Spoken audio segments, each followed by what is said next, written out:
It kind of has that option of being abused and used for ulterior self-interest motives. So yeah, we had a good pod talk today, and we talked a bit more. We talked a bit about it and looked at how it would be used in a post-scarcity type system, abundance-centered society. So that was really interesting. So yeah, I mean, this talk's been awesome. Just walking around and seeing the amounts of people here in the Philippines and like some of the homeless and things like that. You know, it's kind of sparks your enthusiasm to try and help create something more to help everyone. Get that transition happening. Let's get to an RBE and let's get to a world where it's sustainable and there's billions of people. But So your change 1, 2, 3, 4, 5, 6, 4, 4. Thank you. Thank you. there's all sorts of interesting fun.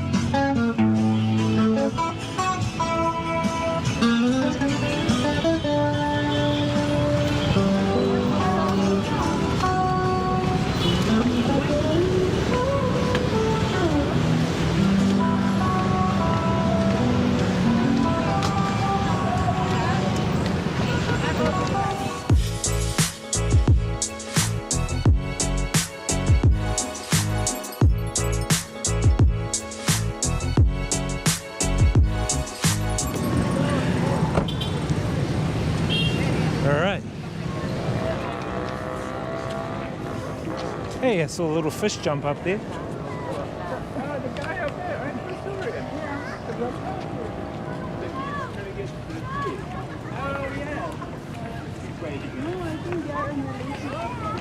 it. So, like, do they have concerts here? The amphitheater? It looks like something's going on. Yeah. I think they're having a fair, boat riding Some sort of boat race competition. thing. Yeah. There's fish jumping in and out of that river.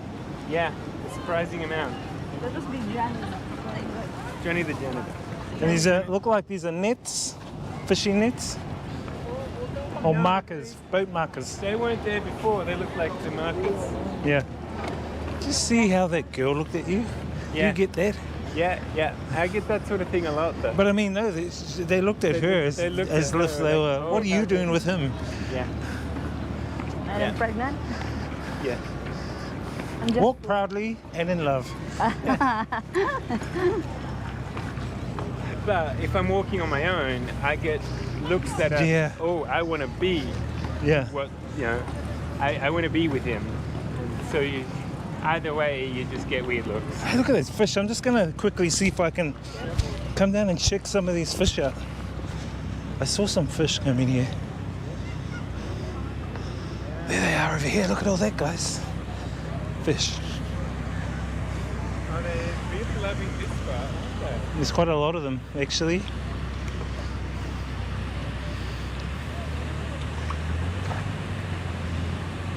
I'm not sure what kind of fish they are, but check that out.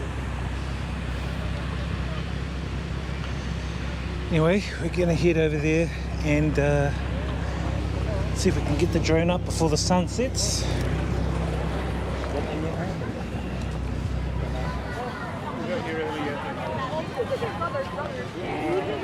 Congratulations, congratulations. Winners. Yes.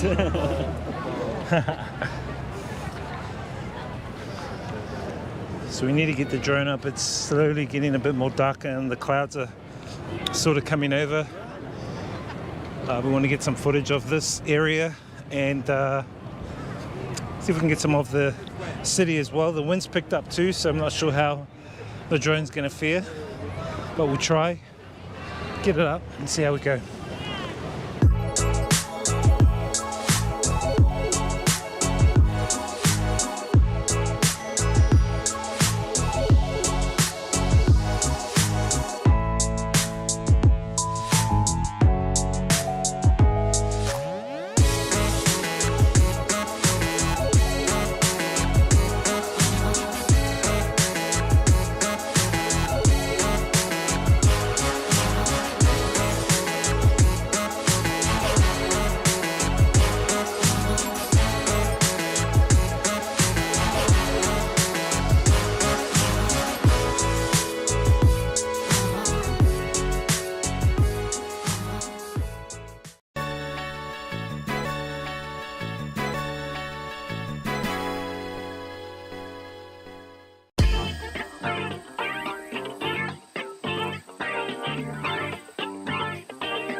Morning guys, I am now leaving my friend Michael and Jen's place and have decided to head down to a beach. I've got like a couple of days left here in the Philippines, so it's about 7 a.m. in the morning and I've decided to head down to Puerto Galera, which is about a 4-hour drive south of Manila, and to get there I need to catch a bus, and in order to catch a bus I need to get a Grab taxi. So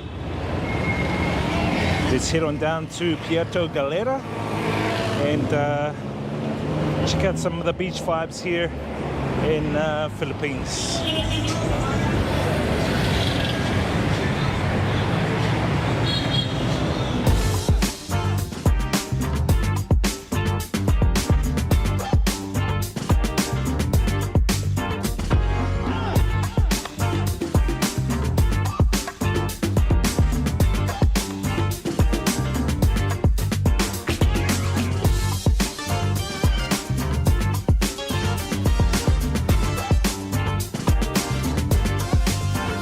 Thank you, boss.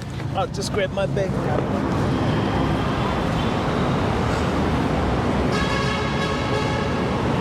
So we're here at the Jam Liner bus depot. I'm gonna catch a bus to Batangas Pier.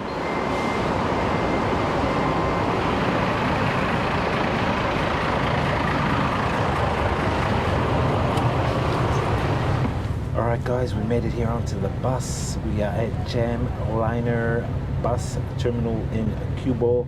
We are heading down to Batangas Pier, which is around 4 hours south of Manila. We're going to head there and then jump on a boat and head across to an island called Puerto Galera and check out some of the vibes around Puerto Galera. The name itself is Spanish because it was colonized by Spaniards back in the day, and hopefully I can hire a motorbike and check out some of the island vibes, waterfalls, beaches, and get some of that fly cam footage for you. And who knows, may even grab a snorkel and do a cook and catch. Let's head on down.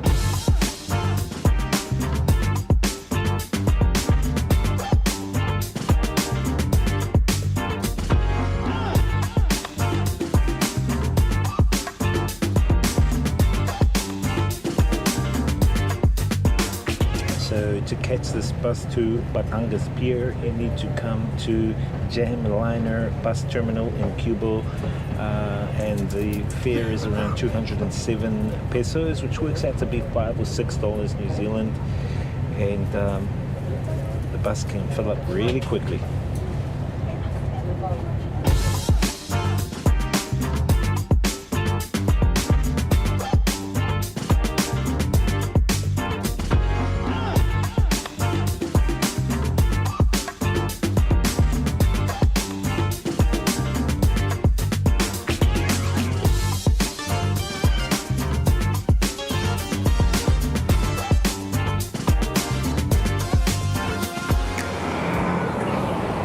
There goes the bus. We are now heading into the ticketing booth. Grab a vessel to Puerto Galera.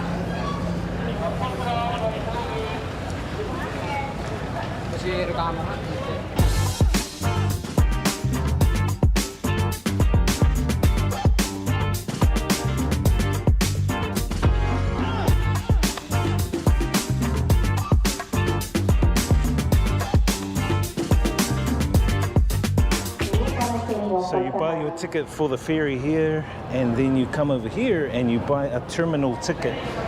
That's to use this terminal here. It's about 30 pesos. So we're going to go over and grab a terminal ticket and then head through those doors over there. All right, so this is the terminal ticket that you get from here. And now with the terminal ticket, I can enter the building over here where the security is. which we will go and do right now because we are about to sail in 30 minutes.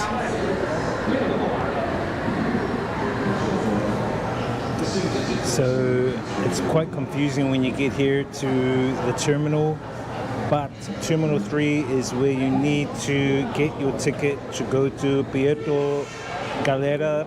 And once you get your ticket from one of the ticketing agencies there, because each ticketing agency has a different boat, I've gone with the Genesis one, which is kind of not too fast and not too slow. After that, you need to get a terminal fee from another place, which basically means you've got to pay for being inside the terminal.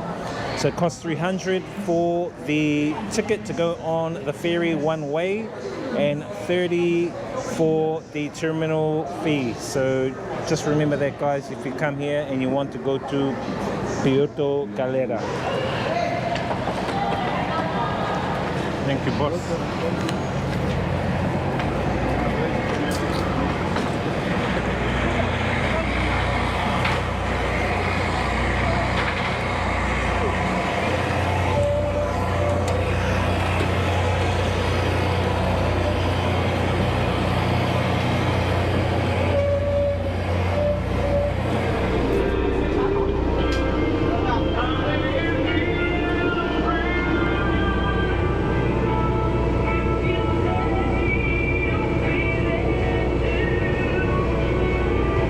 So it doesn't look too busy here on the ferry, which is pretty cool. I did check out some of the ocean we're traveling over, and it looks a bit choppy, but hopefully it'll clear up on the other side. Apparently for the next couple of days it's going to be beautiful weather, so I'm glad about that. You can get some good fly cam footage. Got the music going here in the background. Anyway, guys, it's about lunchtime. I'm feeling a little bit hungry. Can't wait to get to the island.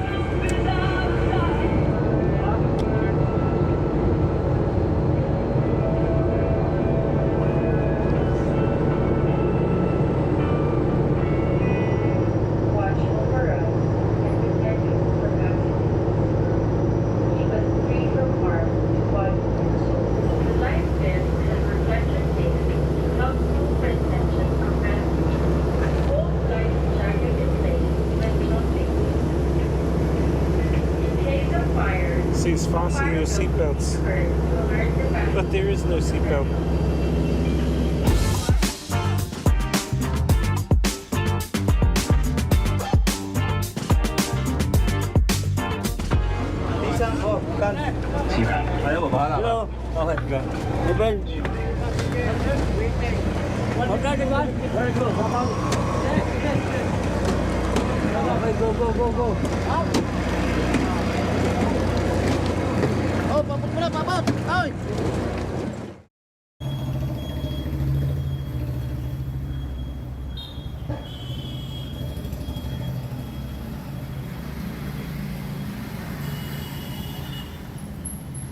Good morning, chat.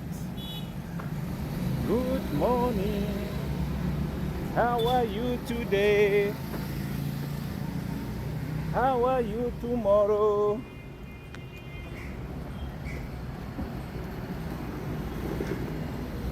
My friends.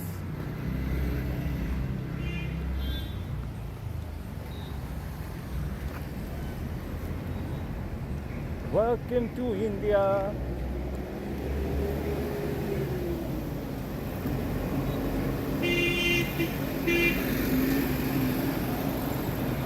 Good morning, my friend. अब ये mobile क्यों लगाया है? Phone करता है, phone करता है। Hot. आपने पुलिस आपने सिटी में फोन करते हो, बेबियों से बात करते हो? किससे फोन? ये क्या लगा रखा है? ये अच्छा।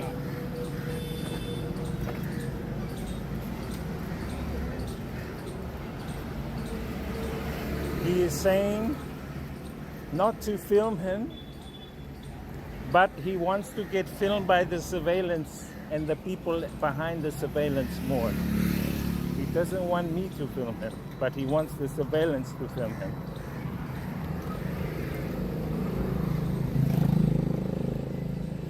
Chat, let's go to see if we can get a little nibble, a little bite, a little baby bite.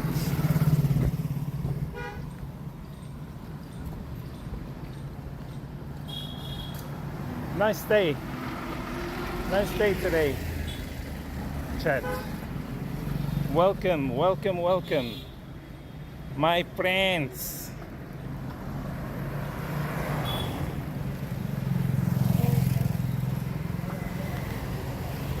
Yowza 828. Still in India. Still in India, brother. Tomorrow we'll be in a different place. Tomorrow. Maybe it'll be Vietnam. Maybe it'll be Thailand. Maybe it'll be Nepal. Maybe it'll be New Zealand. But I will assure you tomorrow we'll be in a different place. What's up, brother? How you doing, 828? What's goody in the hoodie, my man?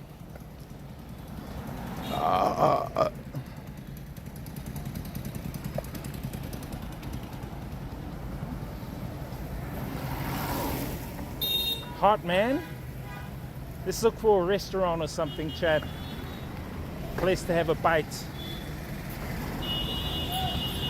Bite the bolos in India. This guy.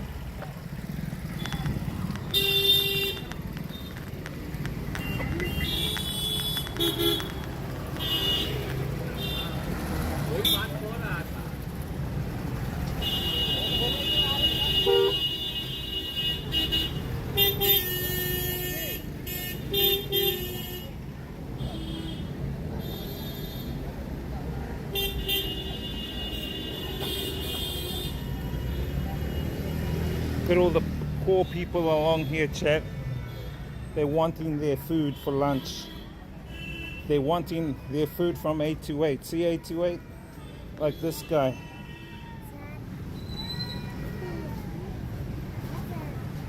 See these guys, they want you to buy their stuff from them, 828, bro. Your fans, 828. Bro, it's hot, bro. It's hot. Very, very hot, bro. Very hot. Very, very hot.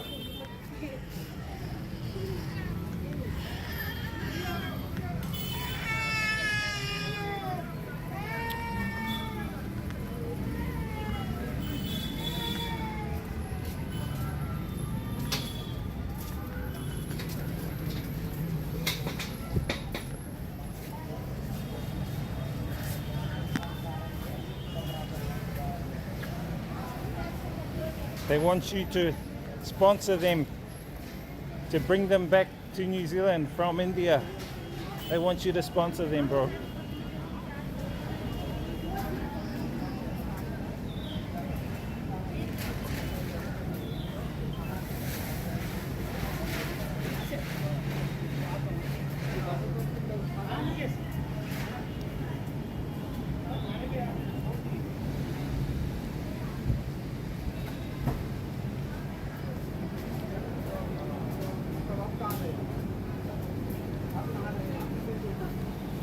Supermarket here, chat. You gotta do the World Vision, bro. You gotta do the World Vision ones, bro. They're wanting you to bring them back.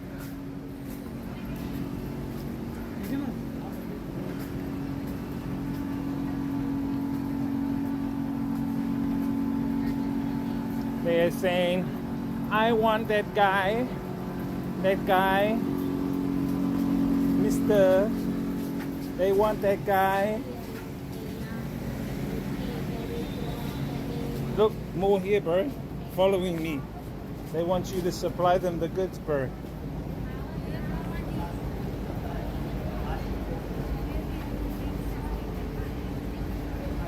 Nah, bro.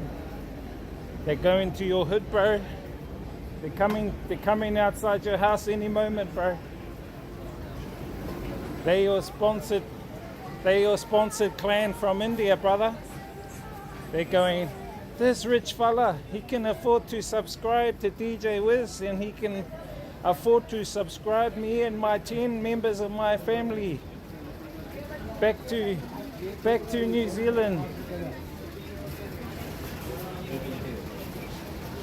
We will call him 828 Mr. Kumar. 828 Kumar guy. That's what we'll call him. This guy.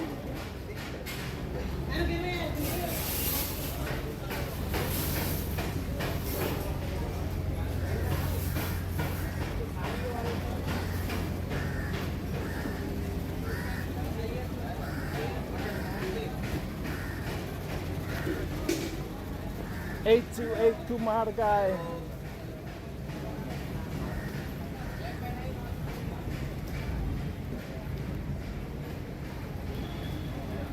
It's hot, chat. Hot, hot, hot.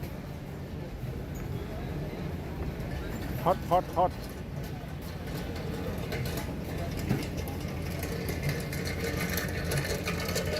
This guy.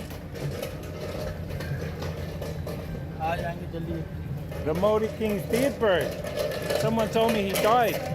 Someone said the Maori King died, bro. Is it true?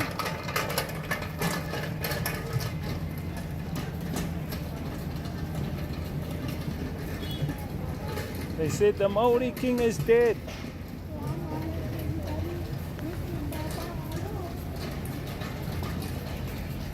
They said the Maori King is dead.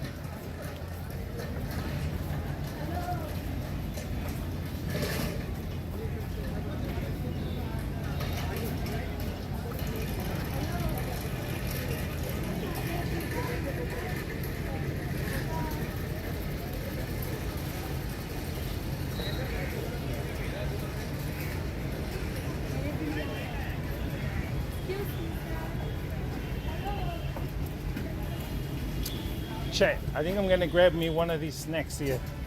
I got some the other day. Hello, my friend.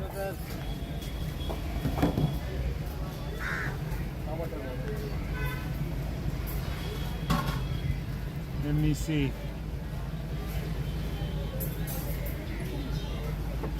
You can cook?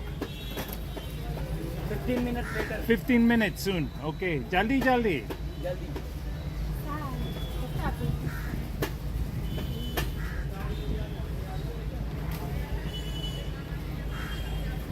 So they got all the food here, chat. Egg omelette, prata, and they're cheap. About $1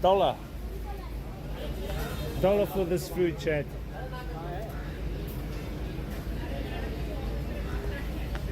He said about another 15 minutes. I don't want to go to McDonald's. Fuck McDonald's. I'm waiting for them to get their cooking gears up, Chad.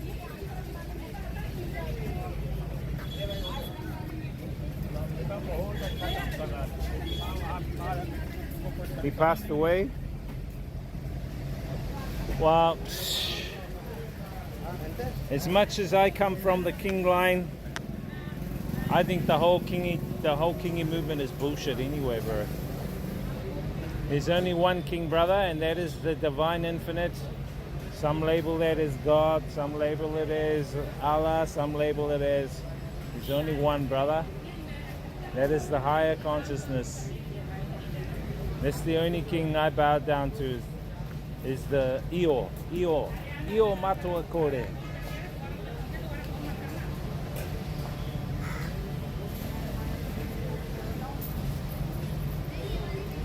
So we'll wait for a little while, and then he can cook us up some food.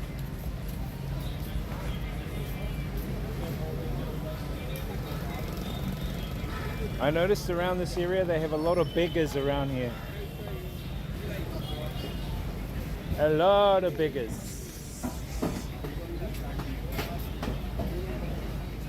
Double egg, brother, double egg.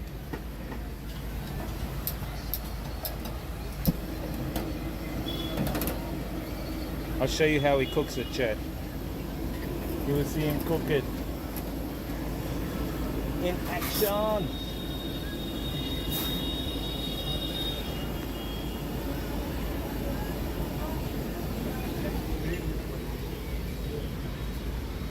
Then we'll go have some chai tea down there.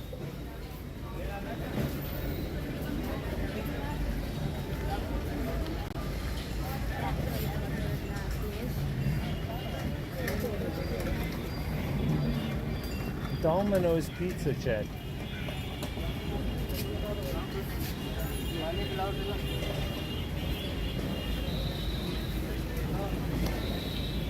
I haven't come here to save India.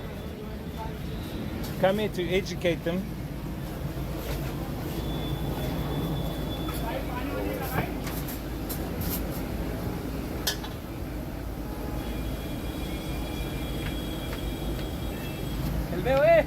चल खड़ा मत हो यहाँ पे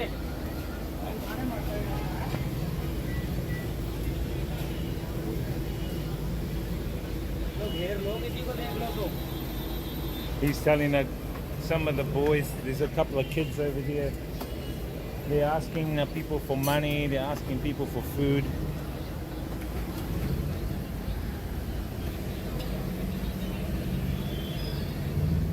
Off to the gym now, have a good stream. This gym guy. Welcome guys, welcome back to India.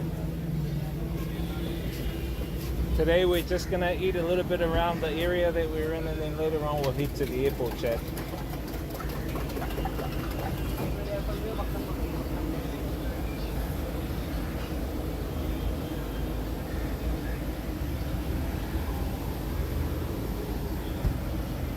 We'll head to the airport.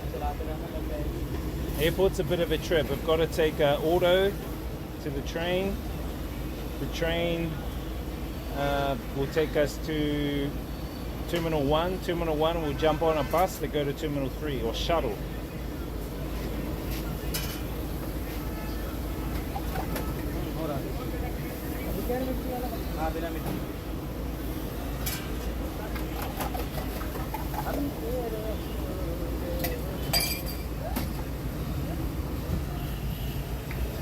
Cooking the food.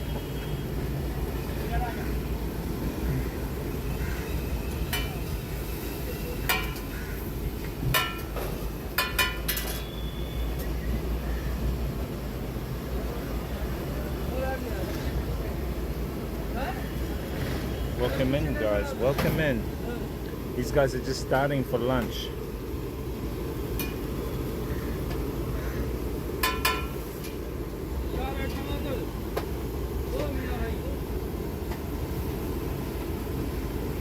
Omelette, chat. Omelette.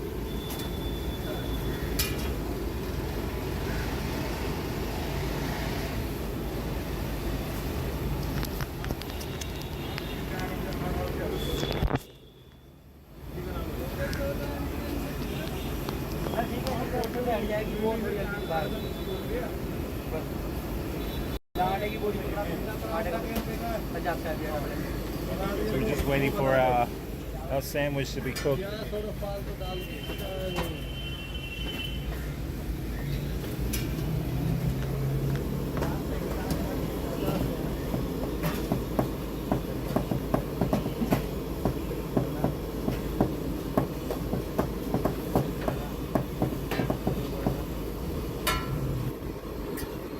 at that. He's put the bread, the toast, he's put the toast inside the omelette, which looks pretty cool.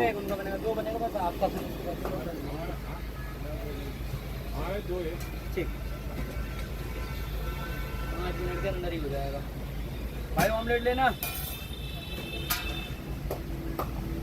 चटनी या ketchup क्या दूं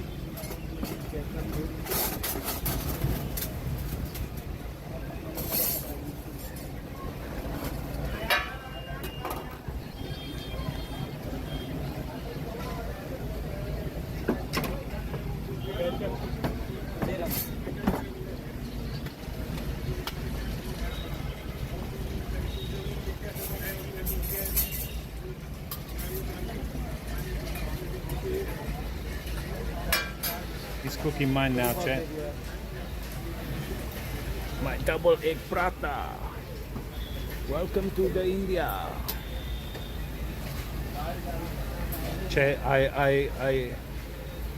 I'll advise you guys, don't eat street food like this if you've never been to Asia before. If your stomach is not accustomed to the street food here, do not eat street food. You're better just eating restaurant food or supermarket food if you've never been to Asia before.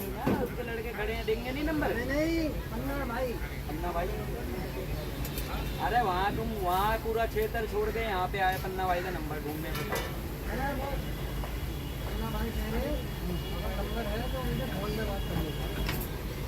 अब 2 परोठे बना दे अंडे के 8 लगा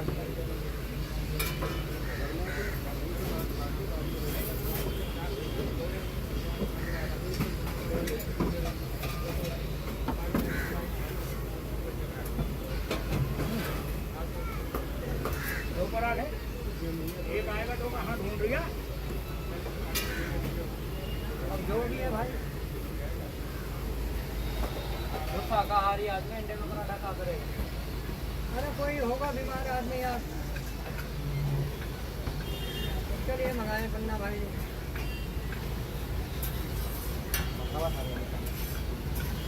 एक ले जाओ एक बहुत है दूध बना दो चलाने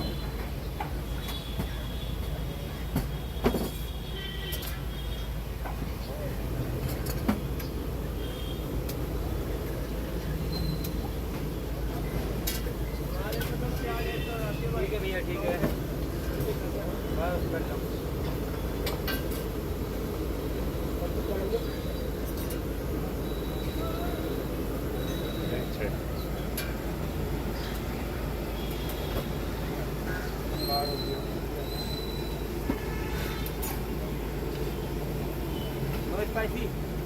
No spicy, no spicy. I don't want spicy. I told them no spice. Look at that, it's rising, Chad. Then they cut it open and put the egg in. Wow.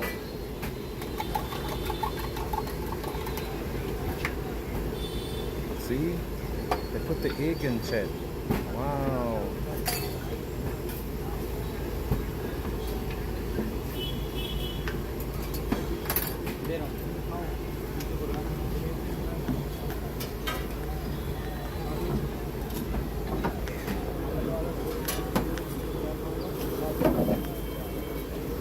बाबा एक आमलेट में दोनों बंदे दिख रहे हैं Welcome in.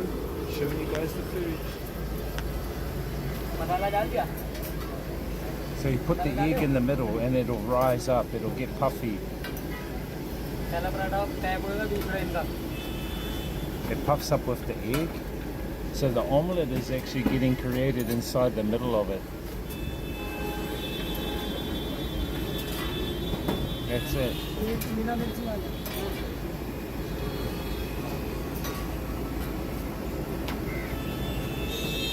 That's pretty cool.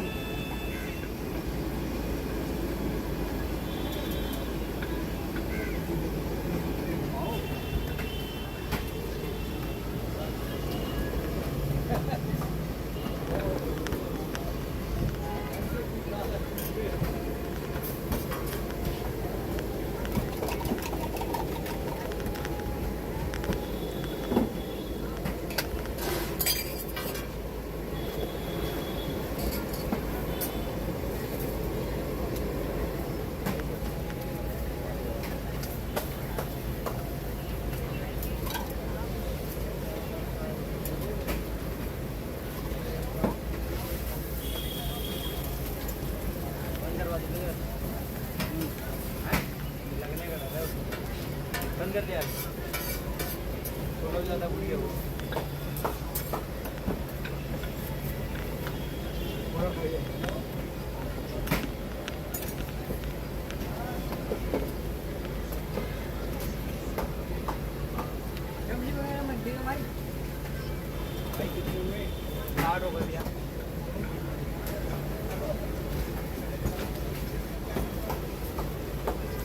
पूरे चले pack करके दे दिए हाँ एक ही है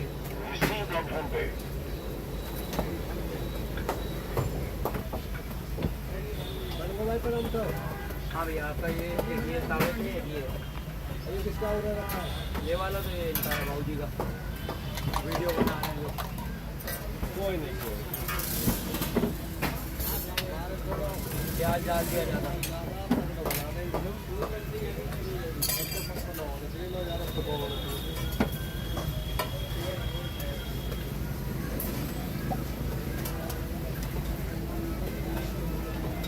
हाँ भाई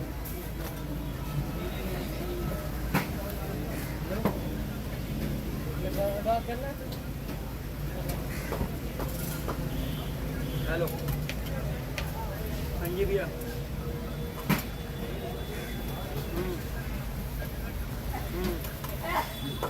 ठीक ठीक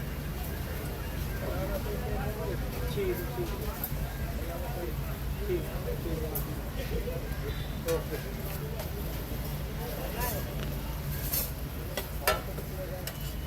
पकड़ा दिया यार Lunch snacks chat in India. 115 This is called the prasra.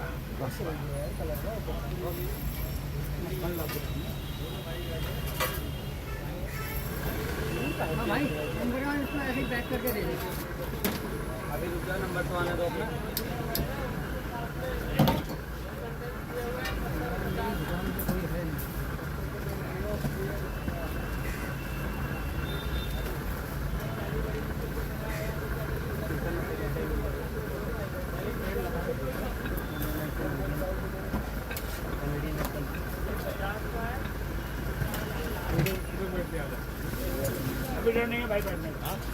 इधर सफाई नहीं हुई इधर इधर No spicy.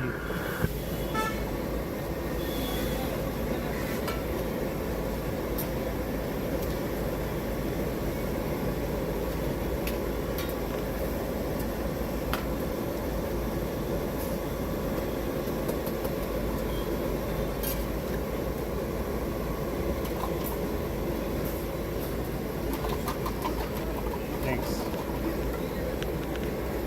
इनके भाई लोगों को मौका नहीं हाँ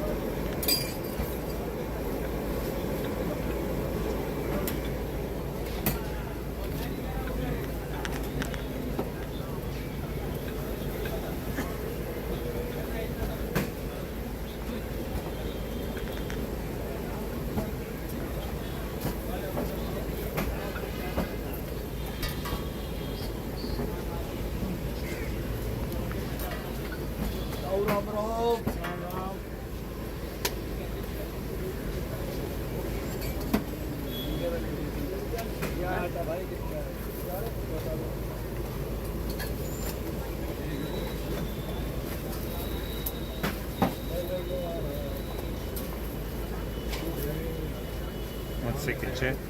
Just gonna wash my hands.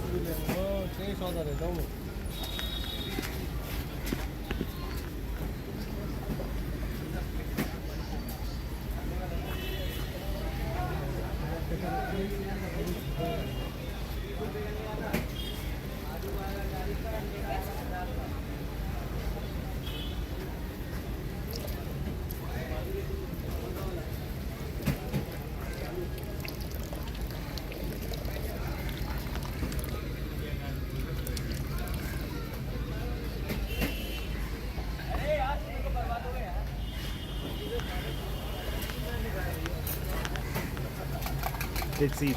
यहाँ पे फ्राइड रख के ये इस पर रख दो Eat with their hands. So I wash my hands. I got a tap over there.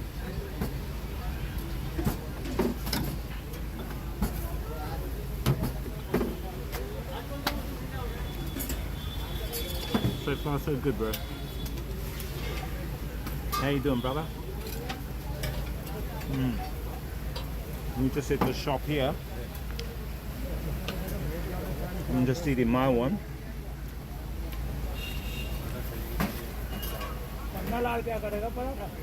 कोई बीमार आदमी है उसके लिए मंगाया Those guys are cooking up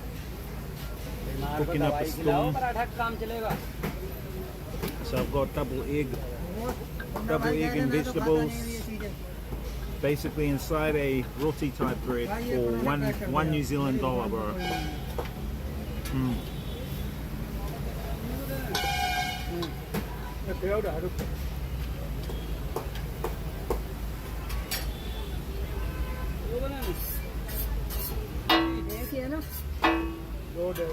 This will probably be my lunch, man. It's quite filling. कितने पैसे दे दो 200 रुपए अंकल तुम What did you have for lunch, bro? Shit, your lunch is late. करके 200 रुपए हो गए It'll be what? 6 p.m. there, bro. हाँ 10-20 करके 200 रुपए हो गए हैं तुम्हारे ऊपर अच्छा जी हाँ 6 or 7 p.m. there. Dinner. ऐसा मत करो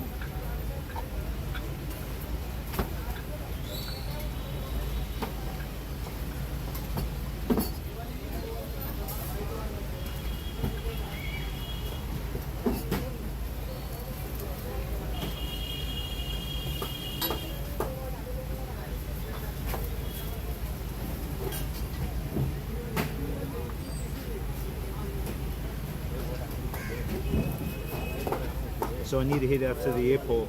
We'll probably go out to the airport in an hour or so. I'll show you guys the route. भाई यहाँ वो आपकी दुकान पे इधर आ जाओ इधर आओ इधर दूसरे की दुकान में मत घुसो We'll take a auto tuk-tuk to the train station. We'll get the metro to Terminal 1. Then we'll get a shuttle from Terminal 1 to Terminal 3. बेटा रिफाइंड ऐसी थैले में लाके पटक के जा रहा है दुकान के आगे है नहीं है बाबा वो रिफाइंड थैले में ला रहा है दे रहा है अरे भाई दो पराठे बना दो It's nothing special, bro.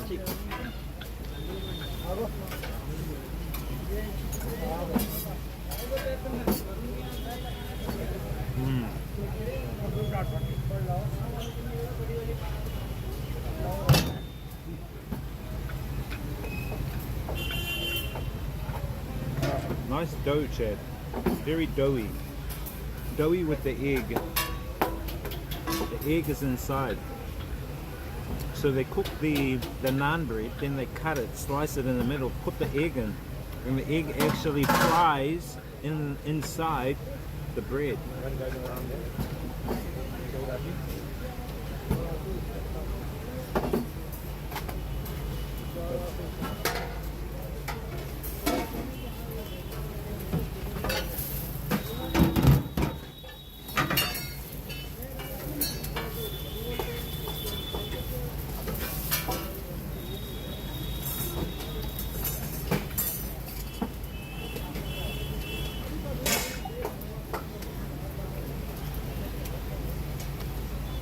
Look at that.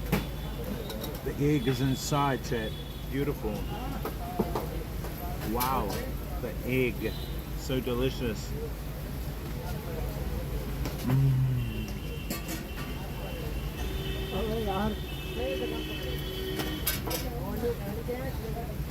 Nothing special, nothing special. This guy.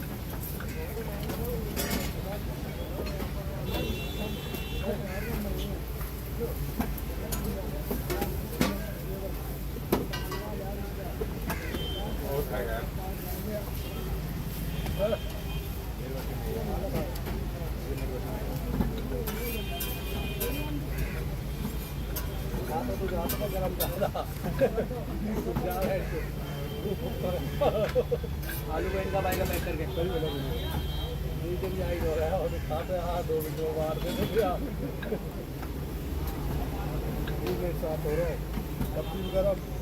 Nice, bro. Beautiful.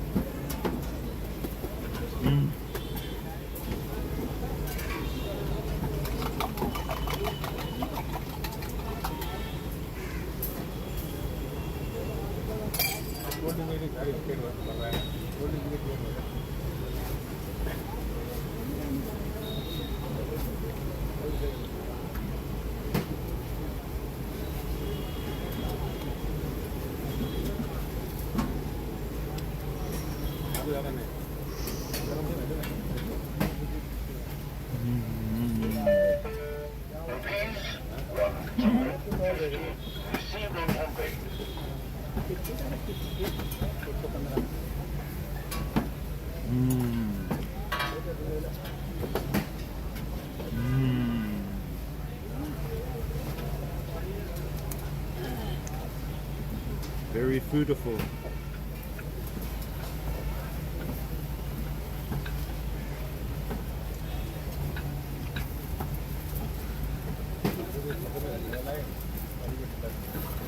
you ever come to India, chat, do not eat this street food. Your stomach will not handle दो it. Double egg pack होंगे मक्खन You'll लगाना get है the Delhi belly.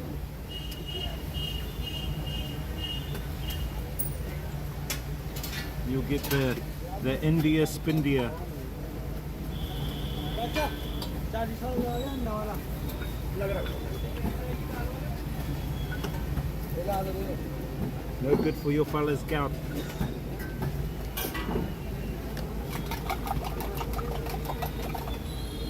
This guy.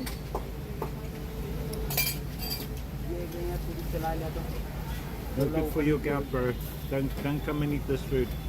ये plate भी गिरा देना जी भाई पीछे rest Stick to your fellas, boil up.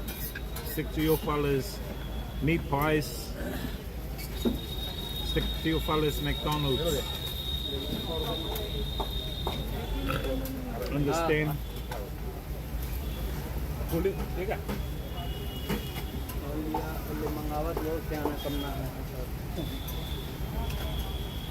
माता पत्ती है This food be too much for your fellas' stomachs. मरचा उरचा मना कर No good for your fellas' diabetes. No good for your gout.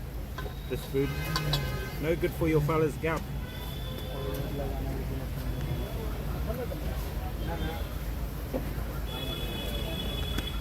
Thank you.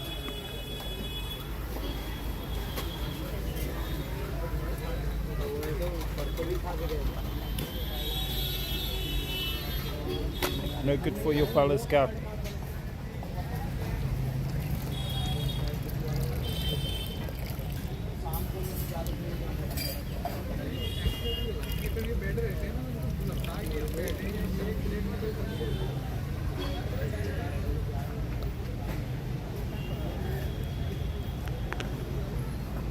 No good for your fellas' old age, this food. Alright. This guy. I think I might get a chai tea. Let's get a chai tea, Chad.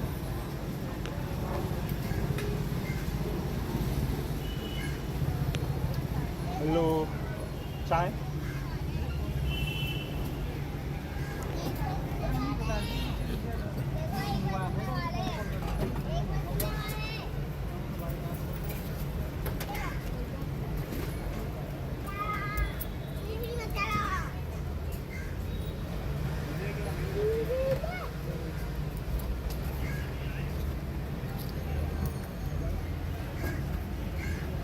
Ah.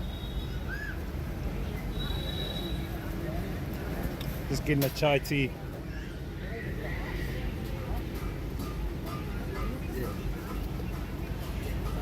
Chai? Chai? Oh yeah. Yeah, bro. No good for your fella's gout.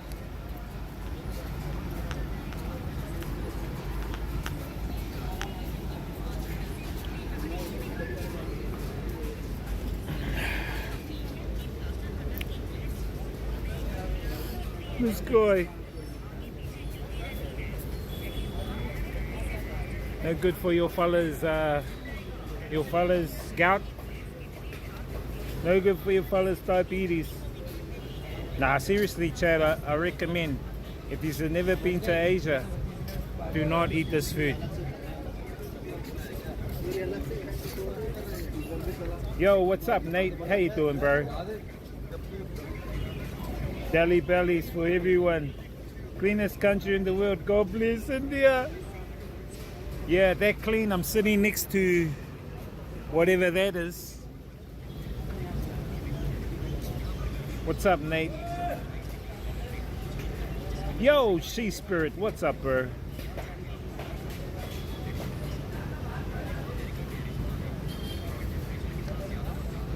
Hope you guys are well. I just ordered a chai tea. Thank you.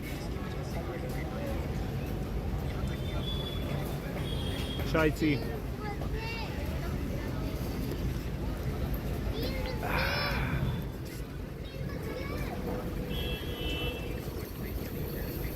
Chat, these are clay cups, not ice cream cones. And they're fucking hot. Ah. I gotta cool it down. Plus I gotta dodge all the homeless that are coming up to me begging me for food and money. They're actually begging me for money, chat. They said, can I have a money please? I wanna have a money. And I said to them, oh, it's even hard getting money from my viewers. Let alone me giving you a money. I can only give you a funny money.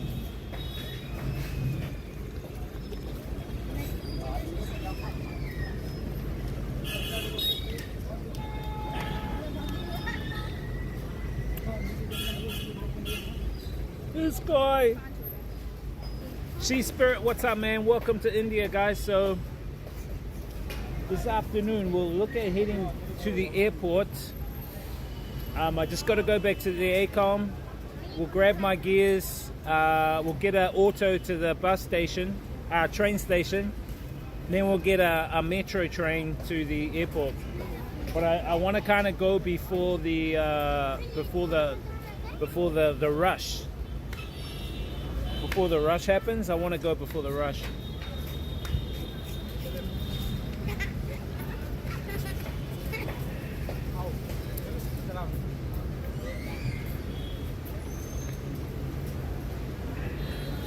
Because normally the rush is probably about 4 o'clock.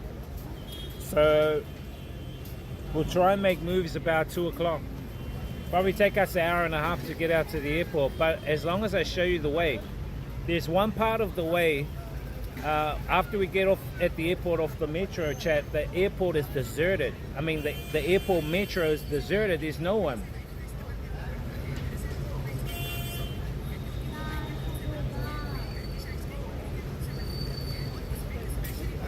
But I might grab some snacks so we can eat it on the way out. Or even eat it at the airport. I'm thinking of eating something at the airport.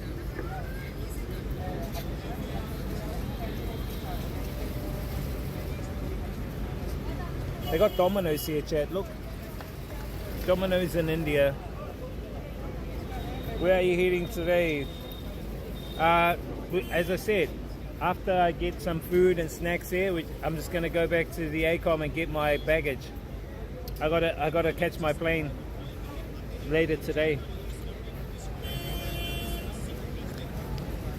My plane to the next secret destination. Is it Nepal? Is it Vietnam? Is it Thailand? Is it still in India? Who knows?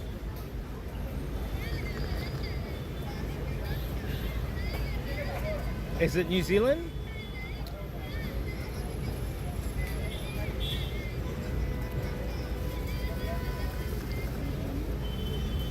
That chai tea is actually quite nice, chap. The Thai tea is actually very nice. And it comes in a clay pot right here.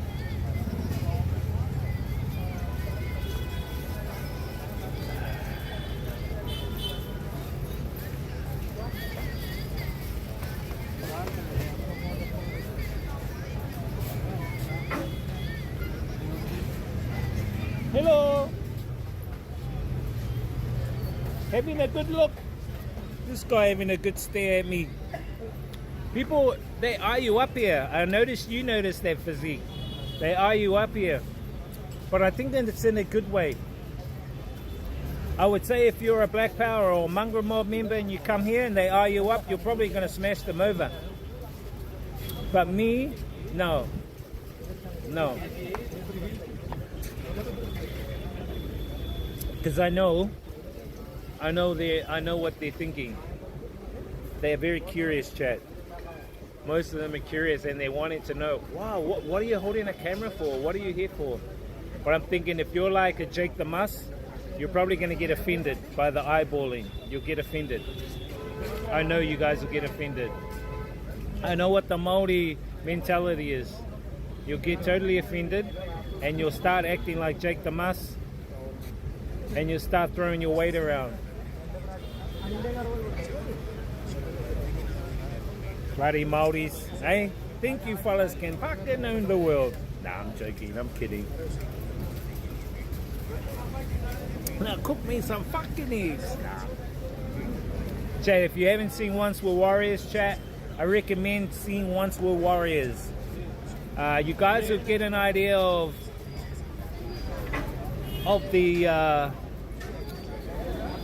what would you say, the upbringing of some of the people back in New Zealand, especially the Māori people, how they were brought up. They were brought up in like domestic violent families, domestic violent environments.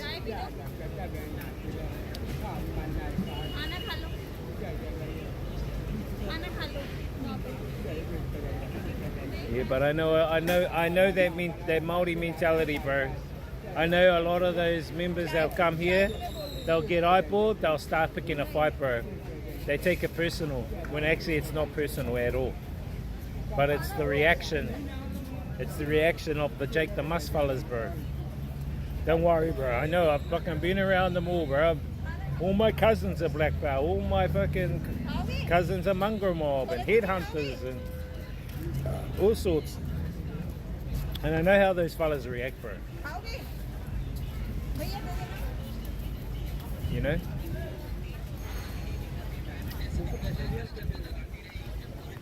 Just the ego, just a lot of the ego side, you know? And it's sad to see the ego in our Māori, but it is rampant. The ego is rampant there.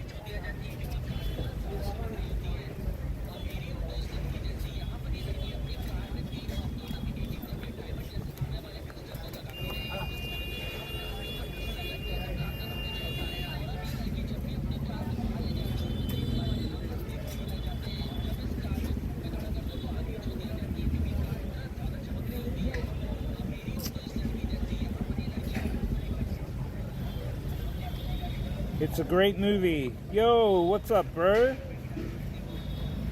How you doing, Shop? Bro, I've enjoyed just observing the Indian culture, brother. And, you know, to be honest, as I was saying, there are going to be a lot of people that come here that get eyeballed from, especially the men here, and they'll take it personal. But I can actually see through their eyeballs into their soul, and I can see a lot of them are actually friendly, and a lot of them want to actually engage with you because of their curiosity. And I think if you're coming from an egocentric part of the world, you're going to take it personal, man. And I know without a doubt that you're gonna start picking fights, you know.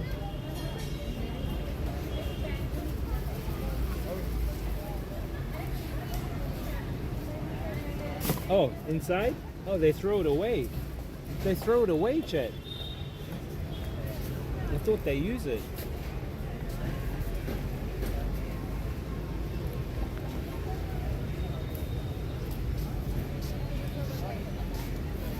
Even the poor, like these guys hanging around, these poor guys, you know? And the mothers are behind here. They're the same. Yeah. So you seen Once Were Warriors, not telling? But that's not actually the background of the culture. What you saw there in Once Were Warriors, and I'll be honest, what you saw there in Once Were Warriors was the reflection of how Māori found it hard adjusting to the colonial system. And not only Māori, it's in other indigenous cultures too. The Aborigines, look at them. Look at the way they've been treated. Look at where they are. Look at the Native Indians of America. Look at where they are on reserves. So the movie is a reflection of the environment that has impacted Māori, the environment which they were reared and brought up in. Because if you're born post-colonial, your ancestors, they lived differently. We lived in communities. We lived in what we call hapu. We lived in iwi, and we lived in harmony with nature. When this new culture, colonial culture, came, it changed things. It changed our beliefs, it changed our way of living, it changed our way of who we are, because we had to assimilate. You know what I mean? So it's kind of different. It's really different for Maori, and what you see is a failed version of assimilation into the colonial system, the colonial way. That's what once were warriors to me means. That's what it means to me. It may not mean the same to others. People may see it as, oh, that's just the Maori culture. That's the way it is. No, to me, what once were warriors is a failed version of assimilation and how Maori could not adjust to the colonial system and are still finding it difficult because it's not a natural system. That's why it's not natural. It's superficial. Now that's what it meant to me. I don't know what it meant to you guys, but that's what I saw in the movie. You know what I mean?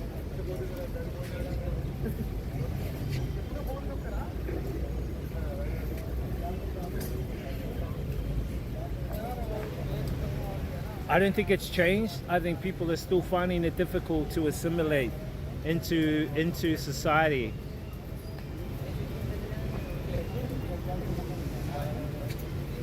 It's like all your ancestors have been brought up a certain way and they've been taken out of that environment and put into a totally new environment to adjust to. It's totally different. Let me give you an example. Let's say there was another civilization on another planet and a group of, say, 10 of us earthlings went to this other planet to go and live with these other beings. How would you guys adjust to that? Could you guys adjust to it? It's very similar, if you can understand. Oh, definitely, they will always have gang issues. Because I will tell you now, the problem, the root cause, what you're seeing in terms of gangs and what you're seeing in terms of raids, what you're seeing in terms of crime, what you're seeing in terms of poverty, what you're seeing in terms of homelessness, not just in New Zealand, all around the world, even here, beggars here, you know. What you're seeing is a reflection of the system. See, like this lady, she's asking me for money. So what you're seeing is a reflection of the monetary system, the way that it has been created, and it has been created this way, chat. It's been created like this. It's been created this way to separate people. So what you're seeing in terms of that movie is a reflection of it. But it is interesting, but it's just from one point of view. It's just from one perspective, you know?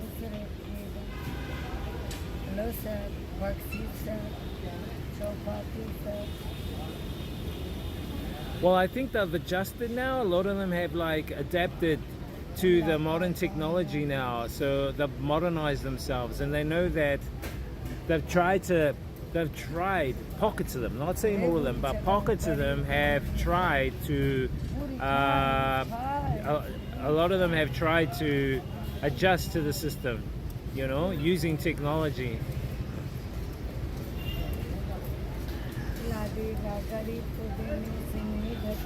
But now we're getting into like a new generation as well, you know, totally new generation.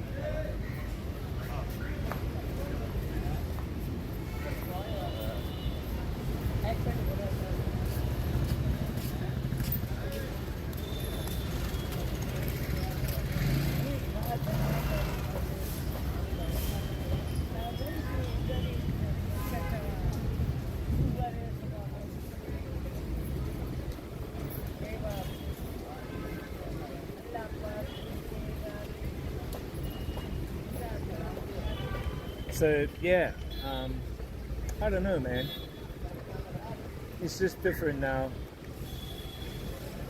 See, a lot of the gangs that were born around the 60s, 70s now, there's new leaders in there. There's new people that are in there now, a new generation, you know? And it's going to ramp up and ramp up.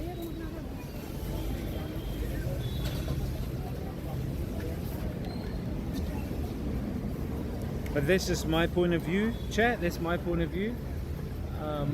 My my honest rating of India. Out of 10, Kinner's on the Kinner scale. Let me see. How could you rate India? You rate it on food, rate it on the people, the way in which the people treat you. I would also weigh it upon the infrastructure. And what else could I weigh it upon? These are some of the elements how I could rate it. Actually, give me a moment, chat.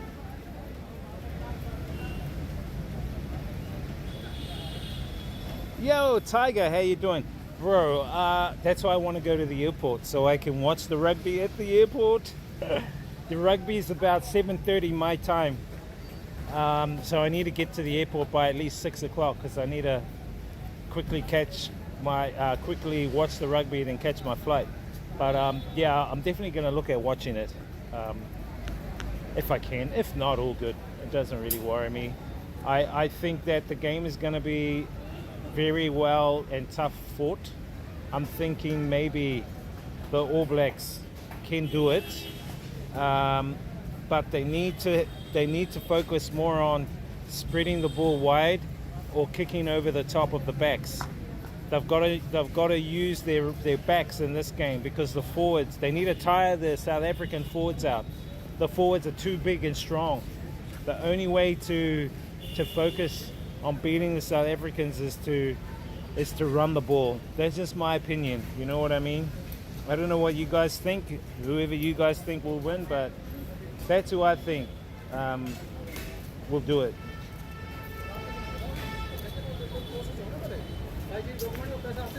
I'm hoping he will. If he doesn't live up to his game, I think they need to kick him out and put someone else in there. I think it's crucial that the All Blacks win this game. I have a feeling the All Blacks can do it. I have faith they can do it, but they need to, as I said, adapt a different strategy. I think the strategy of South Africa is to try and just bully the forwards. Mind you, the All Blacks have got good forwards like Tamaiti Williams, but I think the forwards, they need to tire the South African forwards out, Chad. They need to tire them out. And the only way they can do that is using the backs, kick the ball over the back of the backs and run it. They need to get the ball out and run it because it's in Johannesburg. So you know, the what do they call it, chat? The pressure is different there. If even a little putt with the ball will go a long way. You know what I mean? So they need to take advantage of that kind of thing. It's going to be tough because it's a home game to South Africa, but I think All Blacks can do it. Definitely.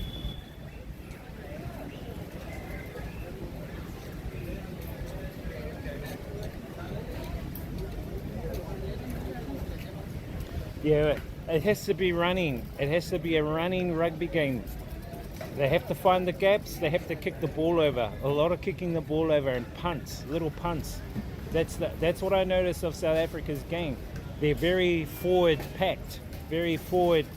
They're bruising with their forwards. The only way to beat them is to outrun them, tire them out.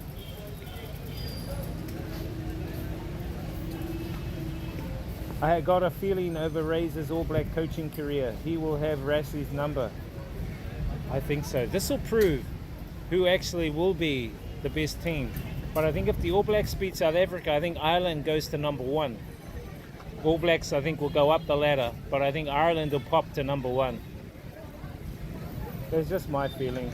Anyway, we were talking about Once We're Warriors, chat, and I just gave my opinion about Once We're Warriors. I don't know if you guys have seen the movie Once We're Warriors. Let me know. Let me know what you guys think of Once We're Warriors. It is not a reflection of all of Māori or the totality of Māori. It is just a highlight of a area in which Māori have been brought up in.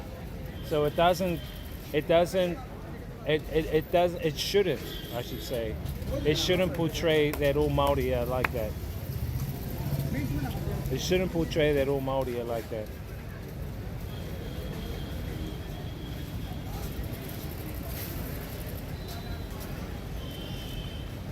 What was the other thing? Oh, hang on, I need my rating. I need to find a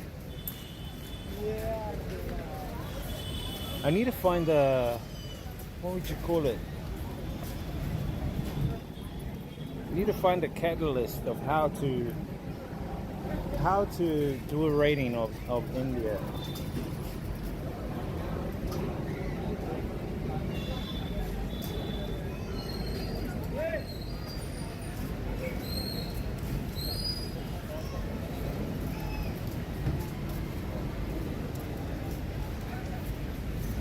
Hang on.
Hang on, I'll tell you my gauge. Okay.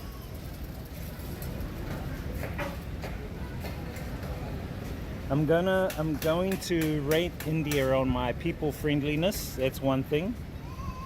The food quality, the safety, the infrastructure, the cultural immersion. The cultural immersion is like, how easy was it to experience and learn about local customs, for instance?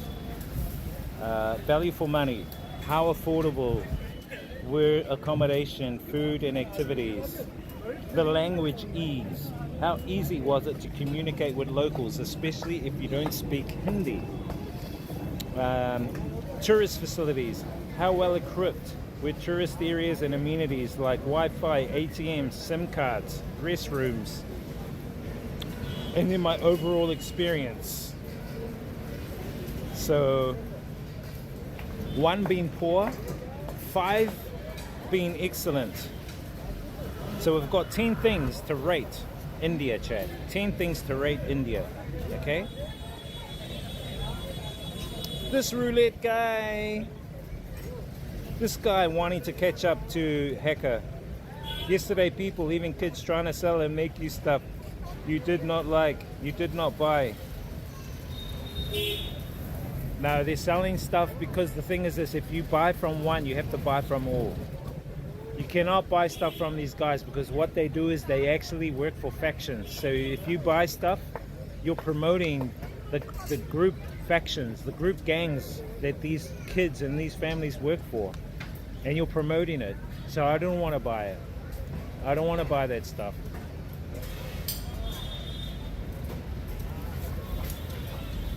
I did buy some glasses from some hustlers, but I actually hustled them. And I heard that one guy, so 3 guys were selling glasses, Chad. And one guy I came across, he started off with 500 rupees for 1 pair of glasses. And I said, nah. I said, no 500. Then he went down to 300, right? And then I said, no, 50 rupees. I started at 50 because I know what the price is, which is about $1. It's roughly about $1, Chad. I said 50 rupees, 50 rupees. And he go, no. And I ended up actually getting 3 pairs of glasses for 80 rupees each.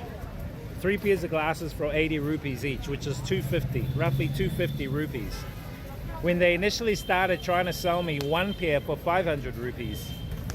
And then I bought them, and then the guy, his friend, gave him a whack as if to say, you idiot, you gave it for him that price? I kind of laughed in a way.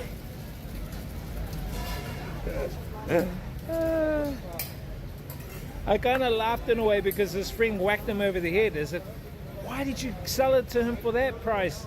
Then I walked around and I was trying to sell it to some of the guys trying to sell me glasses. So I came across 3 more different people and they were selling glasses too. They were selling glasses as well. And I said to them, "Hey, do you guys want to buy glasses?" And they said, how much? I said, 300 for 3.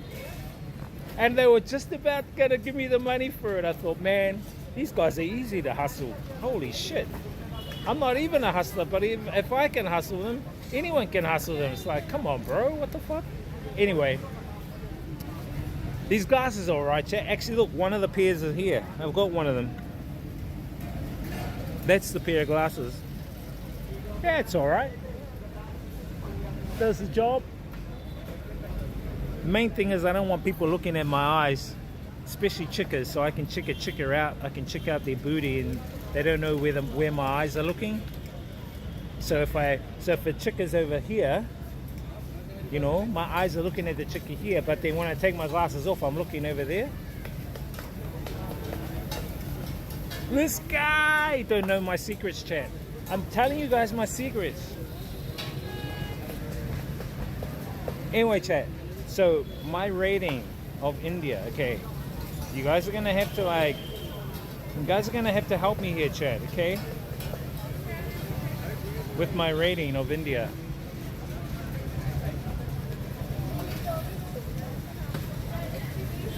I'm thinking of getting one more or a burger or something and taking that with me and we can eat it at the airport. I'm thinking, chat.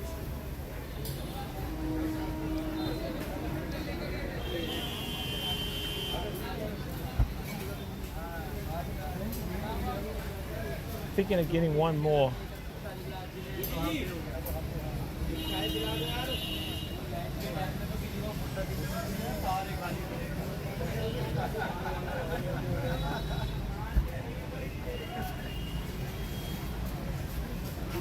Bread omelette, take away. Okay. Let's get one for takeaway. Two takeaway.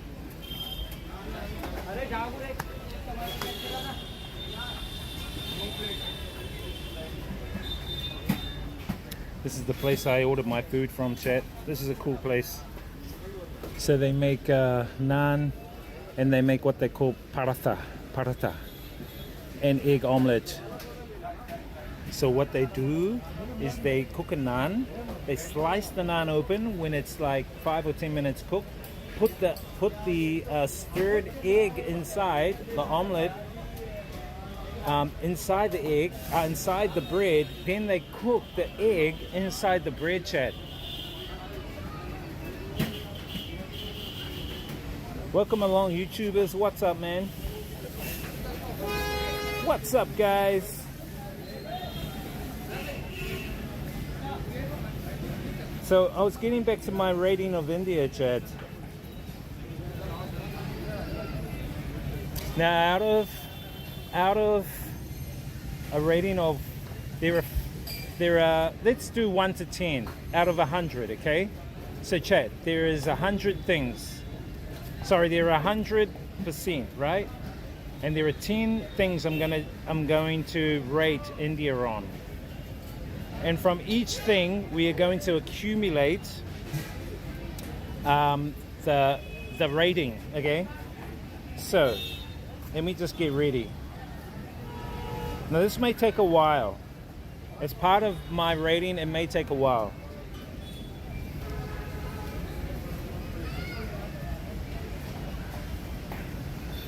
Okay, so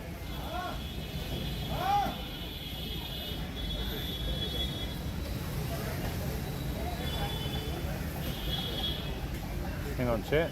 Whoops.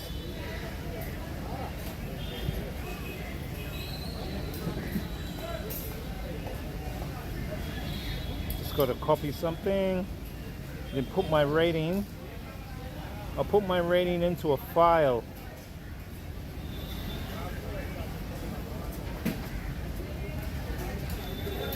Also, I can share with you my itinerary too, guys, that I had yesterday if you guys want for India.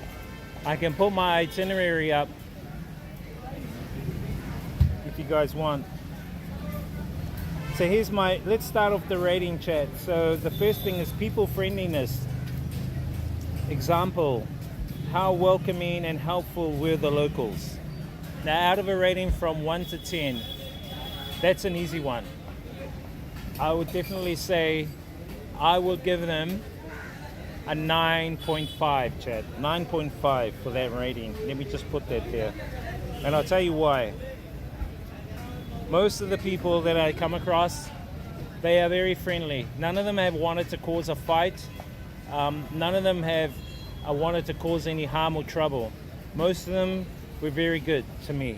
I would say the only ones that were hassling were the hustlers at the markets, the homeless, and I would say the poor. They are the ones I think that were kind of like hassling me the most. So that's why I'll give it a 9.5 and not a full 10. So that's just my take on it. But all in all, the people here are very friendly. And I would say one thing. I think I know why the majority of them are friendly. It's because they speak English. And so they are not scared to engage with foreigners. Whereas if you go to Vietnam, a lot, maybe 50% probably of Vietnamese you come across will only speak English. Here, 95% of Indians speak good English, Chad. So it's easier to engage and communicate with the Indians. And that's why I think they're really friendly too. Nothing take away from Vietnam, but because they lack the communication, a lot of them shy. In Vietnam, a lot of them get shy, whereas here, totally different. And that's why I give that a 9.5, Chad. Food quality. How was the taste of the food? The variety, the safety of the food. So I never got any deli belly. I never got any sore stomach. I never got any problems. To me, I was fine. The taste of the food is very different. A little bit too spicy, but that's okay because I had the option of not getting spice. But then when you tell them you want maybe 10% spice, they actually make it 60% spicy. All in all, the food variety is amazing. Quite a vast amount of food here, Chad. And I would say they have more food variety than Vietnam. The food variety here is a lot different. Here it's more rice-based and more bread-based food, whereas in Vietnam it is more rice-based there, but it's more noodle-based and more soup-based. But here it's more roti, bread-based, and more curry-based. So the food is totally vast and different. Hence why I'll give the food about a 9.5 as well. So that's a 9.5 for the food. Let me put that down. Okay, we'll get to the next one soon. I just see how my sandwiches are getting on.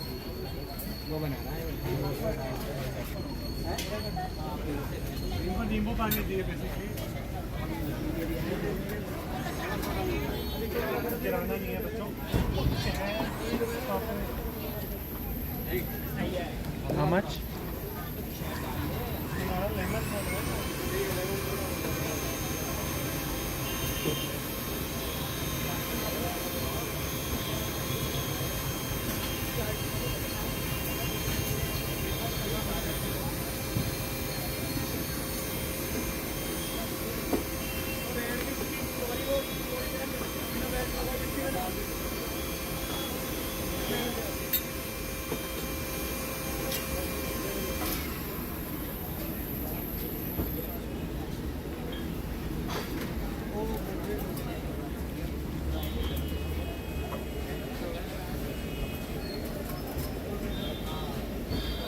What's up, guys? Yeah, hang on. I'll do that. I'll talk about that. Actually, that's something, yeah. The food affordability.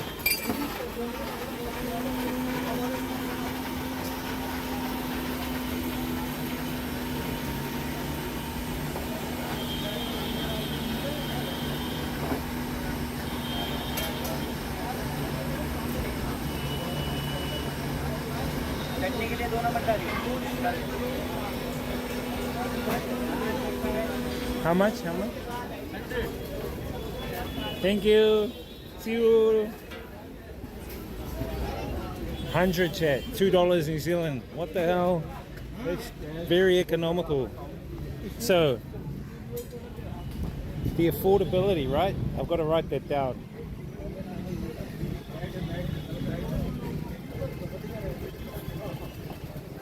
Because I'm going to do this. Every country I go to, I'm going to rate it, chat.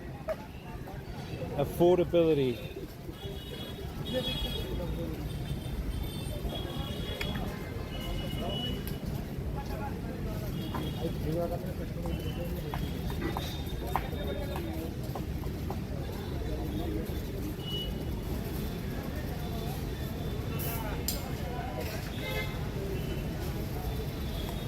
Okay. So the affordability. I will give the affordability part, chat, a solid, hands up, thumbs up, I mean. I will give the affordability a very solid thumbs up. I think the food here is way cheaper than Thailand and probably on par with the price of food in Vietnam. So Vietnam and India share kind of the same pricing of food. I would say probably India is slightly more cheaper by a smidgen. So very affordable. Like if you're on a low budget, chat, you can still eat good here. Look, I just bought like 2 sandwiches here for. I bought 2 sandwiches here for $2 New Zealand dollars. This will be my dinner later on. So very, very affordable, chat. Very affordable. That's all I can say.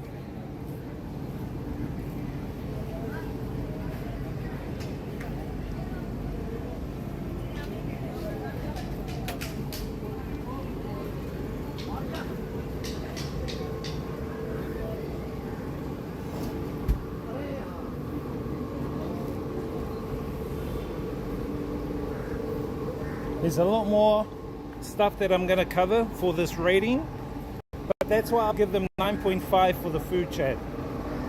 9.5 for the food. I try to taste as much of the food as I could. I try to taste a lot of the food as much as I could.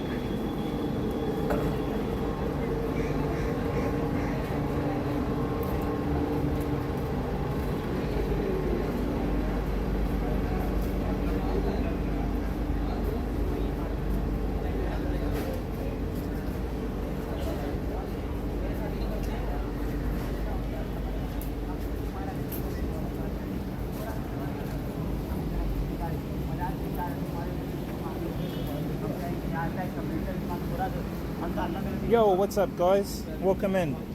So I'm just giving my rating, chat, on food. Hey, what's up, Hecka? What's up, people? So yeah, that's it. So the affordability of food, I highly recommend that, and I give that the thumbs up. Definitely, the food is amazing. Amazing food here. And affordability is very cheap, on par with Vietnam. The taste, very unique, although I adapted to it. The safety of the food, well, I didn't get deli belly, Chad, but my stomach is being tuned to Asia. So if you're new to Asia and if you're coming straight from your Western country, whether it's America, Australia, New Zealand, and your stomach's not tuned, you're gonna find it hard to adjust to the food here. It took me at least 3 or 4 months to adjust my stomach here, but my stomach's used to the food here. So I've eaten the street food, you know, I've eaten like people making stuff on the side of the road, you know, next to like a sewer, you know, I've eaten food where they're cooking next to a rubbish dump, you know. So my stomach is like tuned in for that shit, you know. It's gonna take a bit of getting used to. So 9.5 for the friendliness of the people, 9.5 for the food, chat, which is quite good. That's actually very exceptional, very high and exceptional. I rate India 8 out of 8. Great, mate. So we've got 10 things to rate India on. The first one was the friendliness of the people. That's a 9.5 out of 10. The second was the food.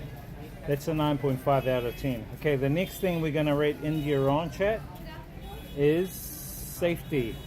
How secure did you feel, especially at night or in crowded areas? I felt secure, for me personally, but that's probably because I'm a big guy. Let me put on my imaginary hat. If I was like a single white girl, I think it'll be a bit tough in some of the areas I've been to for a single white girl. And it'll probably be difficult for them to get around if they're by themselves. But me personally, out of 10, the safety for me factor, besides walking in the sewerage and stuff like that, I'm probably going to give it about a solid, this is just me, chat, a solid 8.5. The reason why I give it an 8.5, chat, is a lot of the places can be quite dark and not well lit, you know what I mean? So they do need to focus on lighting up areas here. Although overall myself I felt comfortable, you know what I mean? But I'm gonna give it a 8.5 for that. What do you guys think?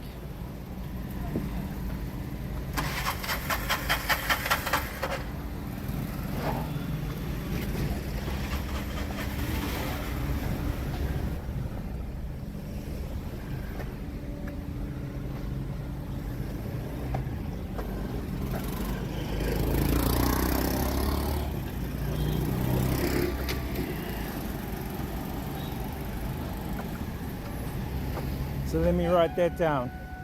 Safety, 8.5.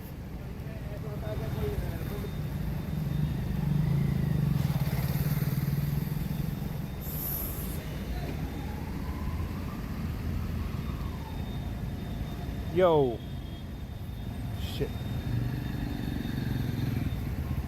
Did you see any road accidents?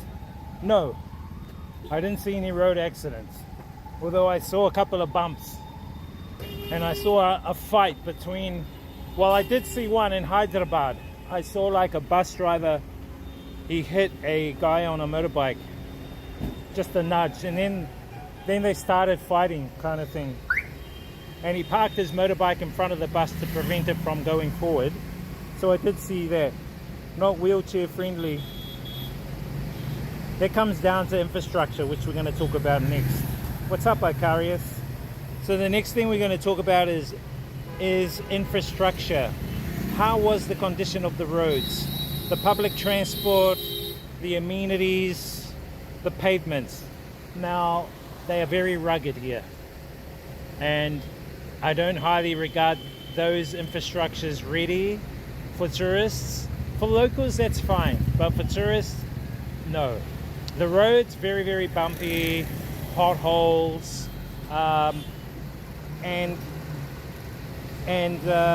you know, the public transport, they have public transport, but unfortunately the public transport is a little bit difficult to use if you're a first-time traveler to India. You don't know where the heck to get a bus, you don't know where the heck, what app to use, you don't know how things work infrastructure-wise with transport. So it is a bit difficult. So I'm going to give it about a 6, chat. They need to improve the infrastructure here, but hey, that's just my own opinion, you know. There's room to move. Doing a rating like this, it looks for room to improve, you know what I mean? From my perspective as a traveler, you know what I'm saying?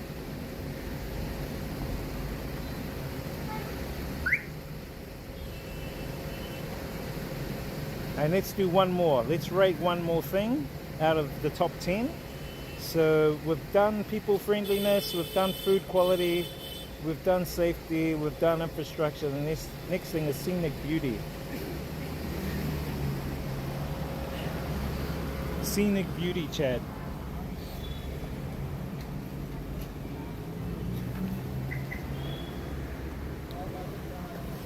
I didn't really see much of the scenic beauty, but from what I did see, Chad, I think a lot of it is similar to Vietnam, especially the fauna and flora. I noticed is quite excessive and quite big. The fauna and flora are very, very similar. Nature-wise, the climate, the temperature, very, very humid right now. It's very, very humid, this temperature. So if I look at the scenic beauty, how breathtaking were the natural and cultural attractions. Not as breathtaking as, say, going to Thailand. I think going to Thailand, I think the natural attractions, the natural beauty is more attractive there. I think there are more better cultural and natural attractions in Thailand than there is here. So I'm going to give it about a 6.5. That's just my own opinion. But I think a lot of that also fits in with the infrastructure here, chat. Okay, let's go back to the ACOM. I'll put you guys into privacy while I grab my bags. We'll order an auto. We'll order an auto and head out to the airport.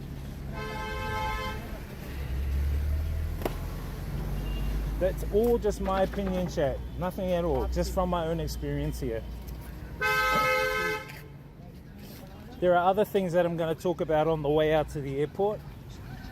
And that'll give you guys a bit more of an insight into my feelings about India overall. We're going to give it an overall score out of 100, okay?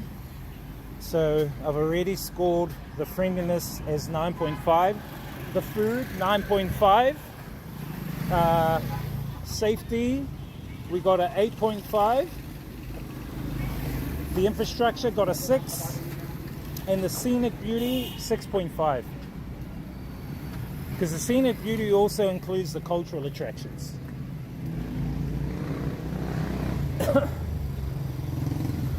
Plenty of public toilets. No, not many public toilets as I would have thought.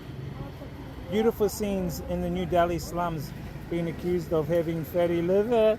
Actually, that was the old Delhi. Where the guy accused me of fatty liver was the old Delhi. But see, that was one interaction. Out of probably 300 or 400 interactions over my time here in India, there was just one interaction like that guy who looked at me and said fatty liver, you know. And then I says to him, looks can be deceiving. And then his mate translated it for him, what I actually said, and he actually understood. Oh, okay. And I actually turned around and I said, look, dude, I've walked about 15 kilometers today. Have you walked 15 kilometers as well? Can you walk 15 kilometers? He goes, no. I said, well, not bad what a fatty liver can do.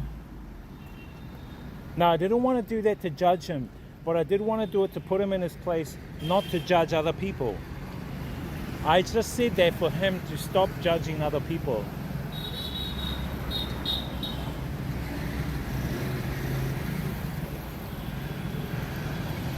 Those scenes, nah, that's why I'm gonna give it a 6, bro. That's why I'm giving it a 6. I would say that India probably looks a bit more rugged than, very much rugged than Vietnam, chat. Out of Thailand and Vietnam, definitely Thailand's infrastructure is better. But out of Vietnam and India, definitely Vietnam's infrastructure is better. If that gives you guys a gauge. If that gives you guys a gauge.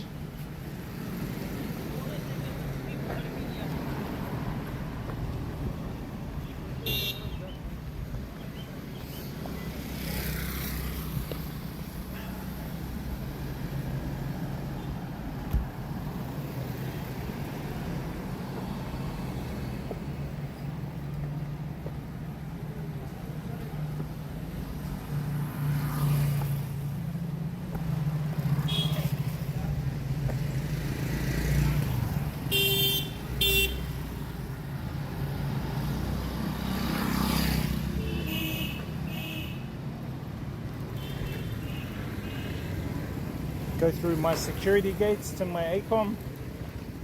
I have my own security gates, chat. Hey, brother. You still here, bro? Huh? You still here? Security guard. Yeah, you're the security guard. This guy. Say hello. Mr. Security Guard.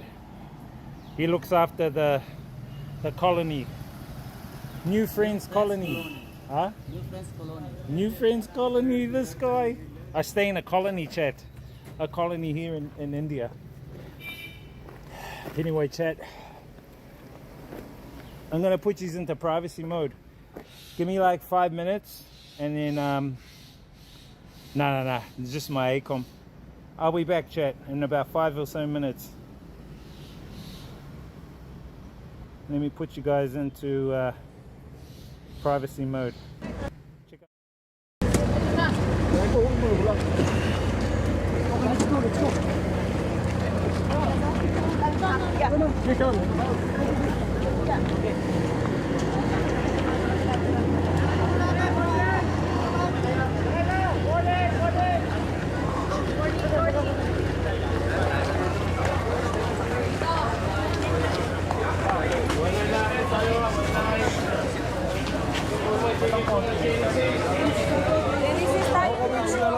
Coco Beach. Yes, boss.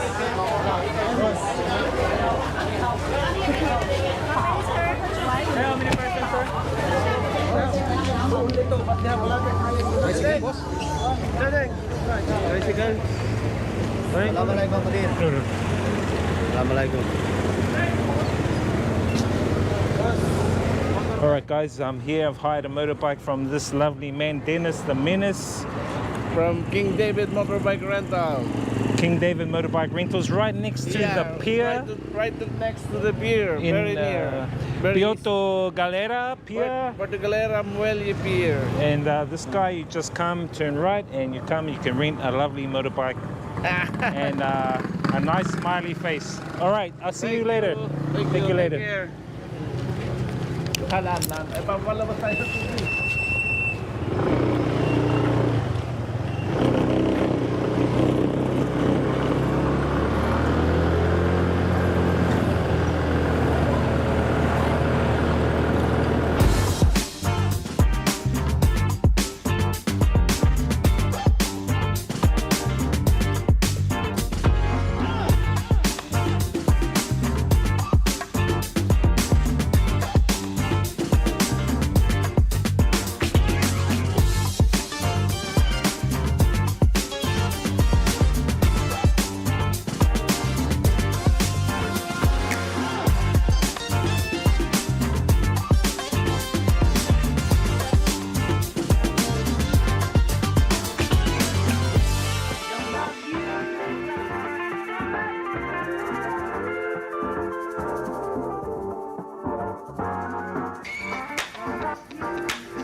Alright guys, so I made it here to Porto Galera, which is on the island of Minoro, and It's about 3 hours by bus from Manila south, and about another hour and a bit by boat. And check out the view. Beautiful view. I made it here to a place called Bad Lads Beach Resort. Pretty ironic name. Not even Bad Lads. Anyway, I'll show you the room. No smoking, it's a must. Pretty basic setup in here. Got the bed, got the towels there, got the mirror over there, the aircon up there, and check this out. The safe. TV up here, and bathroom, toilet for the unthinkable, and the shower. And all the freebies over there. Don't go taking them home. Anyway, guys, I'll show you one more thing out here. If you're not really into going for a swim in the ocean, but I am going to go for a swim in there very, very soon. Might even check out some sharks or killers. But check this out.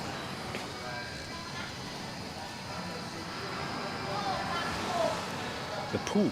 So, pretty good. Not too bad. Not too bad. Anyway, guys, we're here at Bad Lads Beach Resort in Puerto Galera, and time to get something to eat.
It's kind of serene here.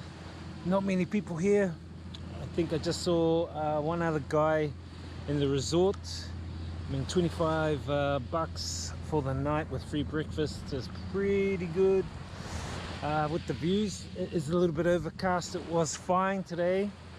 Hopefully tomorrow will be fine. But the water is super duper warm.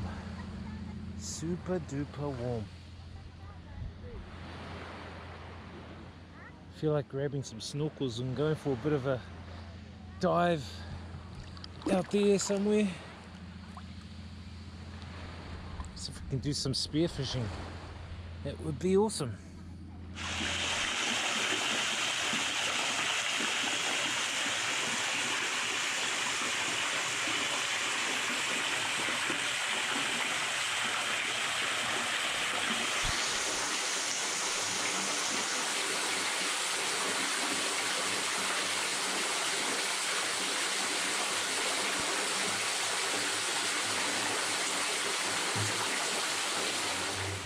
I'm the only one here, man. Where's everyone?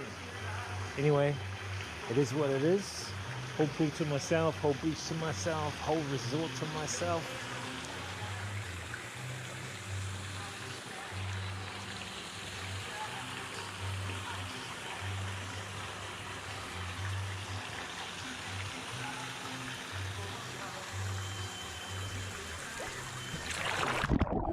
Alright guys, it is time for dindins.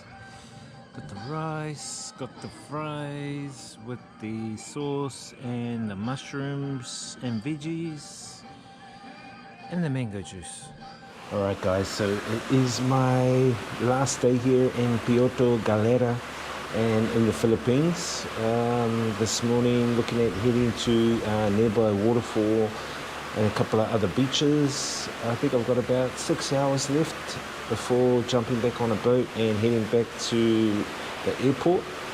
And it's pretty lovely today. No rain hopefully. But first up, it's breakfast.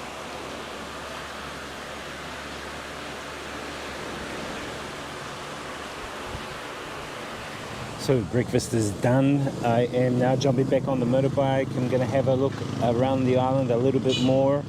Decided to go up and check out Sabana Beach, which is in the Palanguan district. And yeah, a little bit more time left. I might check out a waterfall and White Beach as well.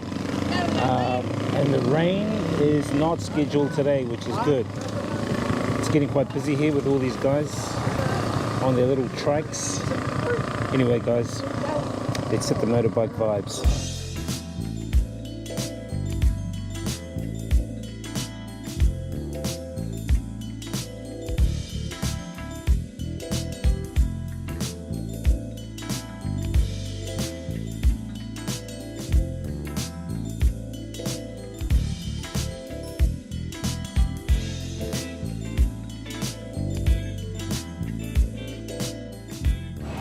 Alright guys, so we're at Sabang Beach. Just walking through some of the streets. Had to park the bike. They've got a public parking here, but like the parking is not really labelled and you don't know where to pay. I will show you guys later on where you pay when I go back there. This place kind of reminds me like Vanuatu Island. A lot of the indigenous people hanging around on the streets, trying to hassle some of the tourists and haggle the tourists. Restaurants here, you got like Chinese influence here, Spanish influence, Japanese influence.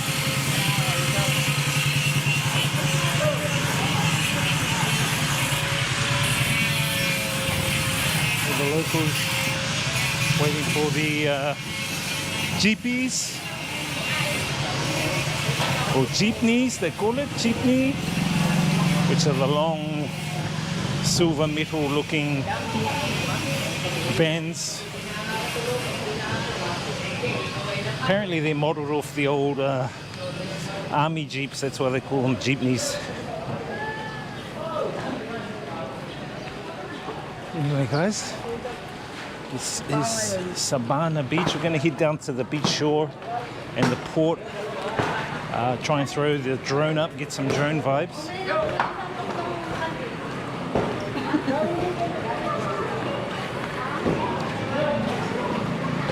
There's a lot of the men here hang around the tourist spots to try and sell them tours, bits and pieces like that.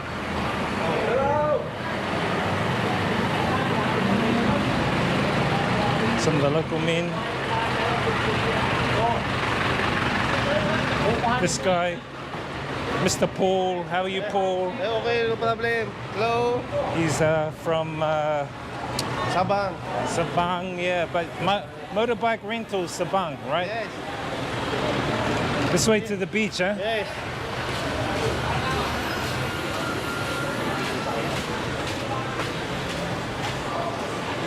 It kind of reminds me of Vanuatu.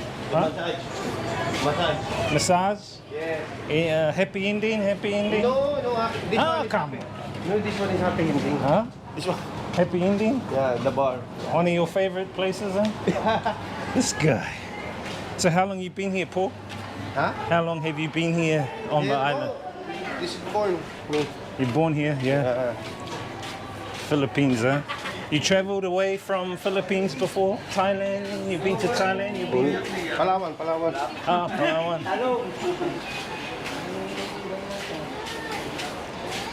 Some of the merchandise here. So if people want to come to Sabana, they can come down to the port and meet Paul, and you can take Yes. them on a tour guide Yes, yes, yes. around the That's place. right. Yeah, going to island hopping. Island hopping, right? Yeah. How many islands in this area? Quite a lot of islands. This is mini island. Many islands. Yeah. So this is like the little beach area. Yeah, Oh, these the beach guys is are like getting that. ready for scuba diving. Yeah, yeah. From going there like that. The end. Down the end there. Yeah, going there. What are you doing down the end down there? What Yeah. Finish. is that where you go fishing and diving and Only this fishing going there. The inside side. This one is diving. oh, it's a nice little area. Yeah, to play the GoPro and going to, you can see Uh-huh. the flying GoPro. Drone? Can drone drone? from here? Yeah, going drone, going there. You can see the. Oh yeah? The police won't mind? No, no, nothing. Because you're the The huh? this one is the host like that. What is that for? This the Terminal? no, this is terminal. Yeah.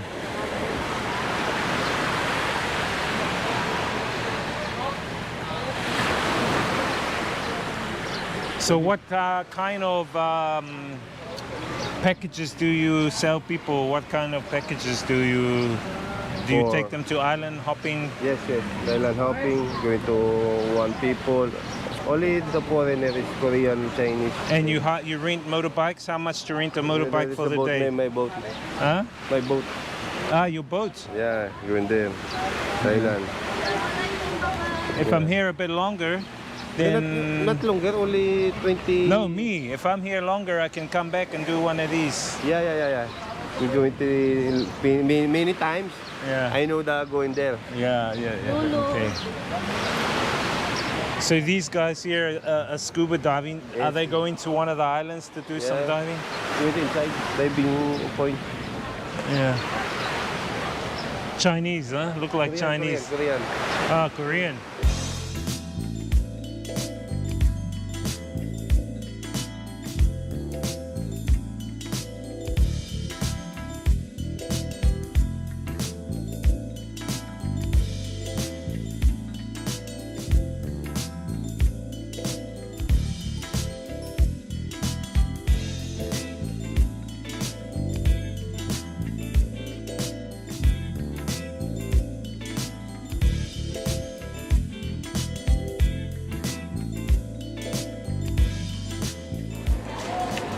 Alright guys, so we have done a little bit of fly cam journey. Now heading back to Kyoto Galera Port.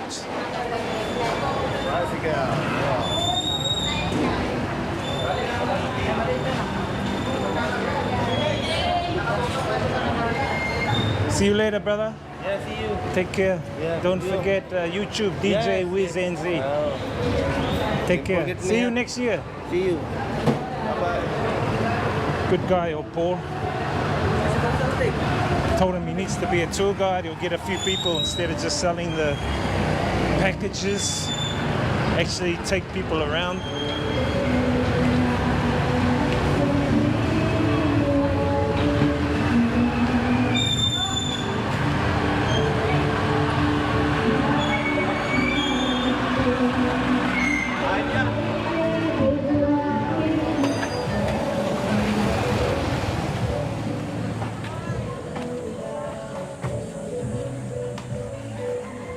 Alright, so this is where you pay to park your motorbike.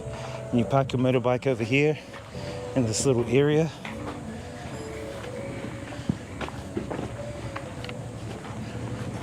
It's only about 10 pesos. I think 10 pesos works out to be 30 or 40 cents, which is pretty cheap. Always make sure you lock your bike as well and lock your helmet onto the bike. That also helps. All right, here we are. Time to hit the island again and check out some other vibes.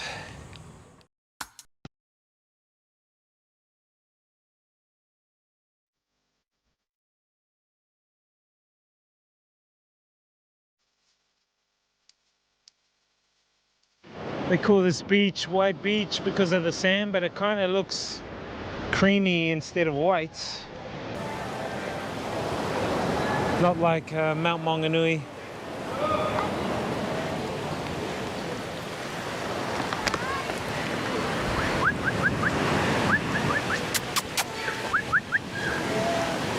One of the local mutts. But check this out, guys. Check out the sand.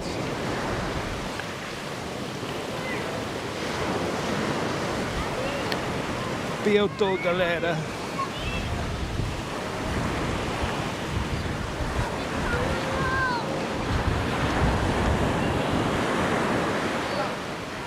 It's a bit rougher out here as well. It's kind of like the west coast of New Zealand. Vendors trying to sell you stuff. I've been sold these like necklaces, or they've tried to sell me the necklaces. But you get them coming up consistently because they need to make some money. They have families and they don't really have jobs, so I can understand.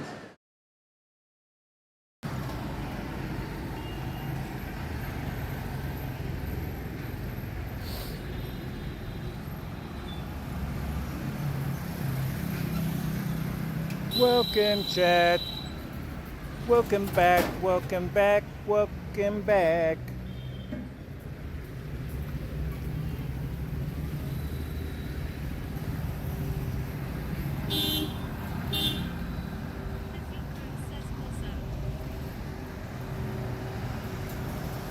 What's up, what's up, what's up?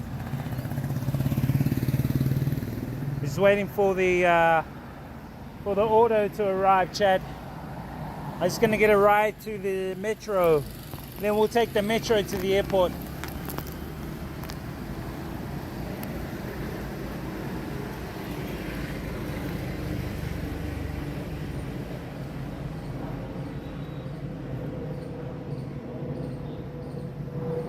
About $1 to go to the metro.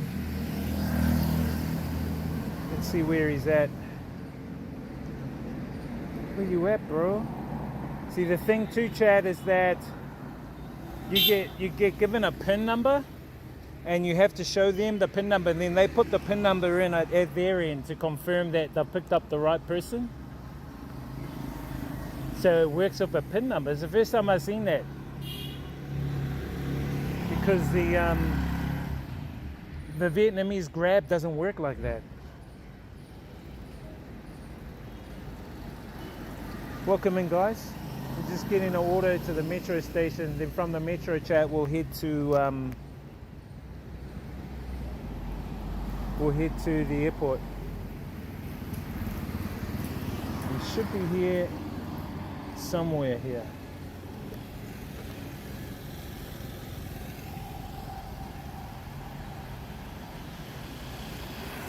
And I noticed they give you a registration number, chat, but sometimes the registration number is wrong.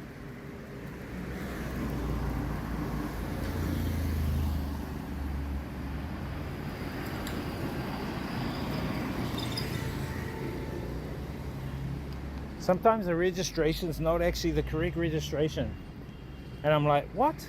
How come it's different?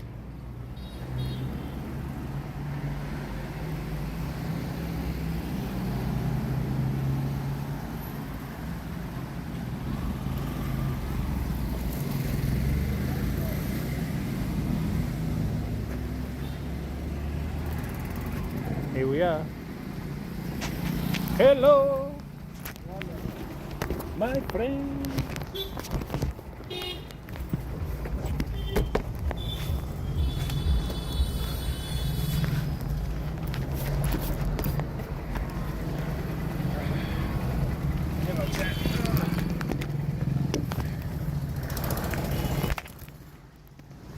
Hang on, my friend.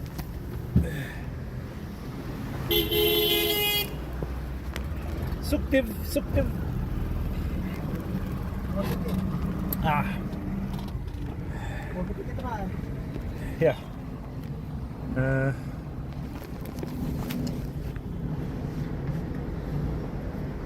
I got a quote in chat.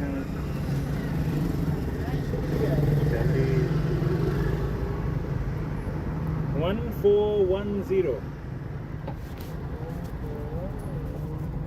Okay.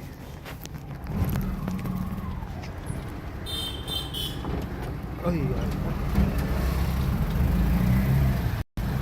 Sorry, chat. You guys get thrown around by me. Hello. I throw you guys around.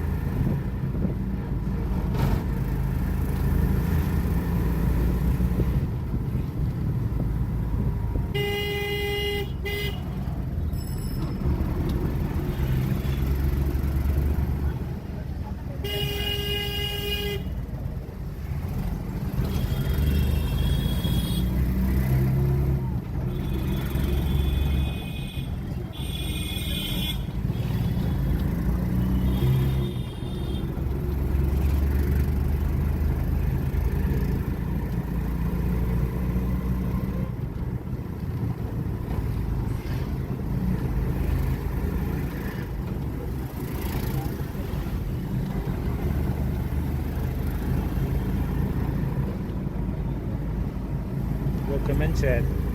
So we're gonna head to the metro station just up the road here. Just showing you some of India vibes. Metro is not too far. Kind of like 5 minutes away. But I don't want to walk there in this heat. It's too hot. So I thought I'll just pay $1. There's a toilet there. There's a guy peeing there. What the hell? What's up, bro?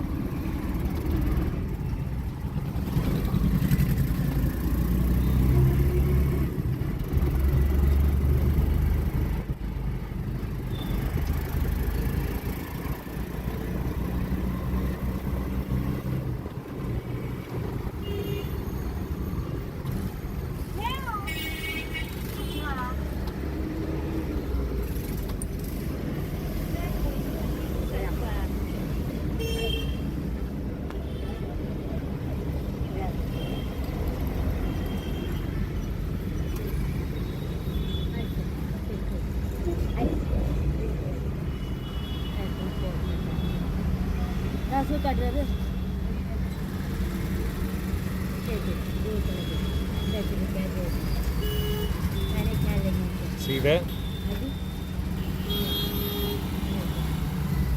Yo, Bepo.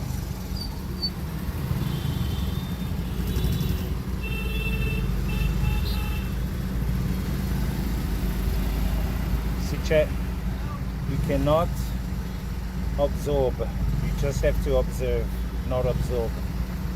Much as I want to help these people. But you know, if you're gonna help one, why don't you help them all? You know what I mean? This guy giving me the stares.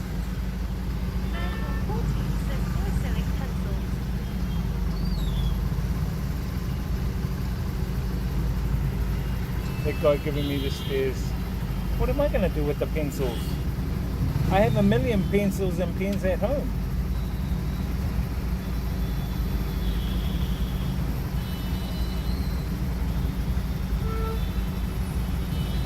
Those guys were smart. What they should be selling right now in this heat is cold water. Cold water. But people are going to go, hey, that's tap water. Or fans, electric fans. That's what they should be selling, shit like that.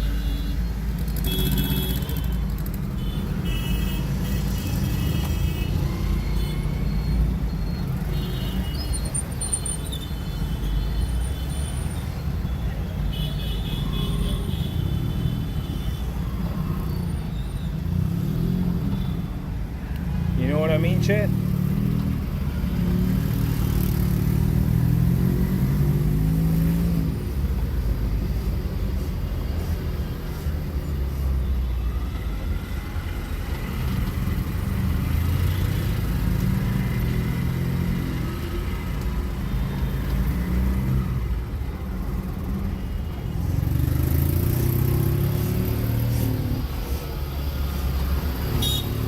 So yeah, I've had to just observe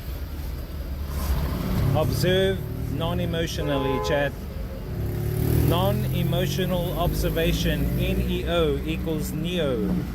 If you don't know what that symbolizes, Neo, N-E-O, non-emotional observer.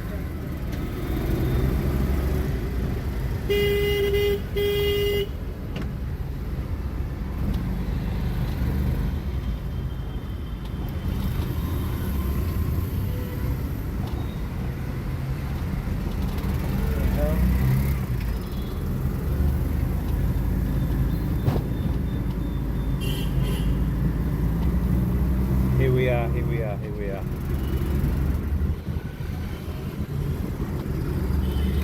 Okay.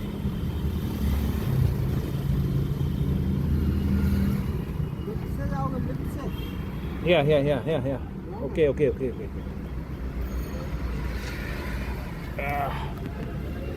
Yeah.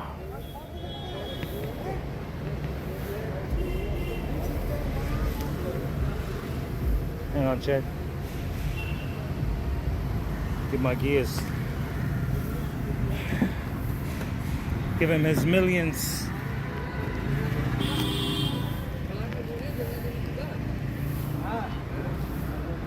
Thank you, my friend. See you tomorrow. Bye bye.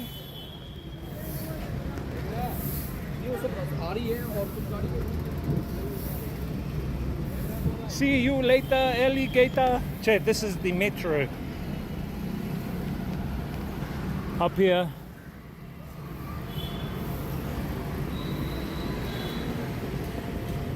Go up the escalator. And we get our tickets.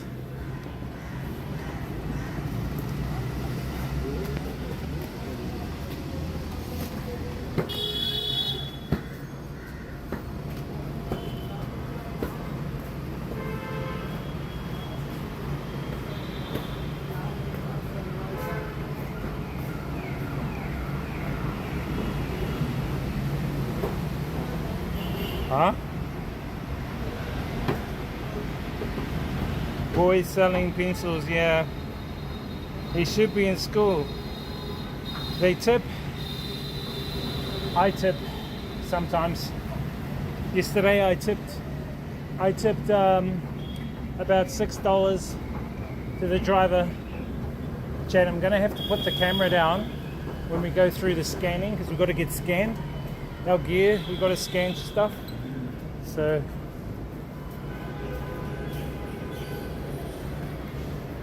hang on, chat. I've got to scan you guys.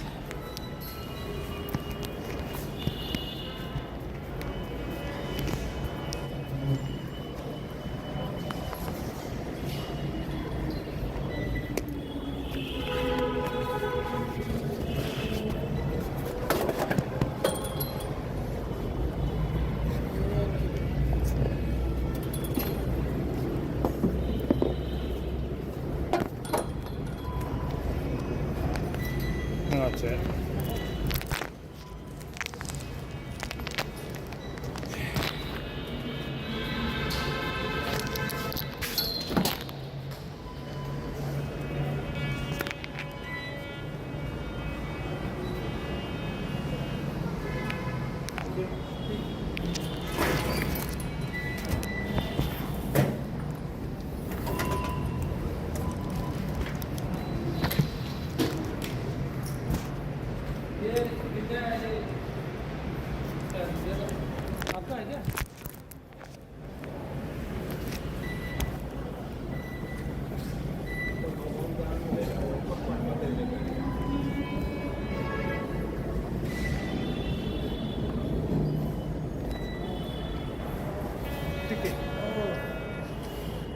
Customer care.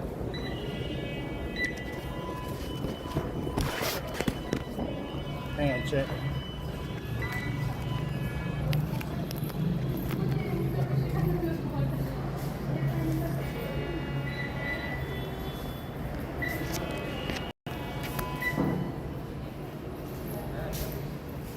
Sorry, chat. That was a bit of a mess for you guys.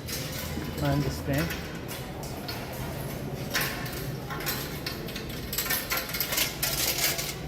Hello, airport. Terminal 1, is it? 1 to 2. One. Wow, Indigo. Is it Indigo? Indigo station? और 40 रुपए 40 40.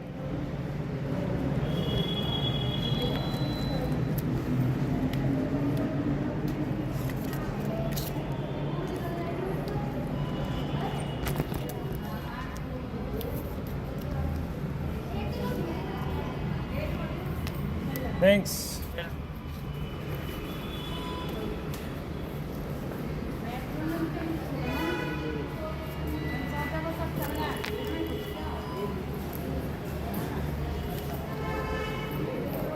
I better put my drugs away.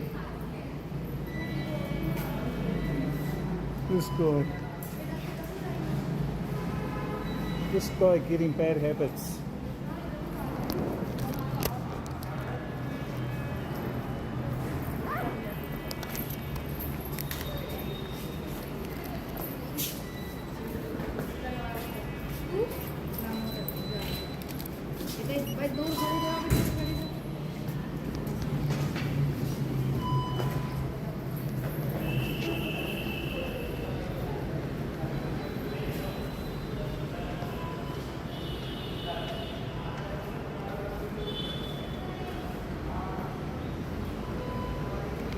Airport. This guy looking sad, chat. Security. What a sad dude. Look lively out.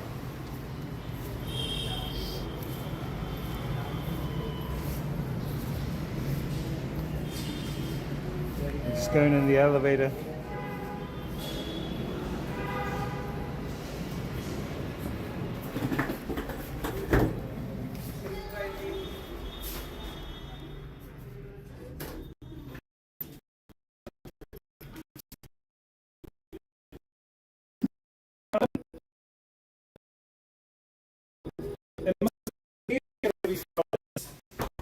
You fellas scared them.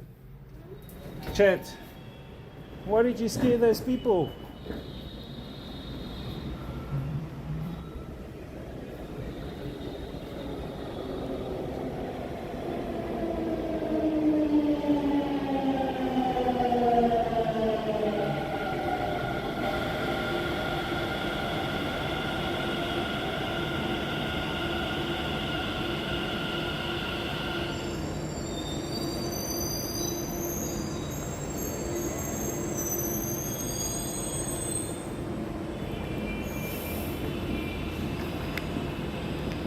So after a rugby game, where are you flying to? You have to wait till tomorrow when I stream. It's a surprise.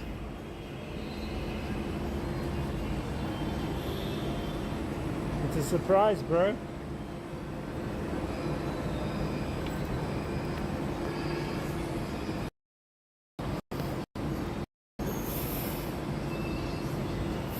I got a feeling the All Blacks will win the rugby game, chat. That's just my own feeling. Should be an easy win. But how? You never know.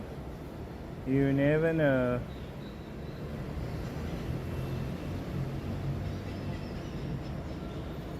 I'll give that driver a 5, okay. For Rapido. I'm just glad I don't have to walk in the damn humidity, chat. It's so humid. So you guys will have to wait until I get there, chat. It might be Thailand, it might be Nepal, it might be New Zealand, it might be India, it might be Pakistan, it might be America.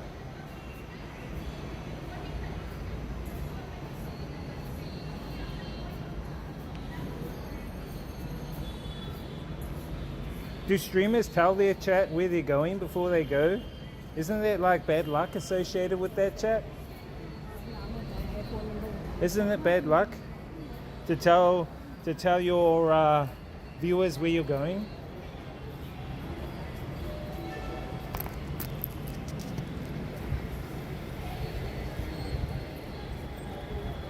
Chad, I haven't got the. I'm holding the phone in my hand, and people aren't actually looking at me now that I'm holding it in my hand.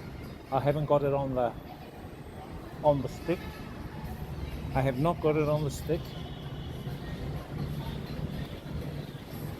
So there was a security guard, and he was in a booth just downstairs before I got in the elevator, and I said to him, airport, and I pointed to this side of the platform, and he just goes.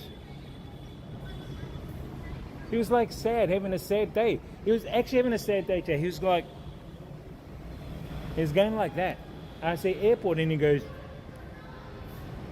I was going, bro, lighten up, man. Shit. You don't like your job? Why the hell are you in it for? Why do people do shit, Chad, that they don't love? Why do people do stuff they don't love doing? And why do people put themselves through that hardship? You know what I mean? I'm like, bro, lighten the fuck up, dude. Come on, man. Just because you're having a sad day doesn't mean you got to take it out on us poor travelers. Yo, Maria, what's up? Ciao, ciao. Ciao, Maria, ciao.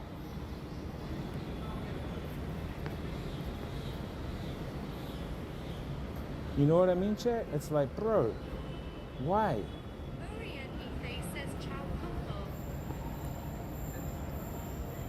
Ciao, come va. Here's our train, chat. Now I'm hoping this is the train that we're gonna go. Yes, it is. I think. Is it 3 a.m.? Oh shit! I thought the game was 2 a.m.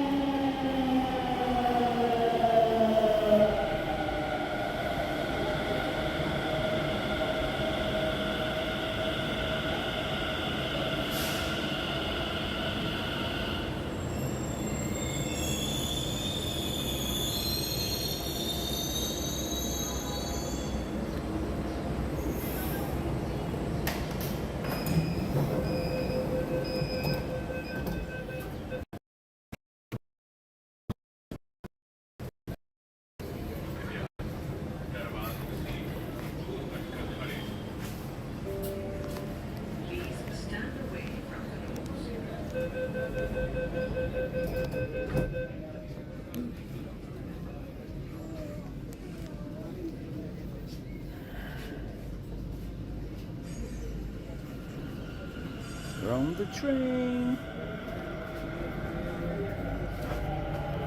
the pain train.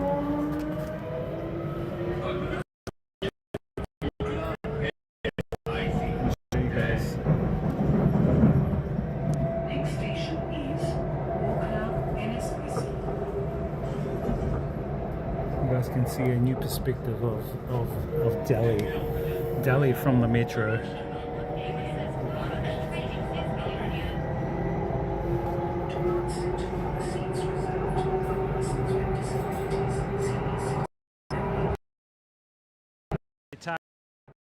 Target some of the tourist areas like here.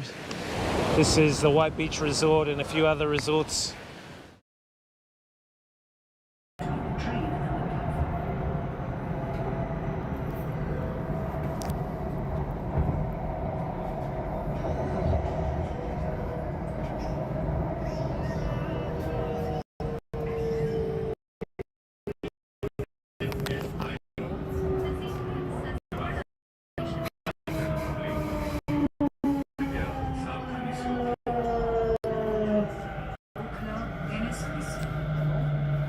will open on the left. Umbrella Corporation. By probably.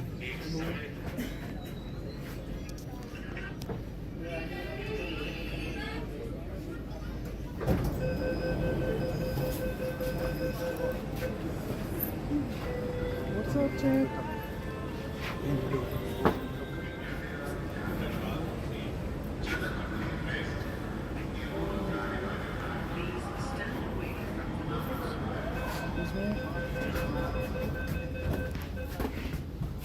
me.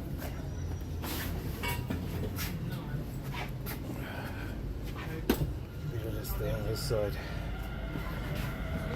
Away from those doors.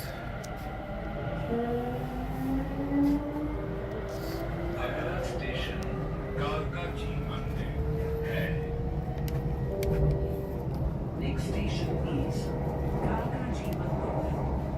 We're going in a tunnel, Chad. Tunnel of love. Tunnel of love.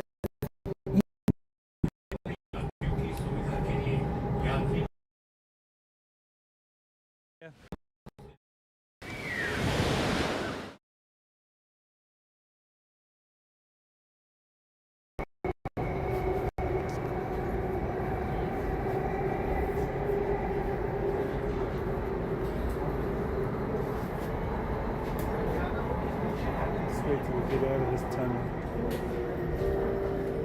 Kalkaji मंदिर दरवाजे बाईं तरफ खुलेंगे आगे line के लिए यहाँ से बचें कृपया सावधानी से उतरें Kalkaji Mandir.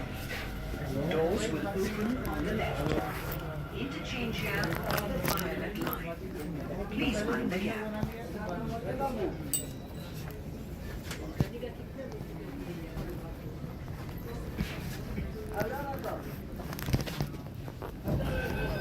Couple of years, bro. I've had mine for a couple of years.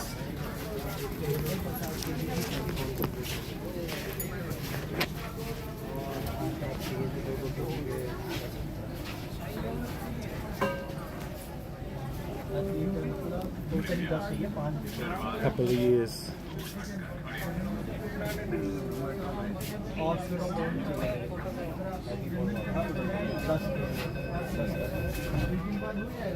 Few years actually. I got a few of them. I have a few of them.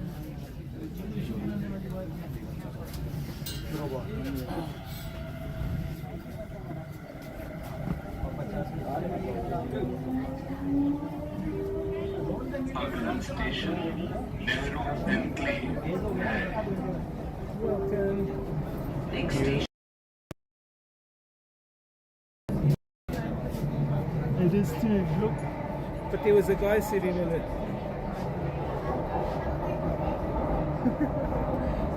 If I see an old lady, I'll give it to her.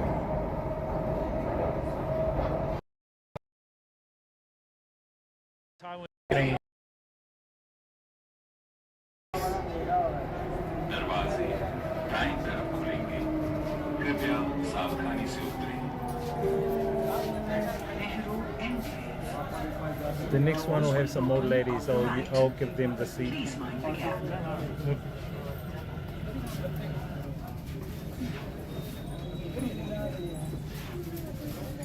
Here, chat. See the Good Samaritan I am?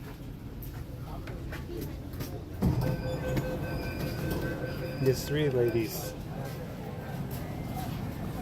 But there's a guy, see? I gave it and the guy's in there. See what she's made me do? All your fellas' fault. You guys are hopeless.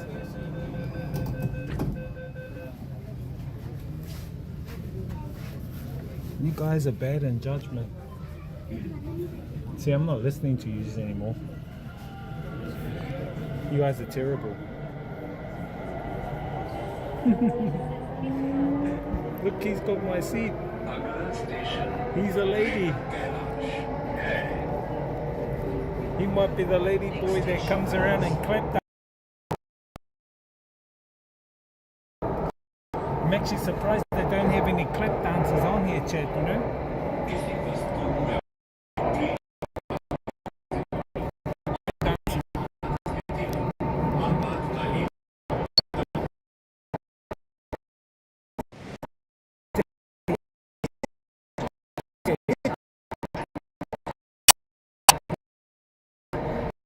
So that'll be 8:30 time. That's all right.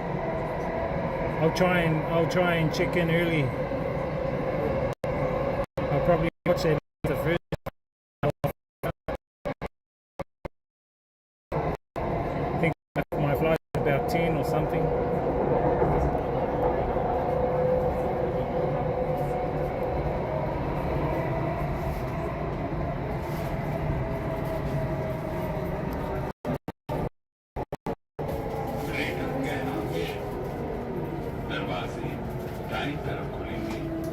कृपया सावधानी से उतरें Train approach. Doors will open on the right. Please mind the gap.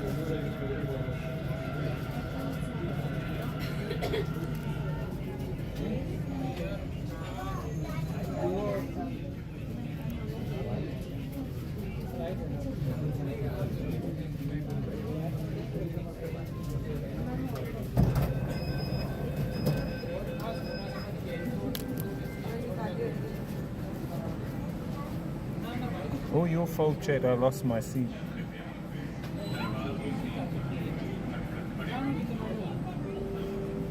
Please stand away Please stand away from the door. Taste Mum says hello, Wiz. Hey, what's up, Taze Mum? How you doing? Good to see you. What's been good in the hood?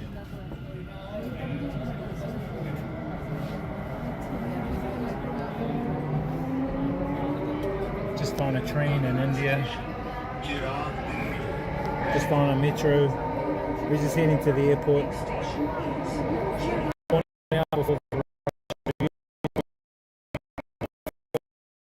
And 8:30, 9 o'clock, it gets really peak time. A lot of people traveling around that time. So thought I'd come out now and just settle in a little bit. Plus you got to do a few checks going through security. So they have the army, the military at the airport. They are monitoring the in and out of people at the airport, chat. They have scans. They have all the scans. You have to put all your baggage through. Then they scan you. But it's all been run by the military here in India. And I think a lot of it is to do with the making sure there's no bombs. You know. Just relaxing, cool. Sounds like Japan trains with English announcements. Yeah, they have even on the crappy train, they actually also have on the crappy train they also have announcements as well. So you know.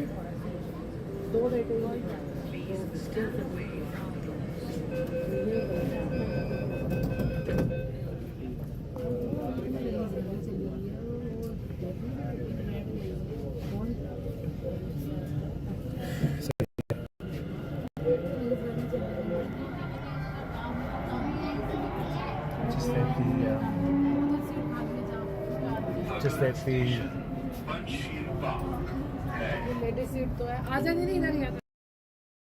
fly cam up and get some fly cam vibes here at White Beach.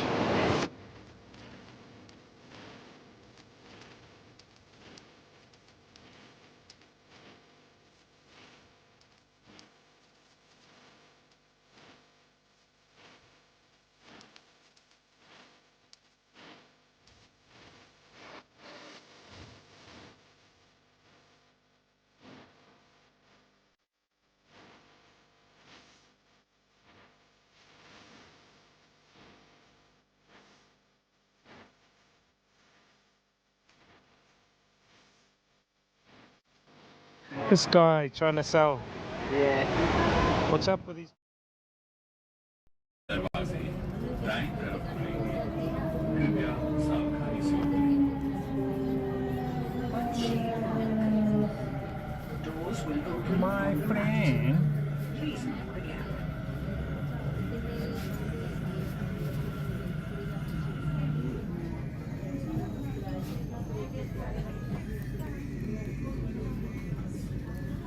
Just down in the metro, chat, so it's a little bit the connection is a bit crap down here, but the guy got kicked off the woman's chair, chat. So there's a lady here now.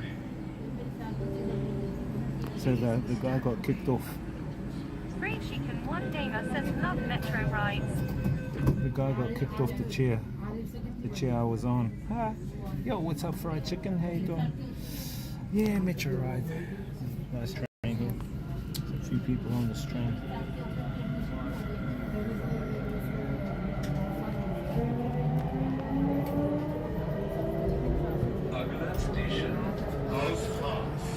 love the metro rides. Next station is Horse Yeah, he got kicked off by the lady. There's two ladies there.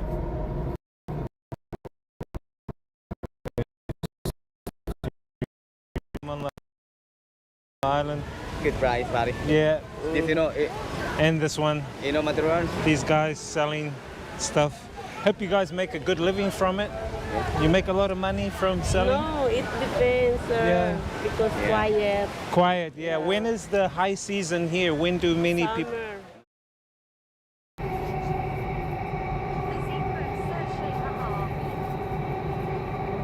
दरवाजे बंद होने के बाद आता है No. Just the lady came. Because it's a ladies' chair.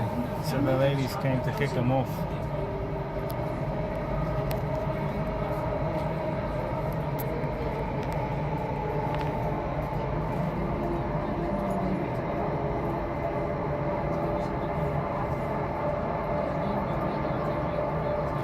My friends.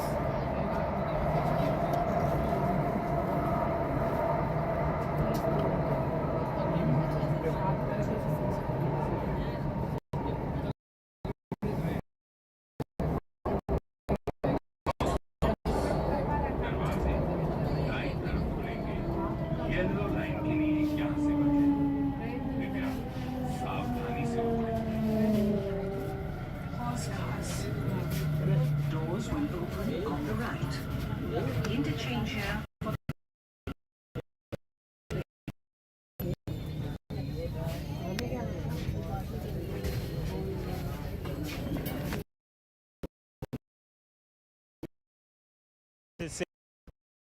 December, Yeah. January, okay. Till Now July. it's difficult, Yeah, right? very Because difficult not many to- people. Buy, I'm okay. Oh no, you have already here. Ah, yeah, I buy one. Yeah, Sir, I you have get one here. some bracelet, made to bracelet. I already have some, so yeah. So Like there this. are lots of people that come What November. nationality? November, people come. Lots of people come November. Like this What one, country? Many people come, right? What country? Guess. If you guess, I will buy. What They're country? American people. No. If you No? guess the country I'm from, I will buy. I will Really? spend 2,000 peso if you can guess the country. Guess my country now, and I will give you 2,000 pesos. Oh, really? You only have. I will give you two chances. Give you two Better, sir. chances. She's already had one chance, so you have one more. You have two. Okay. What country do you think I'm from? I guess still. What country do you think?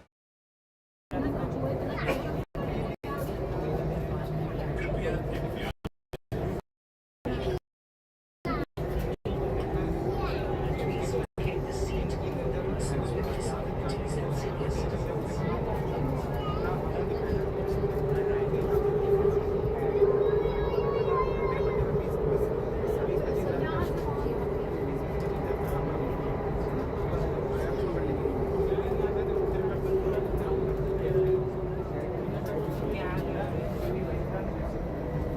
We back, chat. We back. In and out. Bad metro connection. Metro connection is not that good, chat. कृपया सावधानी से उतरें Doors will open on the right. Please mind the gap.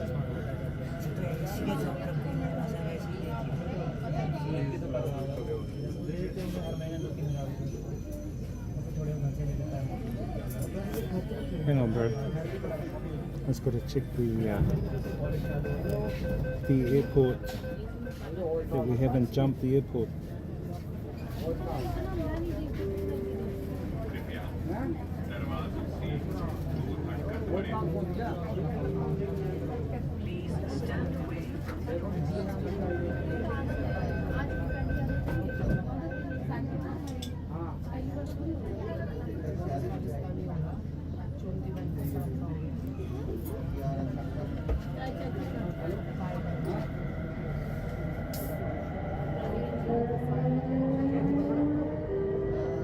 अगला station are के पुरम है Okay.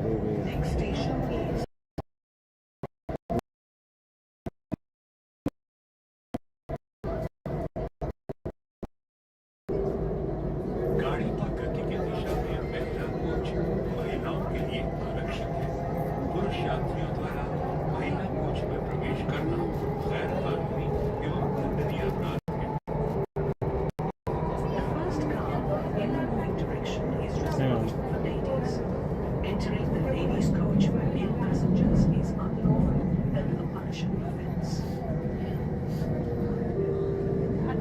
R K. Puram दरवाजे दाईं तरफ खुलेंगे कृपया सावधानी से उतरें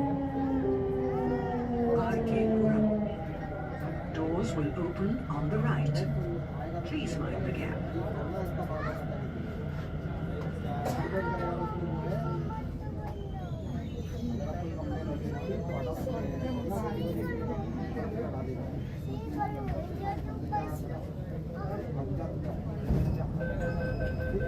Okay, we're about how many stations away?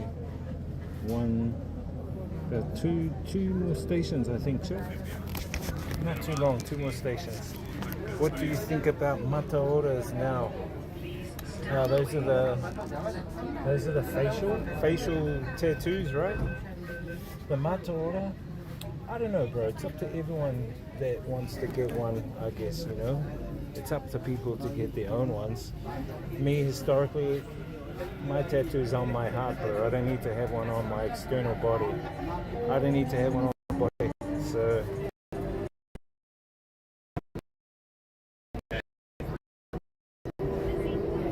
Next station is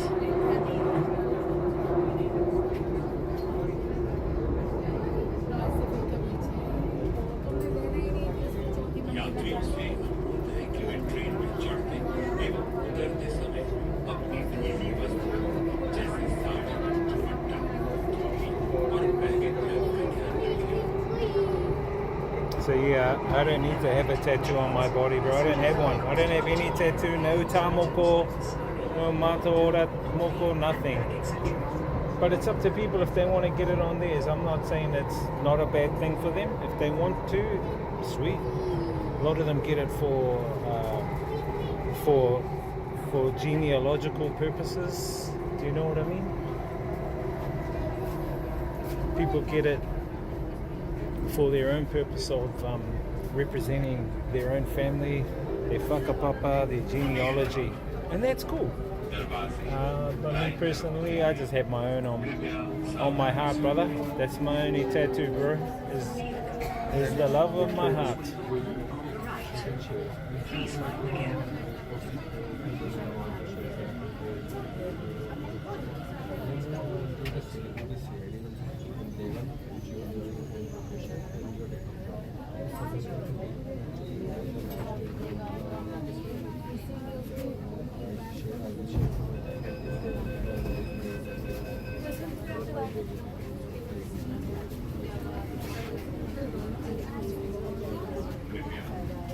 You understand, bro? This is my own opinion, bro. If other Māori want to get one, sweet. Wish them the best, you know. But me personally, nah, I don't need one.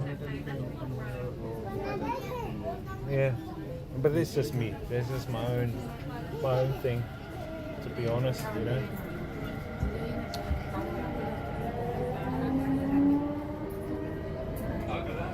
Just that I know that when you do stuff like that, you are actually manifesting. You are creating something. You are creating something. You know what I mean? It becomes a reality. You are giving it energy. Whether it's negative or positive energy, you're still giving it some sort of energy. It's like with any drawing. It's like even the words we speak or the words we write.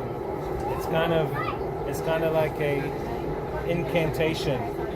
That's why they call word spelling. You're casting a spell. You know what I mean? Very similar with drawing.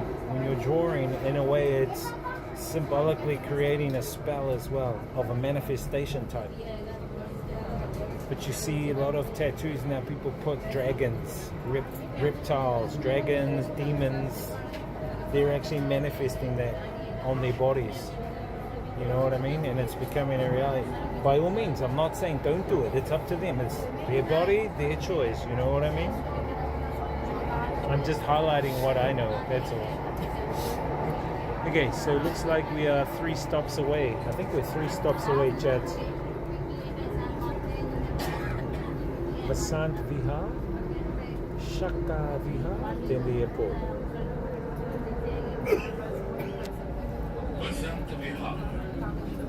Yeah. I don't stop anyone from getting one. Yeah, you know what I mean, bro.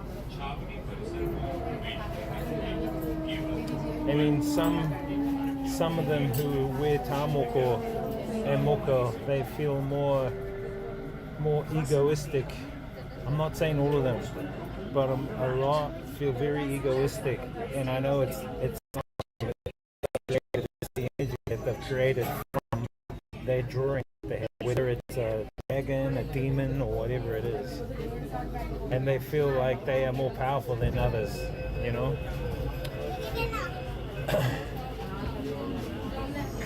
It's just my own observations, bro, you know.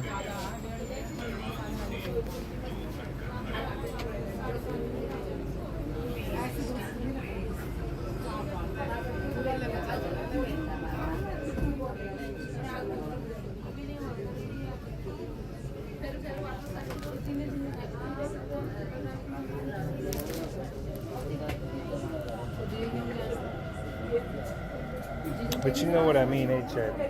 I'm not trying to make you guys scared or anything. I'm just giving you guys my opinion.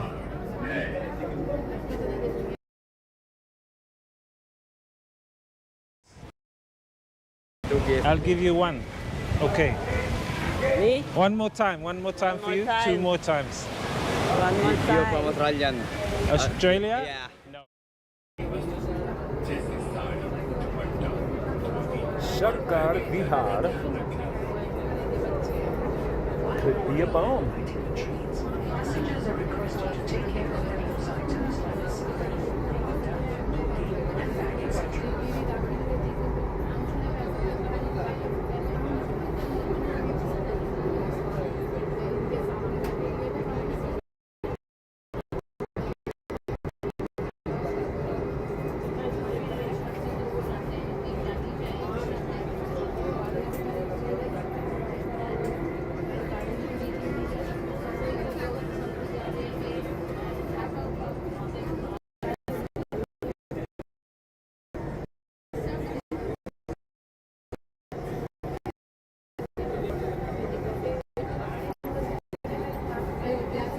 The secret says yeah, there's heaps of those fellas now that portray themselves as more married because of what they've got on their faces.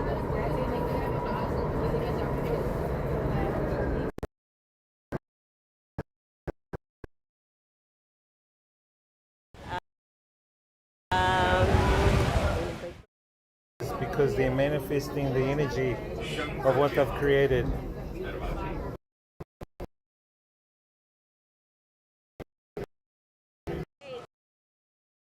Just a minute. You kidding me, huh? No, man. Okay. Come on.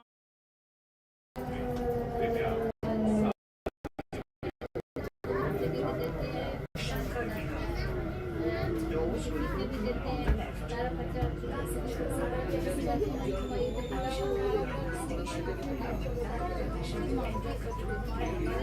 Please mind the gap.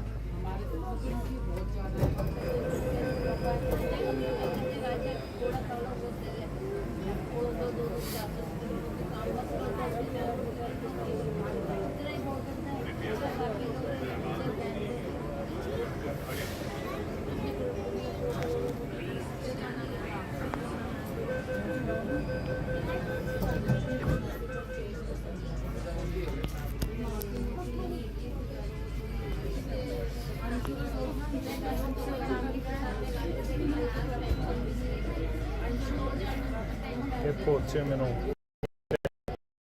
We're at the airport.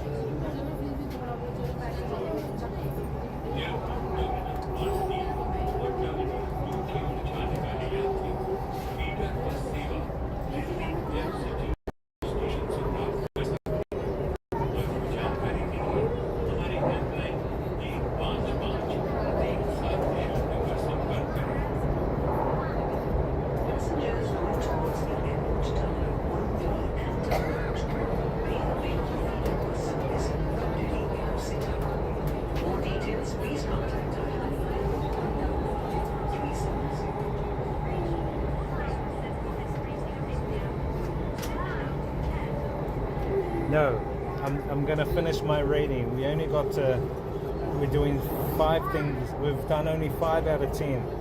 I'll do the next 5 once we get off. And I'll give you my rating and my overall rating.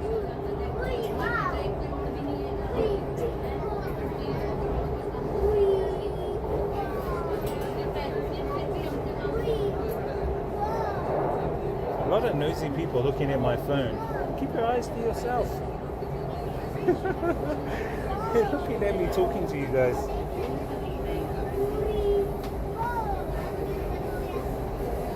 Yeah, we're leaving. We're getting out of here. I've had enough of this place.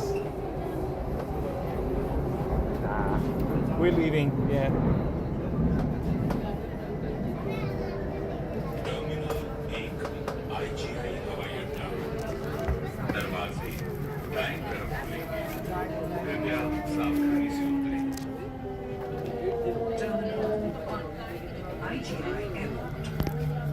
Doors will open on the right. Please mind the gap.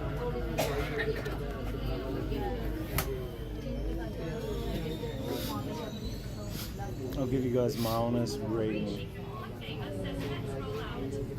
Let's go.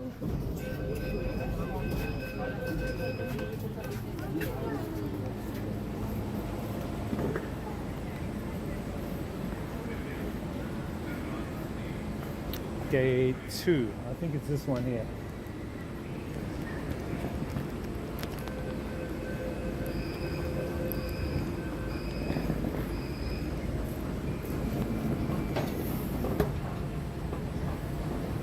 So yeah, I listed 10 things that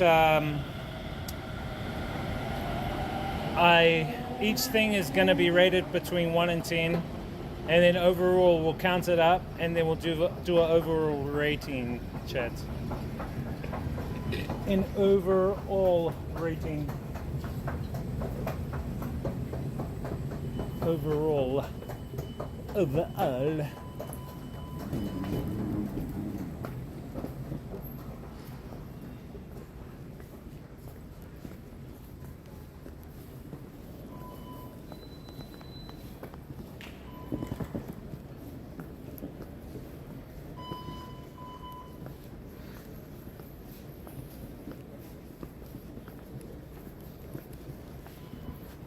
Just got to scan my ticket.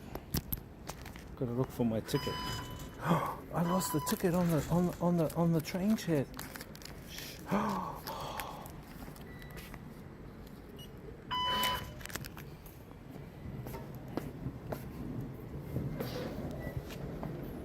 Let's walk to the airport, which is this way.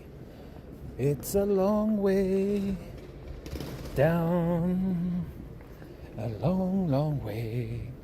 Chad, we got to get a shuttle. We got to get a shuttle to go from one terminal to the other terminal. So my ratings. Firstly, I rated the food. No, I rated the friendliness, Chad. I rated the friendliness, and as I said, they are very friendly. They do stare at you a lot, Chad. They do stare at you. So you do have to be careful of that, of the people staring. And then they hassle you. There are those that hassle you. There are those that beg from you. So that's something you got to be mindful of as well. So I gave it a 9.5. A 9.5. The next thing, number 2, is the food. So delicious food, affordable pricing, probably cheaper than Vietnam slightly. More variety, although their variety is within the realms of rice dishes, bread dishes, and then they've got the curry dishes. And I rated that at 9.5 as well. The third thing was safety. Now, very safe. For male, young and handsome like me, very safe. But if you're a female and you're over 18, under 30, it's going to be difficult, because the majority of people out on the streets in India are male. I would say 95% of the people out on the streets are male. And if you're a European girl, it's going to feel intimidating, very intimidating. What was my rating for that, chat? Let me have a look. I need to see what my ratings were of the ones we've done so far. Here's my other phone.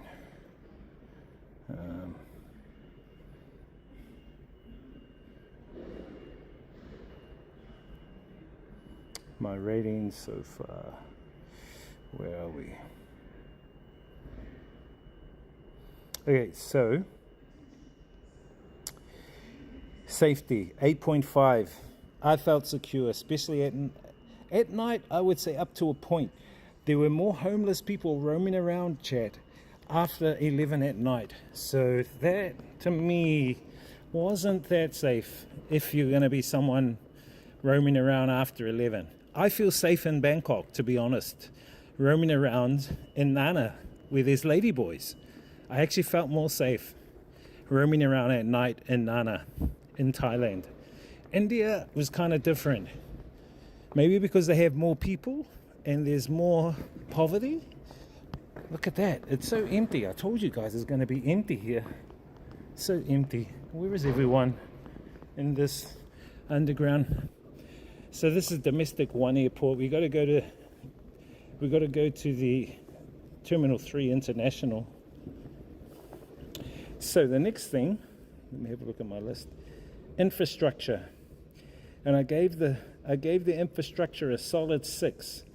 How was the conditions of the road? Terrible. The public transport, very difficult to adjust and find out, because you don't know how buses work here. You don't know how the autos, which are the tuk-tuks, work. You have to find out how those all work, and it's really difficult for a traveller to try, and a new traveller, if you're new to India, it's going to be difficult for you getting around. The infrastructure, they need to work on their infrastructure. It's very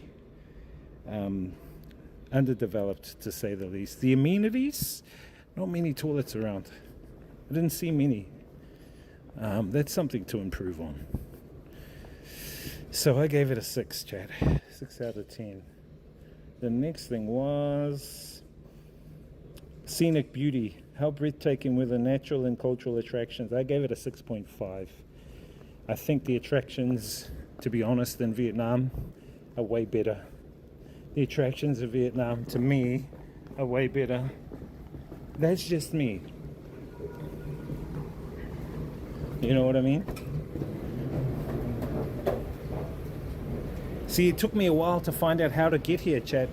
From when I got dropped off at Delhi airport, I had to figure it out myself, but I'm used to figuring out all this stuff by myself. I know how things work, being a veteran traveler, but if you're new, you'd have no idea how to get to where I got. It's going to be difficult. You'd probably just pay for a $20 taxi, which I could have, but to me that's not a challenge. I want to challenge myself when I come to these places by using their public transport. I want to find out how, okay, if the locals can use it, I want to use it. I want to find out how to use their public transport. It's easy. To me, it's easy getting a taxi from the airport to my destination. It's not easy to try and work out how their public transport works. And that's what I like. I like the challenge of finding out how their public transport works. And that's what I do. Like this.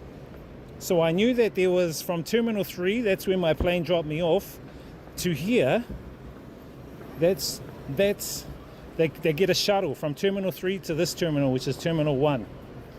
Then from this terminal, I catch the metro to where I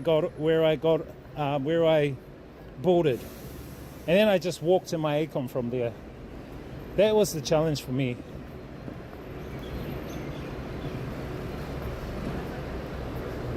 See, this is where you get the shuttle. The shuttle goes right here. It's 25. Actually, I think that's it over there.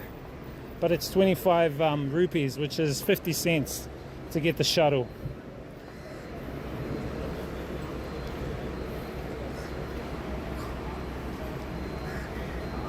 So I like sussing out systems in countries. Do you know what I mean? I'll do that soon. Just give me a sec.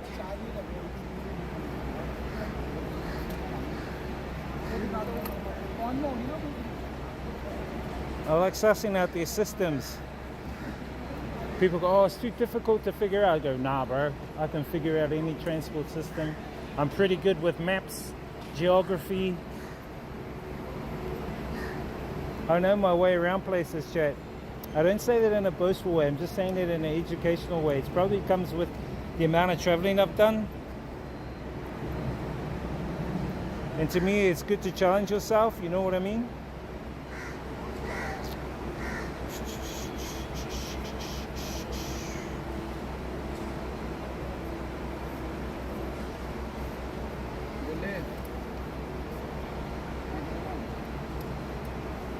Do you know what I mean, chat?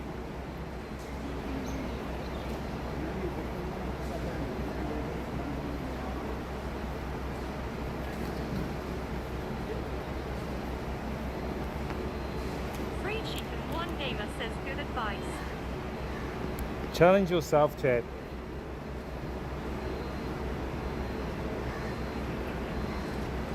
It's good to know. Okay, I need to look at my Terminal 3. T3, chat. Now says good afternoon. Yo, what's up, bro? How you doing, man? Okay, here we go. Terminal 3 or 2? 3. 3.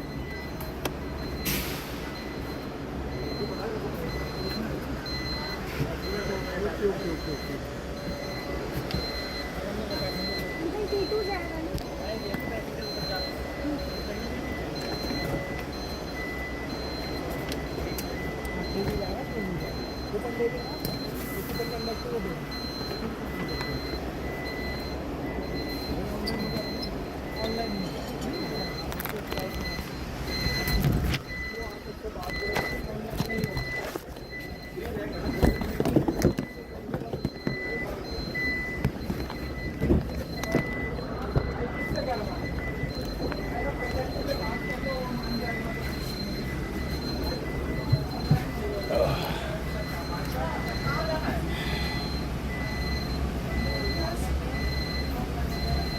How you doing there, bro? Oh, gotta get my money ready. I think it's 25.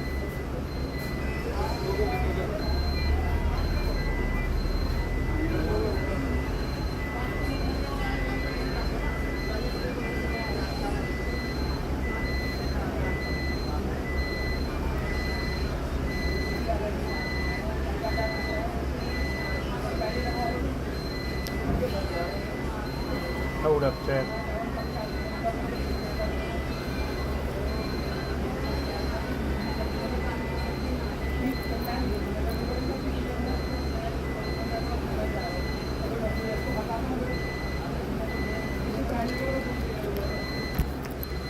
₹25 chat to get on this bus. This is the shuttle bus that goes from Terminal 1 to Terminal 3. Terminal 3 is the main one that you fly out from. I think they've classed the Indian airport as one of the best airports in Asia. It's that good that even the dogs come here to check out the airport. That's how good the airport is, chat. Is that the dogs come here to check out the airport because they're so fantastic. Okay?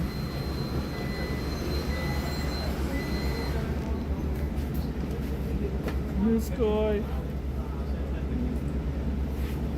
I'll do more of my rating once we get into the airport and Terminal 3, chat. I'll give you my last 5 points. So we covered infrastructure, right? How much do we give the infrastructure? Let me have a look. says, was this guy filming you? Was this guy? Who? Where? I don't think anyone was. Okay, so we got to Scenic Beauty, 6.5. Scenic Beauty. The next one we'll do 0.6 is cultural immersion. 0.7 value for money. 0.8 language ease. 0.9 tourist facilities, and then 10 is overall experience, and then I'll give you guys my rating. But we'll do it once we get inside, chat, because there's a lot of people around and stuff. A few nosy people. Who had their phone? One of these guys? I didn't care. They can point it at me. Hopefully they put me on their Instagram and I get famous. Nah, I don't want to be famous, chat. You know what I mean?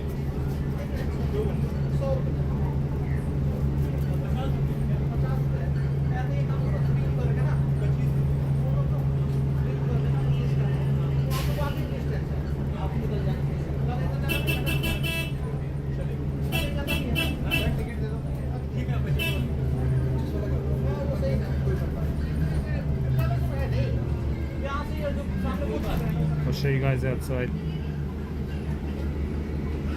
See, we went from auto to metro to shuttle.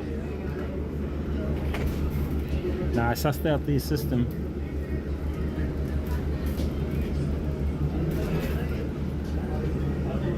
Those are, I think those are like taxis, chat, those black little vans. I've seen a lot of them around. You see them over here. You see a lot of those black little vans around.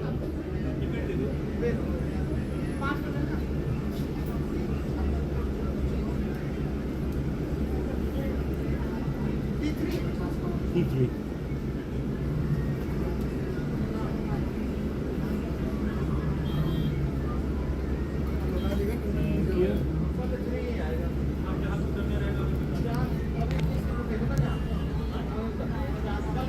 Yeah, it's the time. Check out the weather while you're there too, bro. Check out the weather while you're there if you can. You can check it out.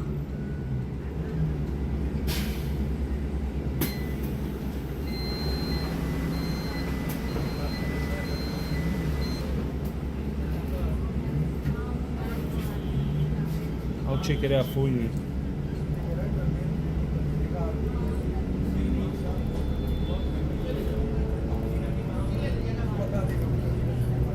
$34 it is. It's really humid outside. I think it's more than 64% humidity, probably about 90% humidity, chat.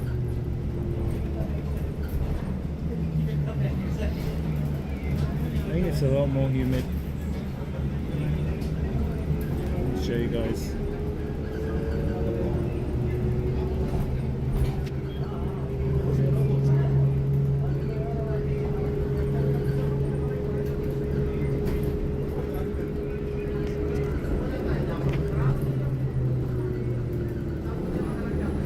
International Trade Show. Wow.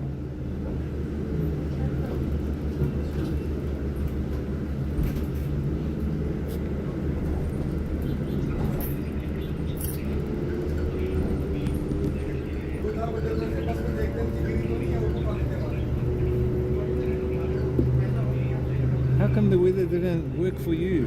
Why didn't you go exclamation weather and put the name of the city? So go exclamation weather Delhi, exclamation weather Mumbai. Oh, look at all the artwork there, chat. It's cool artwork. Look at that. Wow, looks like nature. That's probably the best part I've seen of the nature vibes right there.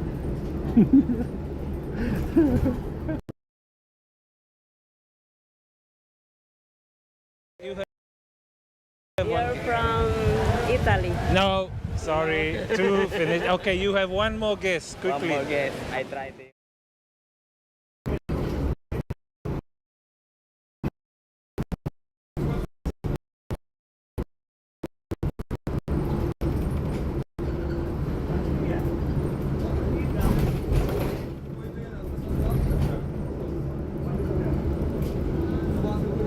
Look at all the birds, Chad.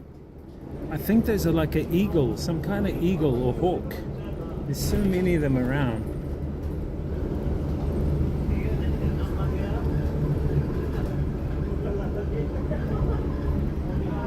Are you with with me.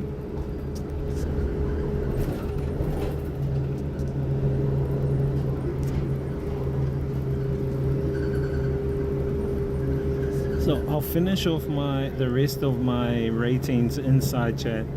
Oh, by the way, all these here are all hotels. I looked at them. I was gonna stay at one of these hotels here, but they're actually quite far away from the terminal. So you need to get like a taxi or a shuttle to the terminal from these hotels here. But they look pretty cool. It looks all new out this way, actually.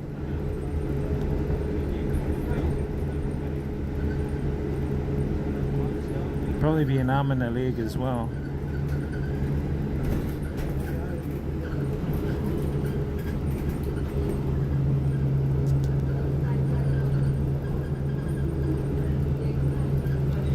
See, they've got you Marriott. I've seen one of those by that hotel as well. I think Novotel is here as well.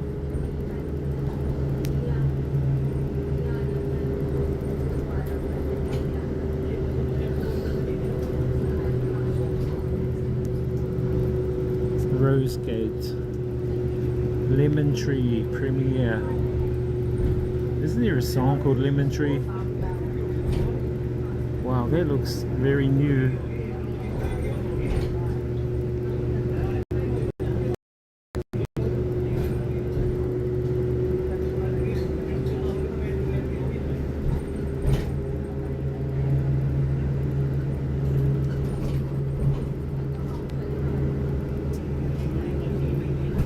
India.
There's 3 terminals, so the train and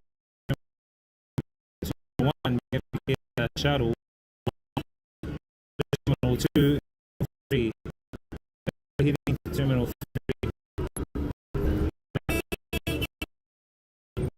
And a terminal.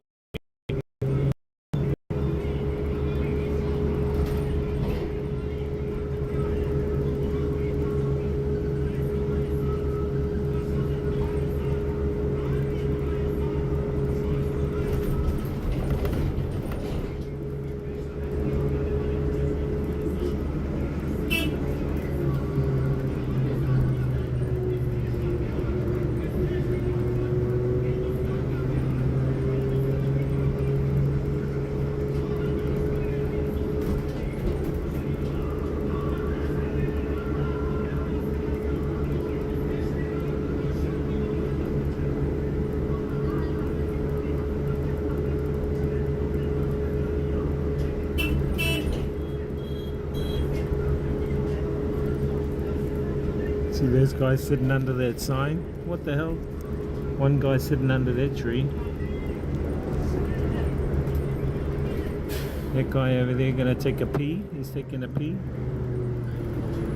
The hell?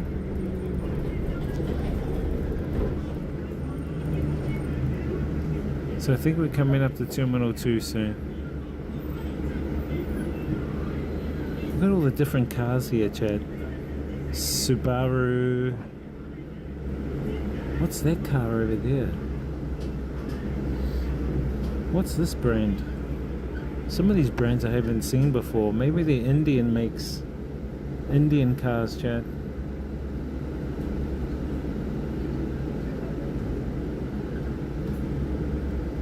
See a few Subarus around.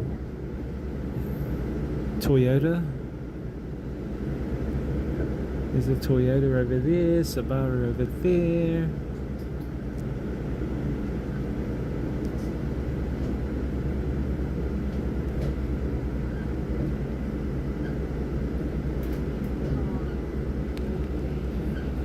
Police over there. Welcome to India over there.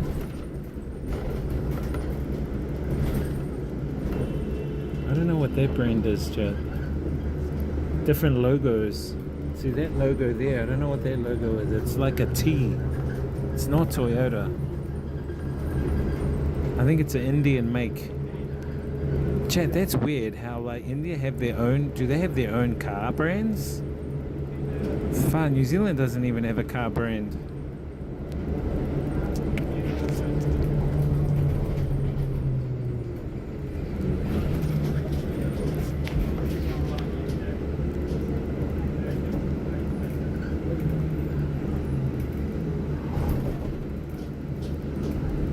Military, see all the security?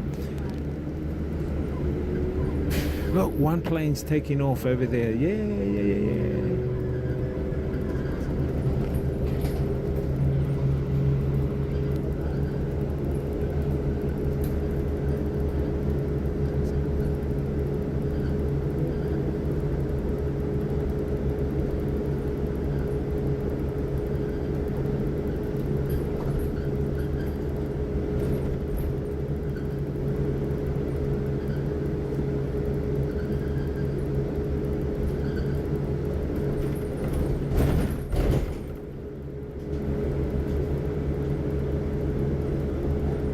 Here's Terminal 3. Terminal 3.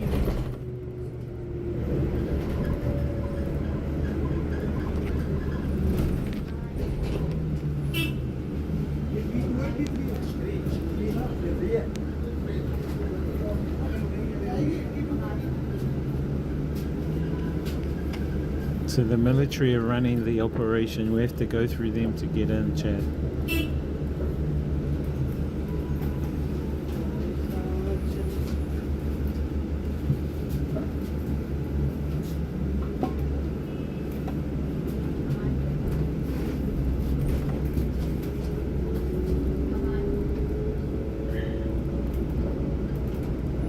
Okay.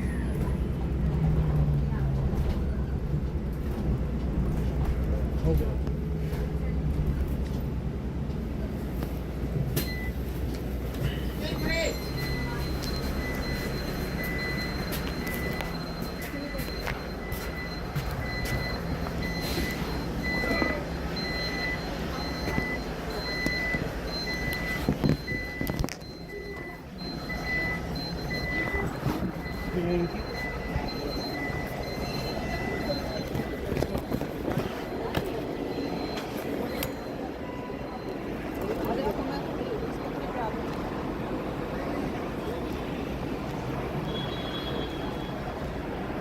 Now we're going to go inside and we're going to hang out inside.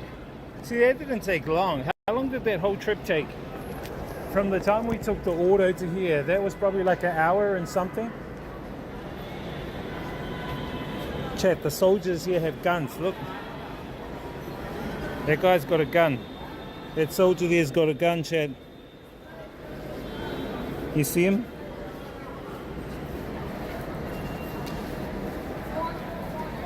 The soldiers here have guns.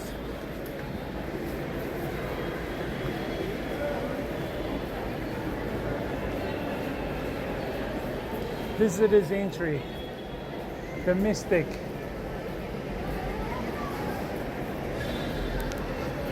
Where's international? Departures. Level 2.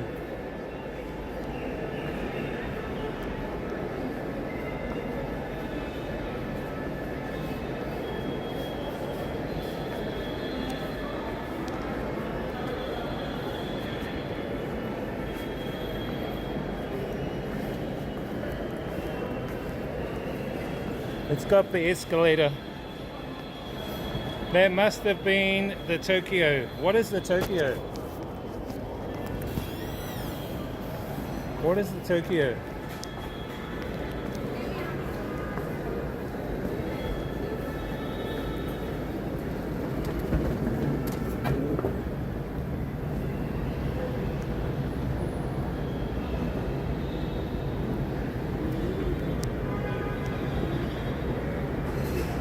I think to get in, chat, we're going to have to be screened. We've got to put all our stuff in, scan, make sure we ain't got any bombs. No bombs allowed, chat.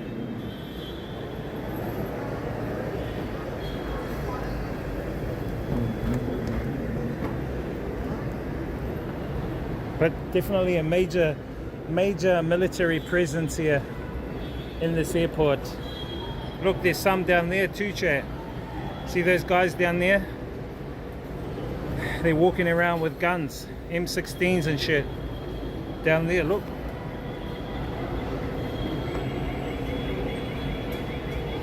See? Heavy military presence, chat.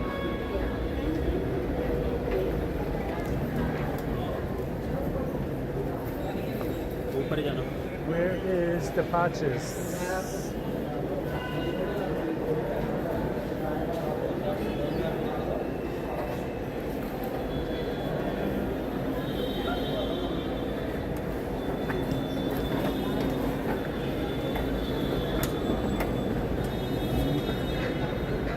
We gotta go on these escalator type things. What the fuck?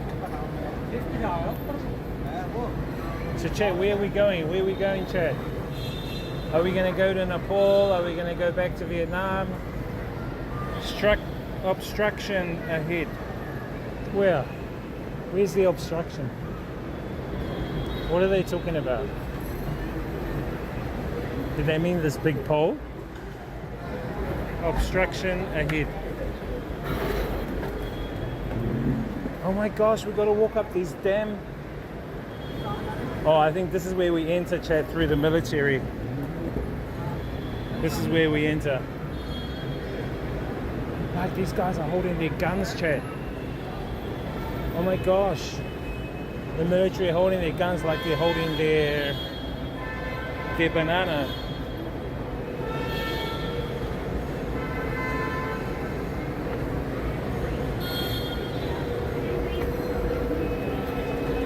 What? I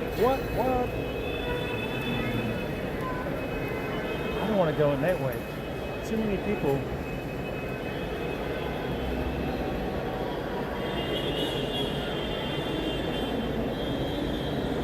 Oh my gosh, we've got to wait here to get in.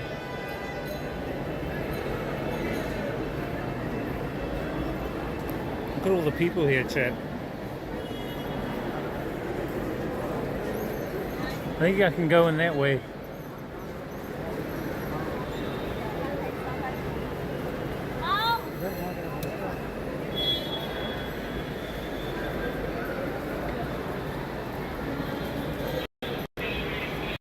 I've got to find out. I'm not staying out here. Boarding pass.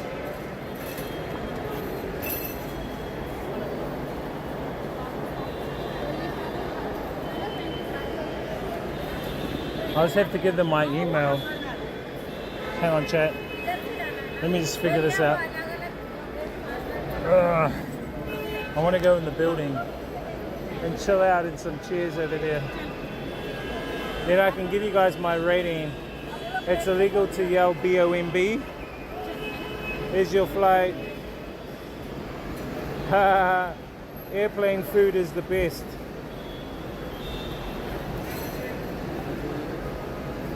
Do you think so? Hang on, chat.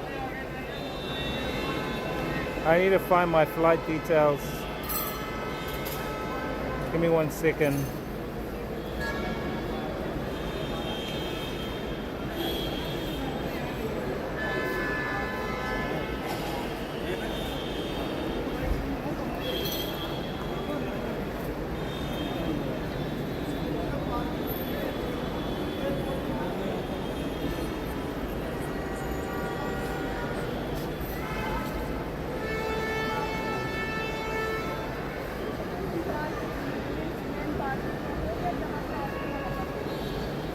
And get my passport ready.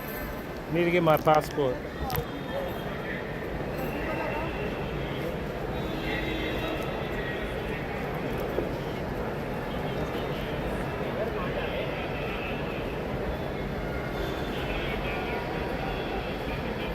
Boarding pass and ID.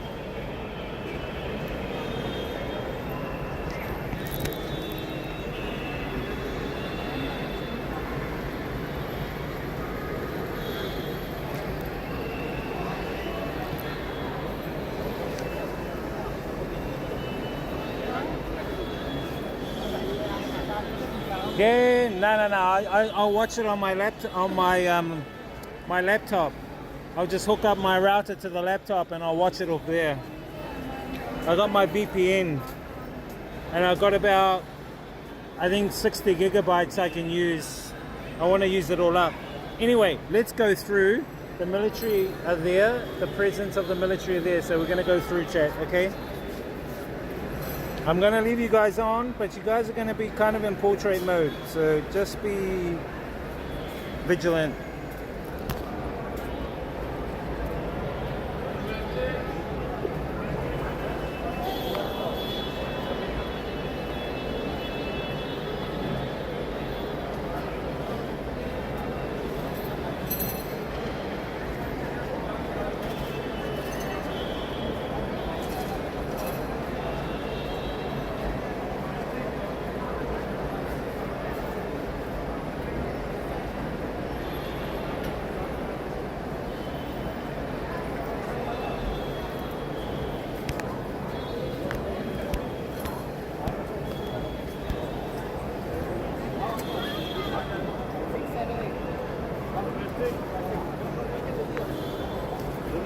International. Next one. Domestic. Up here.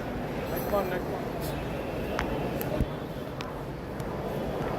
Next one.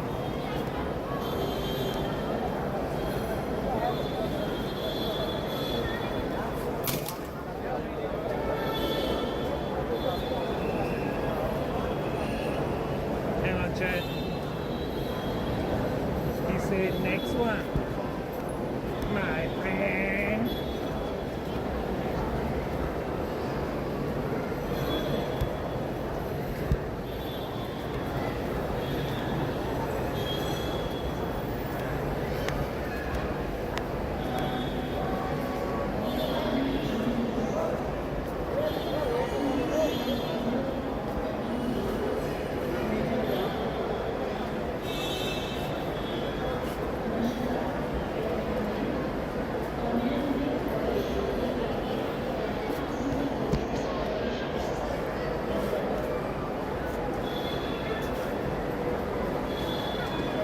Chat. We won't say anything. Yeah.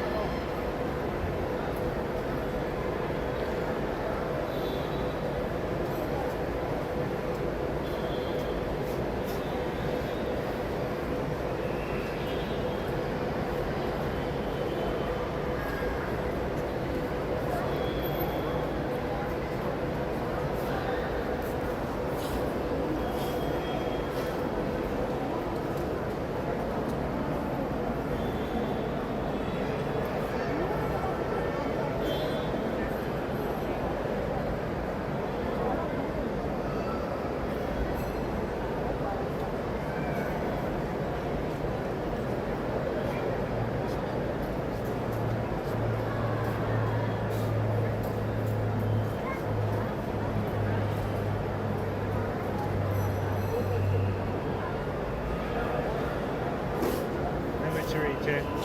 Military.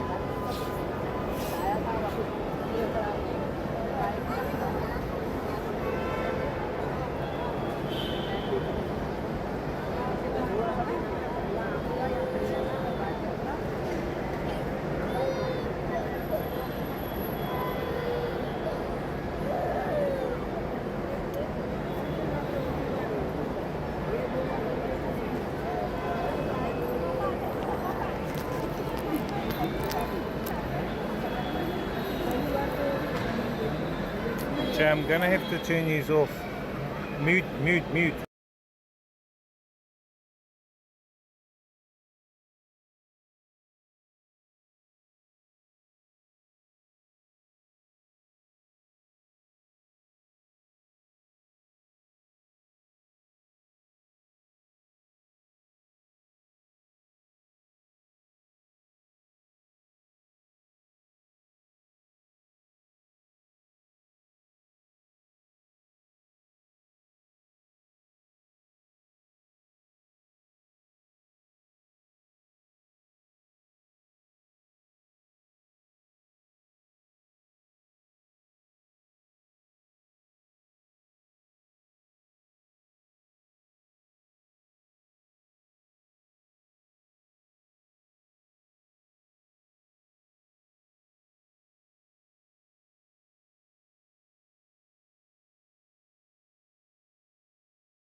Well, we made it in, chat. Did you guys see? You already missed the Kathmandu flight. This guy trying to look at the timings on the flight schedules. No, I just wanted to come in because it's a lot cooler. Oh, way cooler. Plus, I think I might be getting a number 2 coming on soon. So, you know. Did you guys see the security military guy? He just looked at mine and goes, "Okay, go through.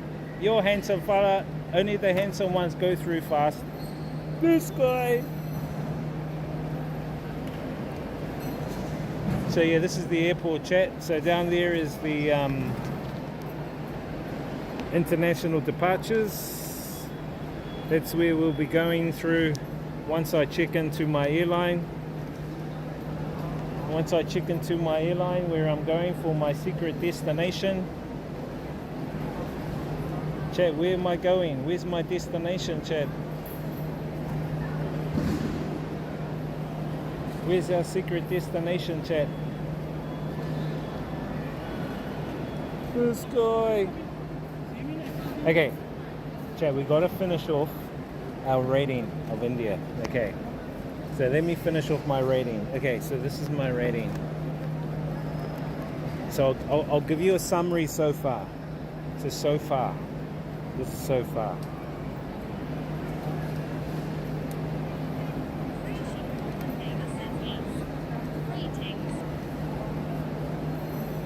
Yo, Chicken One Gamer, ratings. Okay, so far I have given people friendliness 9.5 out of 10. Affordability, food quality 9.5 out of 10 as well. Safety, I've given 8.5 out of 10. Infrastructure, a 6. They really need to improve it. 6 is actually quite good for them. Scenic beauty, 6.5. So they've got a lot of work to do. They need to clean up a little bit. They need to, you know. Okay, cultural immersion, chat. Cultural immersion. Cultural immersion, how easy was it to experience and learn about local customs? I think it was actually quite easy to learn. For me, it was actually quite observational. You could actually observe their cultural customs.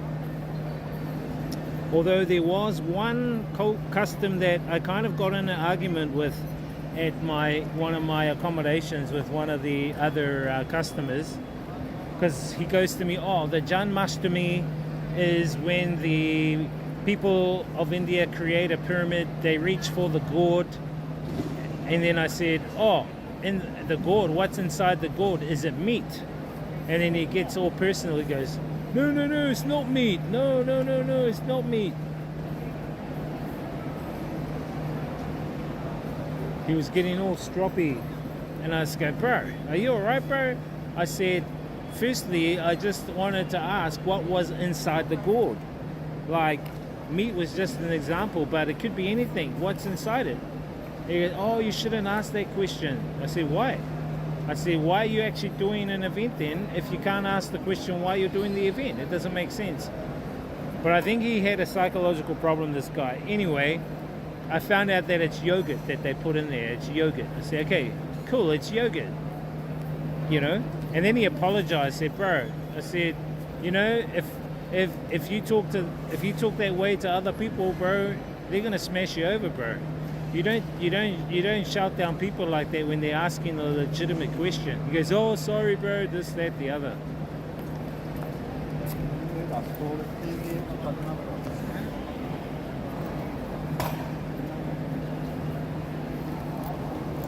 Just chuck this over here. Hang on.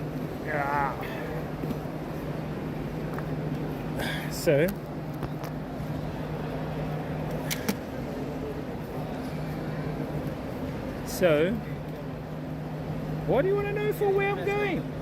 So cultural immersion, I would give it a good 7.5, chat. My own opinion, 7.5 for cultural immersion. I'm thinking though at the airports and that, I was hoping that they would like have more cultural stuff at the airports, you know, but or ways to engage with the people or stuff like that, but they don't. Anyway, let's go on to value for money. How affordable were accommodation, food, activities? Very affordable. Definitely gonna give India a 10 for affordability. Affordability. No, I'm actually thinking 9.5 because some of them were cunning, saying that, you know, they were giving like Western prices, but some of the stuff were not Western standard. So I'm going to give it a 9.5. Although the food, definitely affordable. Accommodation, that's what I'm talking about. Like they kind of promote it as being westernized pricing, westernized clean. It's westernized pricing, but it's not westernized clean. So I'll give it a 9.5 out of the affordability. But food, definitely affordable. Activities, yeah, activities. Transport, definitely affordable. Transport, definitely affordable. Shopping, definitely affordable. So, but I'll give it a 9.5, okay? For me, the best part was the human tower. Yes, the human tower was really good. This Riyadh guy, no, I'm not going to Riyadh. Language ease. How easy was it to communicate with the locals, especially if you don't speak Hindi? Very, very, very, very easy. I would say it is easy to speak to the locals here more than speaking to the locals in Vietnam, chat. I'm thinking that 90% of people speak English here. I'm thinking 95% of people speak English here better than the majority of people that speak English in Vietnam. I think probably 50 to 60% of Vietnamese, not even that, speak English. Here, I'm thinking 90% of people speak English here. I really didn't have any problem communicating, and I think that's what kind of led me to have more friendly interactions with people because of the communication barrier. The communication barrier was great. So I'm going to give the language of ease a good 10, chat, because I think that that's really something India can be proud of, that they are speaking a good communal, universal language. You know what I mean? Because you asked this guy. So language ease, I'll give it a 10. Okay, 9. Tourist facilities. How well equipped were tourist areas with amenities like Wi-Fi, ATMs and restrooms? The restrooms, there was far and few between. Actually, it was quite disgusting being in Baharganj, which is the old Delhi, and seeing those urinal, they had steel urinal toilets in the public street. So if you were a local, you could just go up to a urinal and pee, but it smelled like pee, it smelled like poo, mixed with spiciness. So imagine pee, poo and spice curry all mixed in as one. That's the flavor of Old Delhi, chat, okay?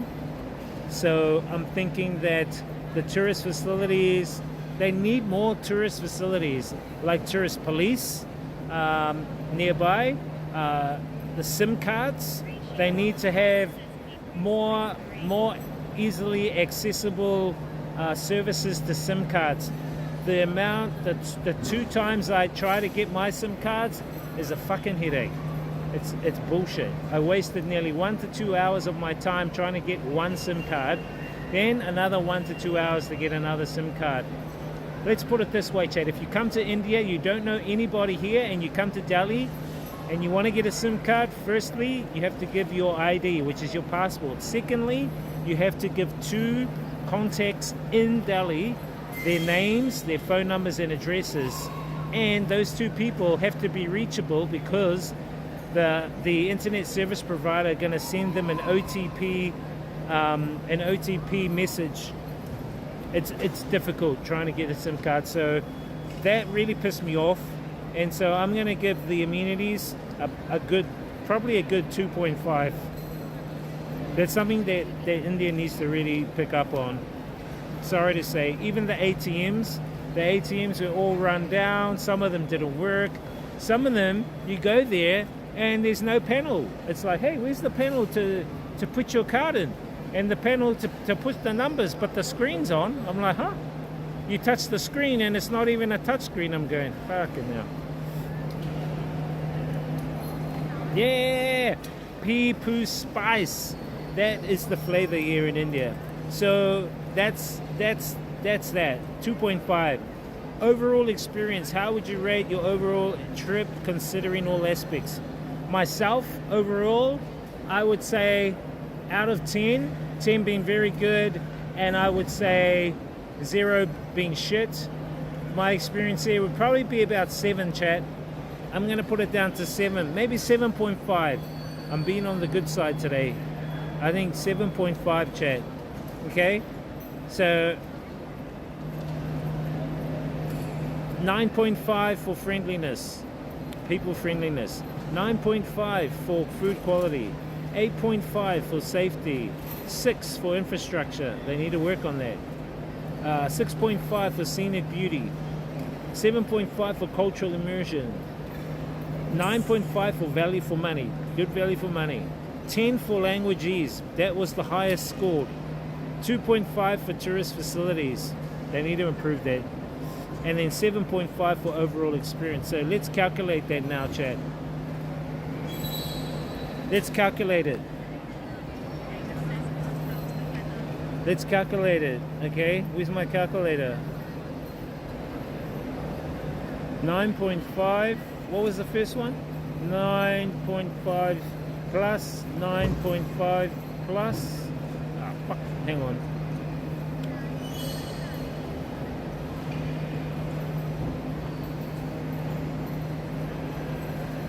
Uh, 8.5 and 6. 8.5 plus 6 plus 6.5, 7.5. 6.5 plus 7.5 plus 9.5. 9.5 and 10. 19.5 plus our last two numbers, 2.5 and 7.5. Oh, that's 10. That's 10. Plus 10 out of 100 equals 77. See, I was close. I said 7.5 out of 10 overall. Here it's 77 out of 100, which is roughly what I actually said. So I calculated correctly, chat. I calculated correctly. 7.5 out of 77 out of 100 is what I'll rate. And if we look on my overall ratings from 0 to 100, it falls into the 61 to 80 mark. And 61 to 80 is good experience, mostly positive with some minor issues. Okay? Overall, good experience, mostly positive with some minor issues. So I have a rating gauge. The first rating gauge is 0 to 20. 0 to 20 is very bad experience, many challenges and negative experiences. 21 to 40, not bad, could be better, some issues but still enjoyable. 41 to 60, average experience, mixed feelings, some good and some bad.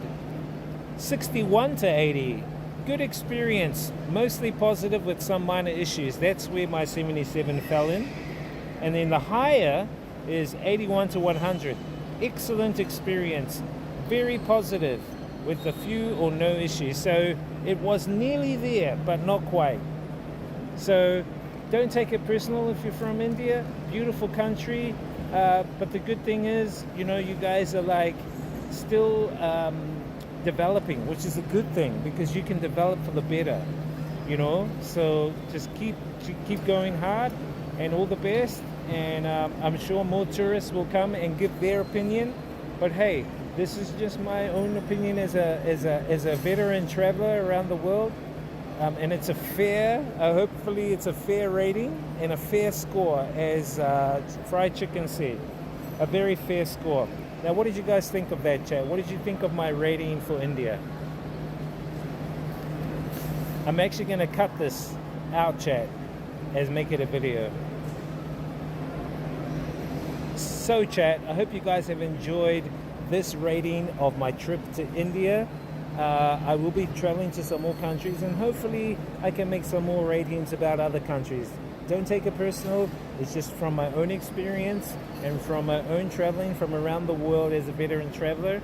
And I wish people, if they come to India, to enjoy the food, the people, and everything else that makes India India. Thank you guys for watching this video. We'll see you guys on the next video. Experience the journey, inspire others, live life, have a great life, not just a great day. Peace out. Okay, so that's my outro for the YouTube video. Oh, I've got to do an intro for the video. Okay, here we go with the intro. What's up, guys? DJ Wiz here, experiencing the journey. I've been in India for the past 2 to 3 weeks. Today I'm going to give you guys my overall rating of India. Some of the things that I've experienced, the food, the culture, the infrastructure. I'm going to give you guys the lowdown, and you guys are going to check out my score and how I rated India as a place to travel for travelers. So sit back, relax, and check out this rating. Okay, that's my intro.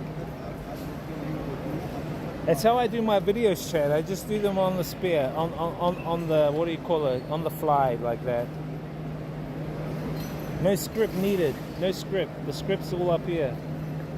What I do is I get the intro, mix the intro in with when I was reading you guys my rating, then I just bang the outro, that's it. 5 to 10 minute YouTube video. Hopefully the Indian government don't see my rating and kick me out. They might go, he's not welcome back here anymore. He said he's only given us a 77 out of 100. I've done a rating. I've done Singapore before too. I think I made a video of that one. Of Singapore. I think I need to have a sleep somewhere, chat. Ooh, she's hot chicken over here, chat.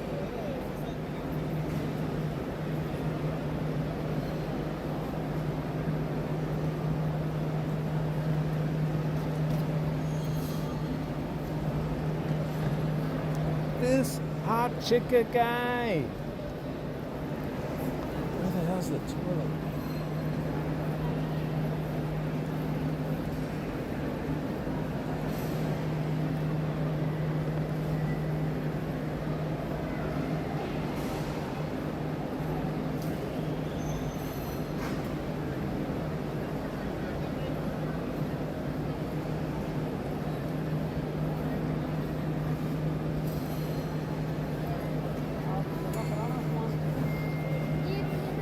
Hope you guys enjoyed that fair score of India, chat. I think it was very, very fair. So what time's the game, chat? Shit, I'm thinking that it's 4 p.m. now. If you guys say the game's at 3 a.m. New Zealand time, what will 3 a.m. in New Zealand be in India? Chat, look at this guy with a gun. He's got a gun and he's walking.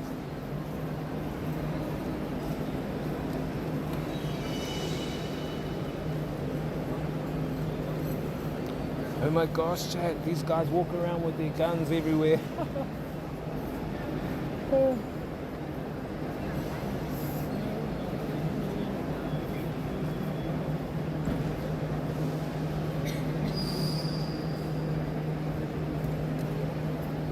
So this time tomorrow, chat, we'll be in our next country.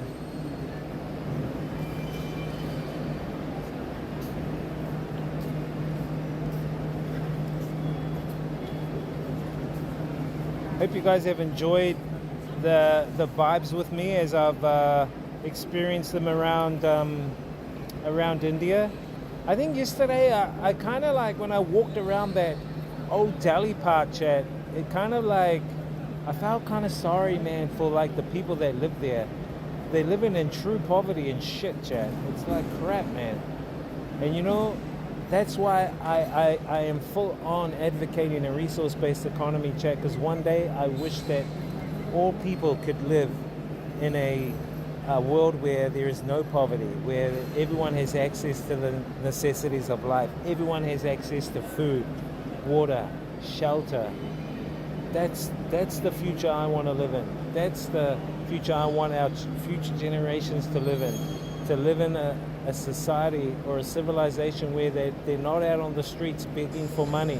They're not out on the streets begging for food. You know, today I had to actually avert people away from me, chat, you know, and some of them got too close that I bumped one by accident, and I think she thought I was pushing her away, you know. And it's sad to see them that they have to stoop that low, you know, to get in front of you and to grab your hand for you to give them money and food and shit like that, you know.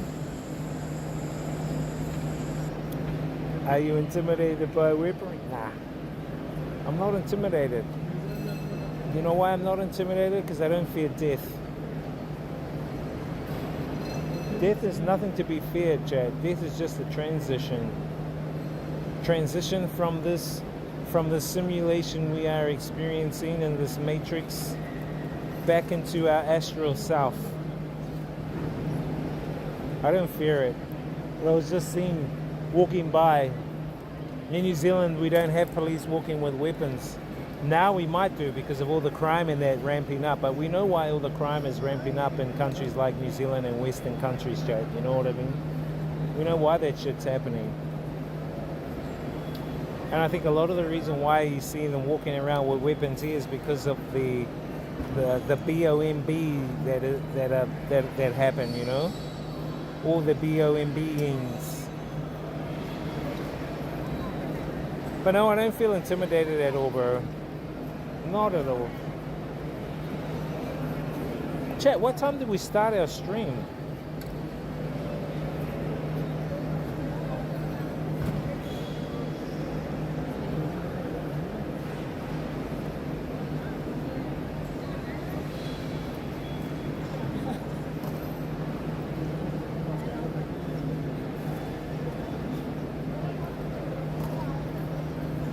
Hours ago.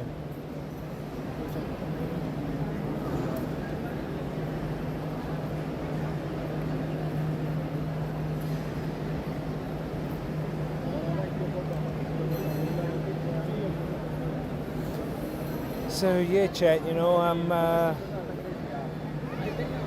optimistic that India can improve, but as I said, I'm just here to observe, not to absorb. Just here to observe, not to absorb.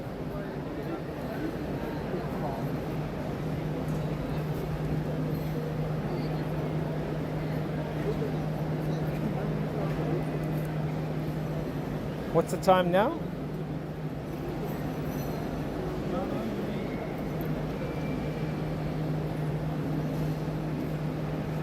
What's up?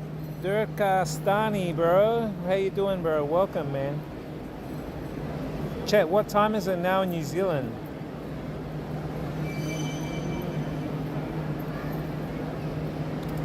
I've been telling you guys, if you've been watching the stream, if I give money or things to one person, I've got to give it to others. And there's no way I can give it to everyone. I'm just here to observe. As I said, I'm not here to absorb.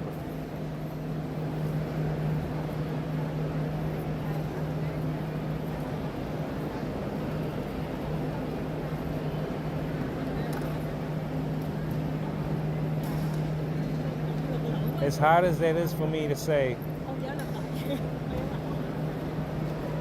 as hard as that is for me to say, I'm just here to observe, not to absorb.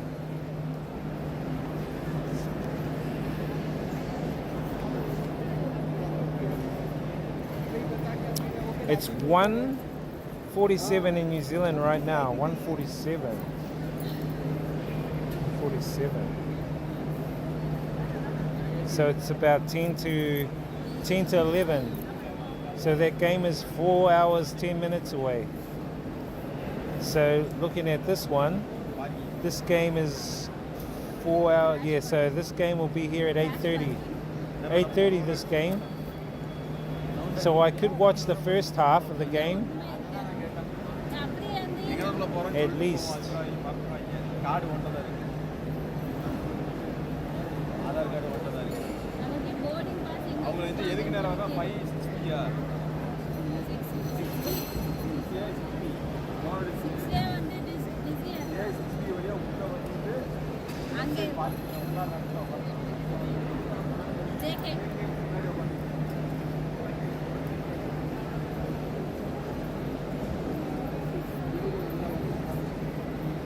I have given my fair share of donations. I gave a donation yesterday, but that was to break my karma because I took a train and didn't pay for it. So I ended up giving the taxi driver double. That would have made up for the train. Yo, what's up, Dr. Anarchy? How you doing, bro? What's up, brother?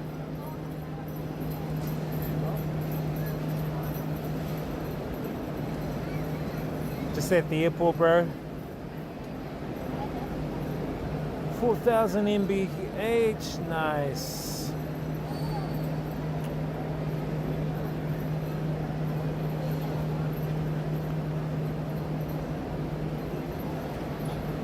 We're just at the airport. We're just gonna chill until the game starts and watch a little bit of the game, then I'll head on to my plane. I bought my dinner. I made a sandwich. Well, actually, I bought a sandwich from the place for my dinner. 2 sandwiches. Egg omelette sandwiches. Very packed. I just gave my rating of India. I gave India a good 77 out of 100. I was just explaining to chat my full-on rating, which I'm going to make a YouTube video of. And my rating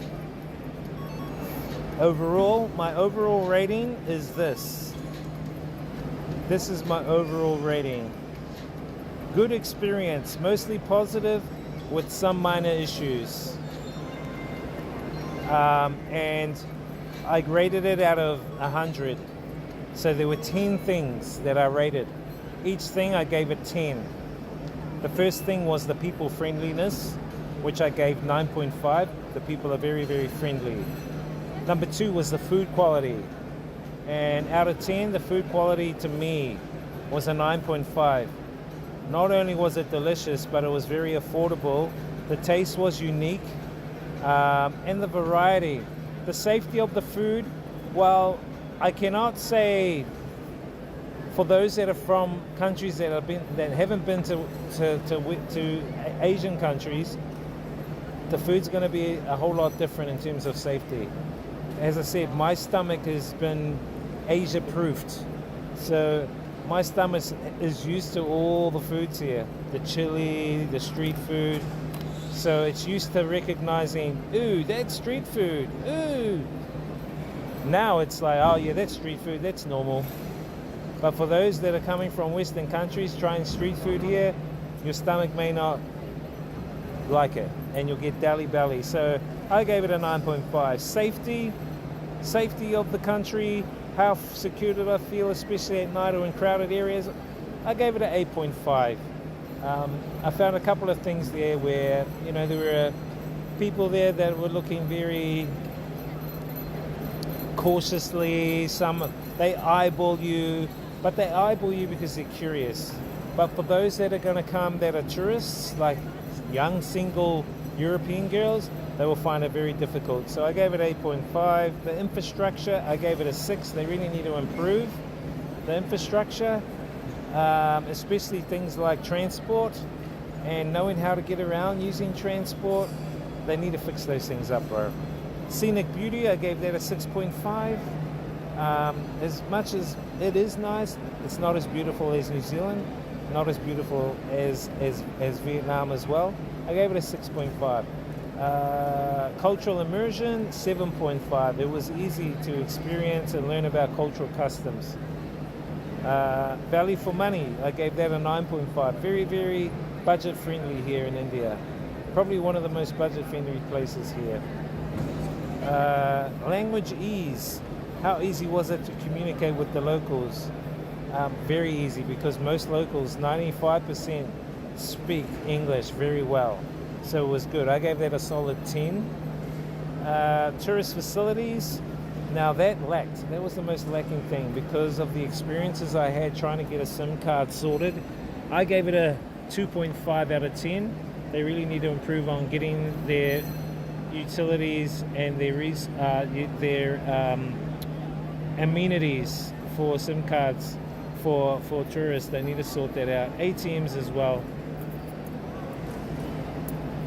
Overall experience, how would you rate the trip considering all aspects?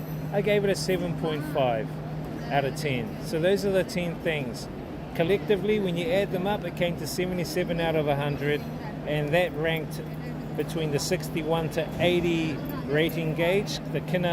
Out of 100 kinners, I gave it 77 kinners out of 100, and that was good experience, mostly positive with some minor issues. And there you go. That's just the overview. Kokdayanaki.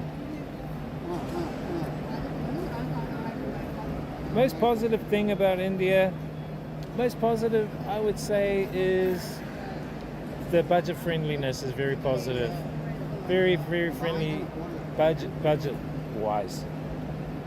The most negative thing I would say, as I said, is the utilities and amenities. Things like getting your SIM card, things like infrastructure. That kind of thing is a bit of a disappointment, you know. If they make improvements in that area, then they could be up in the ranks with countries like Thailand. You know what I mean? They could be up in the ranks with countries like Thailand.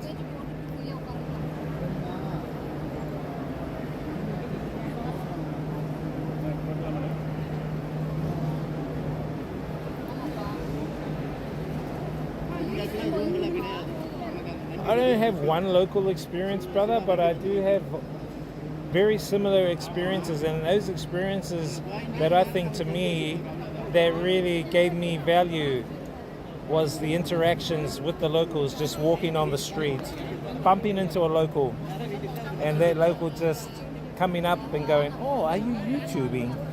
And I'm saying, "Yeah, I'm YouTubing," you know, and then we start talking, "Oh, what's your name?" "My name's so-and-so." "Oh, what's your name?" Then you exchange things with them, you know. I think like the interaction between the people in India is great. That's the value. That's the thing I'll get the most value out of, is the interaction and the relationships with the people that I've met along the way. More than anything, there is more value with the interaction of meeting people than there is with the budget friendliness of buying stuff. I don't care about the materialistic stuff. The main thing that I care about is the interactions I have with people, the relationships I created, the friendships I created. I must have bumped into like 300 or 400 different people, and from there I made tons and tons and tons of friends. Lots of them are on my Instagram now, my YouTube channel. You know what I mean? What was your best buy of the trip? Best buy of the trip? I did buy a couple of things. Probably these sunglasses. And I'll tell you the reason why. So yesterday I went to this market at a place called Paharganj Main Street Market. And what happened is there were these street hagglers and street hustlers selling these glasses. Now these are Ray-Ban glasses, okay? And I know they're fake Ray-Ban glasses. They're not the actual originals, but they're similar. Anyway, they come up to me and they say to me, "Oh, we have glass here for you, brother, 500 rupee." That's like 10 bucks New Zealand.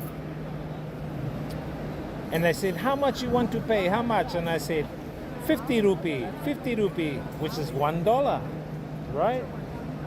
Which is $1. And then they, no. For you, 300. And then I says to them, let me tell you this one. 50 rupee. I want 50 rupee for one. They go, no. 300 for one, 300 for one. I said, okay, I want 3. Give me 3 for 250. 3 for 250. And he goes, okay, 3 for 250 rupee. 250 rupees, like, I think it's like fucking $5 or something like that. It's about $5.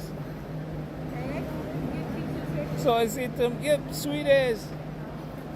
So I ended up getting them for about $1.50, $1.60 each. And I guess that was my best buy. But it was, in a way, it was just showing these hustlers, they could get hustled. And then what I did was I got the 3 glasses and I went to another guy who was selling glasses to me. He was selling his glasses to me for 500 a glass for one of these.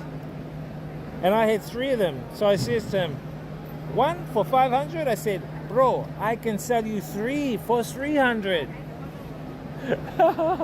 So I bought them for 250 and I was gonna sell it to this guy for 300, which meant I would have made 50. But I thought, nah, I don't wanna hustle these guys like that. But I was just kind of like having fun with them, you know. But that would probably be my best buy. And I know what the price is. It probably costs like fucking 20 cents to make. These probably cost like 20 or 30 cents to make. So I gave like about $1.60 for each one. And they've got the Ray-Bans on. I'm going to give the other 2 away as gifts. That's probably my Ray-Pants. My Ray-Pants. That's probably one of my best buy of the trip. What's up, Solid State? How you doing, bro? Bro, they're good glasses, actually. I'm very surprised that they do the job, you know what I mean? It was just the interaction I had, the experience.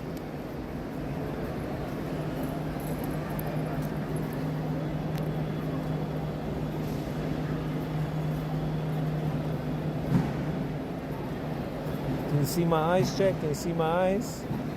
Can I look at the girl if she's over here? But then when I take them off, I'm looking over there. This guy!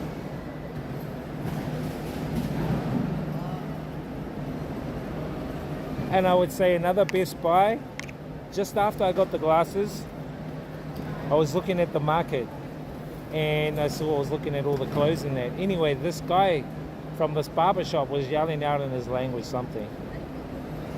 And then I said to him, oh, how much a haircut? He go, 100 rupee. I said, oh yeah, sweet. Cuts my hair. Here's my haircut. He cuts my hair. 100 rupees is $2. So it was one of the cheapest haircuts, or I should say budget-friendly haircuts I've had ever. It's actually more budget-friendly than Vietnam. Vietnam, their ones are about $3. But here, this one was, $2 New Zealand for a haircut. But then he goes, oh, head massage, I give you a massage extra. Shampoo. I said, bro, I got no hair to shampoo. Why do you want to shampoo my hair? I got no hair to shampoo. Kind of funny in a way, Chad, you know what I mean? Your video is lagging. Probably you're lagging, bro. Not me, my video is fine. Stop your porn downloads, this guy.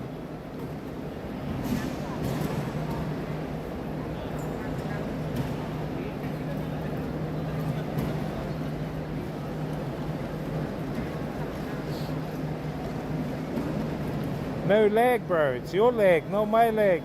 This guy.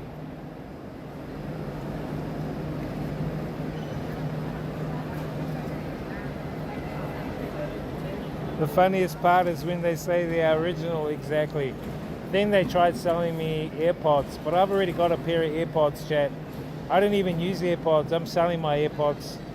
Actually, I got my AirPods for free. I got them from Lazada.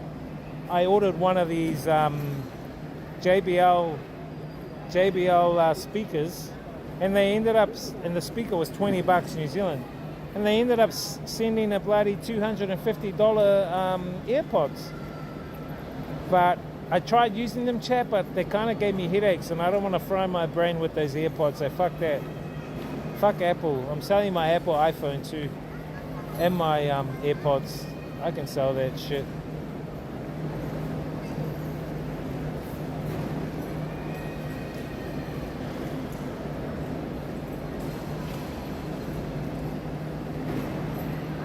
You hustle them.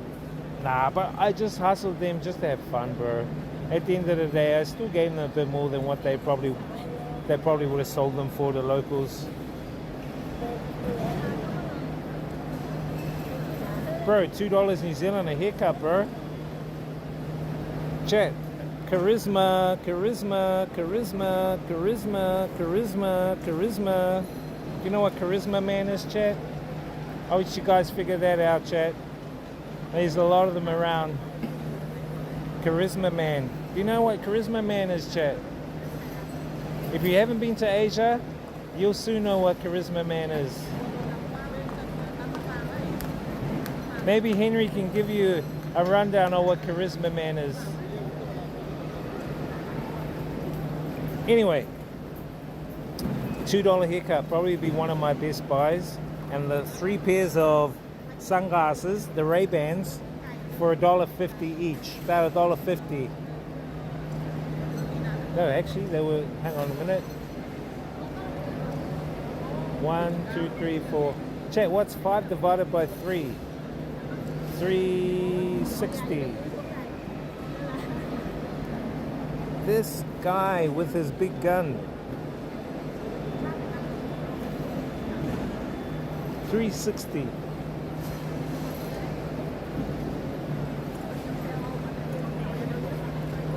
I won't say any more about Charisma Man, chat. You have to see Henry about Charisma Man. Or ask ChatGPT. ChatGPT will tell you what Charisma Man is.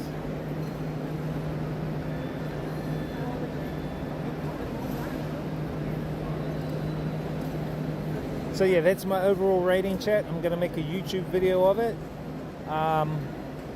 Yeah, those are my highlights. You guys have any more questions about India for me? Thank you, Dr. Anarchy, man, for your questions. Good questions. Okay, for you, Solid State, you're probably gonna ask, did I find any Alcatel phones? No, I did not find any Alcatel phones. What I did find is that they don't really use iPhones here. They do have iPhones, but they're not very much used. They prefer Android phones here, like Oppo's and what's the other one? Xiaomi. They use those phones here, chat, more than anything else.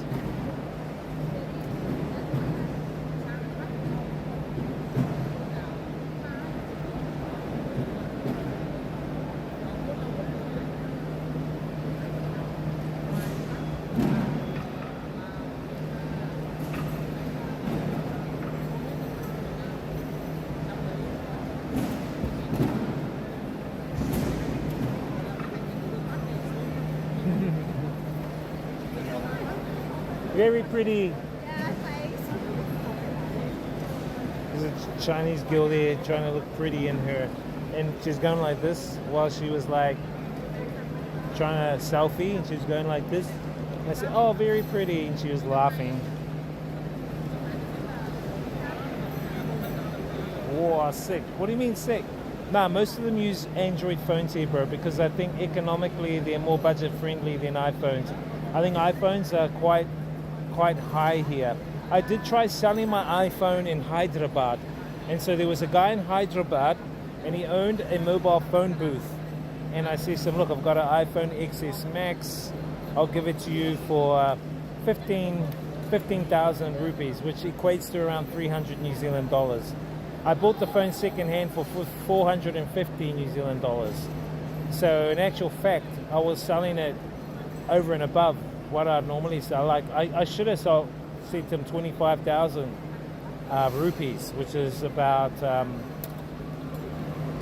think about 400, 500.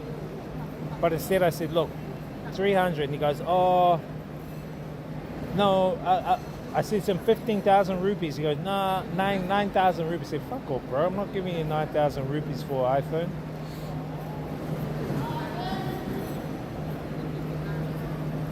What about charisma woman? Is that such a thing too? Nah, it's mainly charisma men. You got to look it up, and you got to look at what it is. What about Uli phone? Yeah, I think I saw one or two Uli phones. Yeah, they sell those Uli phones here, but no Alcatels, bro.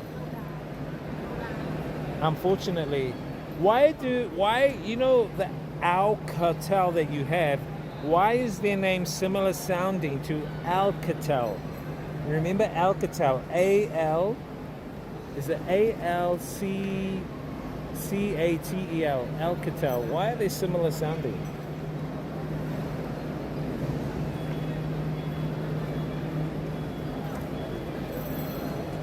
Yeah, that's a steep drop, bro. I said, nah, there's no way. I said, there's no way I'm going to drop mine down to 9,000. I said 15,000, that's the deal. I could have started at 25, but I said nah, 15, and he still didn't. I said, oh well, see you later.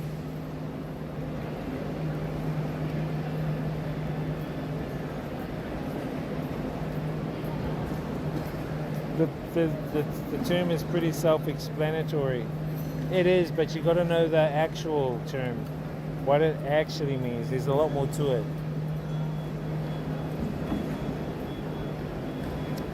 I'll let you guys find out the explanation as to what charisma man is.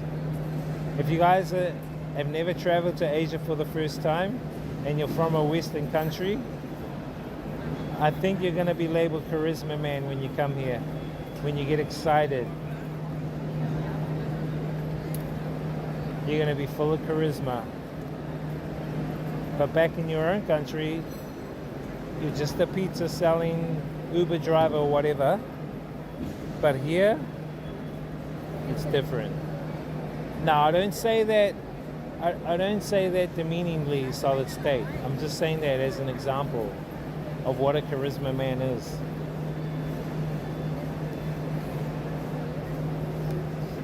And you when you come here, you'll see, you'll go, shit, that guy is a charisma man.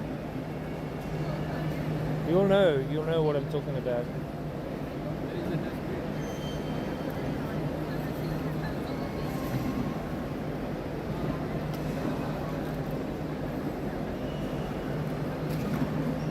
Okay, who wants a hiding? Let me give you guys a hiding.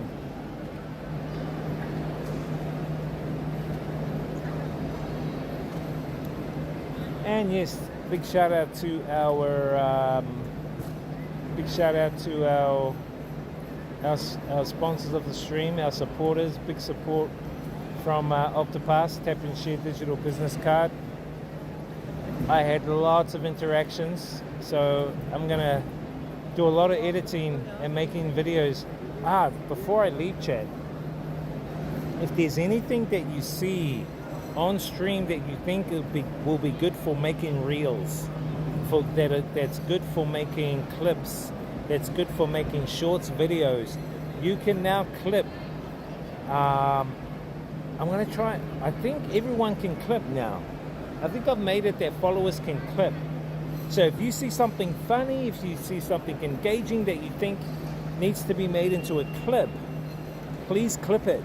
Please clip it, because after the stream, what I can do is download the clip straight away.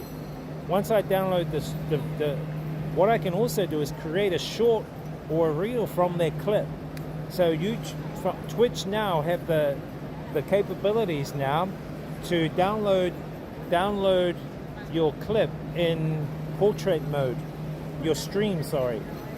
they have your you have now the capabilities to download your clip in portrait mode, not landscape mode. Even though you stream the landscape mode, the clip can be downloaded in portrait mode, ready to be put up as a short, ready to be put up as a reel.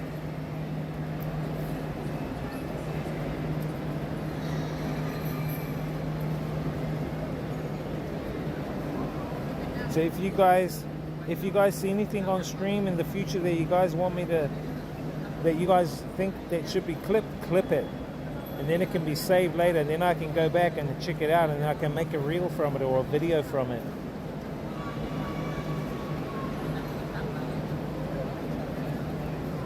And I'm thinking maybe as we move down, those that clip the good videos, I can start paying them. So as viewers, you guys can get paid for helping me make clips.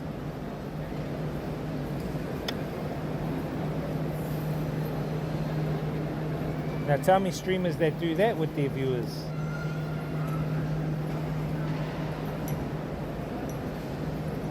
How much a clip? I don't know. What's the going rate? 10 cents a clip? 20 cents a clip? For starters? But it's got to be meaningful clip. If you clip 100 clips and only 5 are suitable, then I'm only paying you for 5.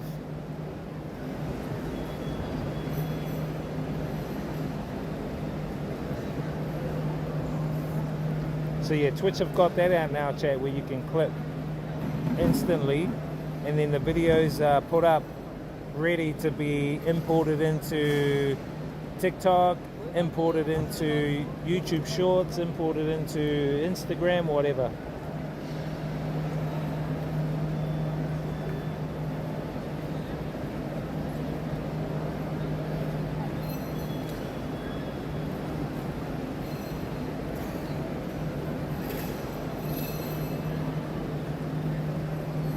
I think you guys like the part of the human pyramids, right? You guys like the human pyramids part? I thought that was fun. But then when I saw that boy fall from the top and he hit the ground, that was pretty sad. He got up though, a bit wonky. But it's dangerous shit. Apparently people have died from doing their Janmashtami festival.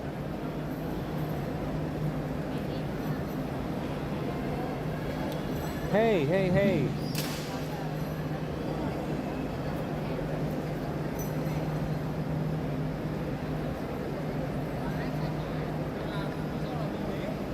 Let me kick you guys' ass now, chat.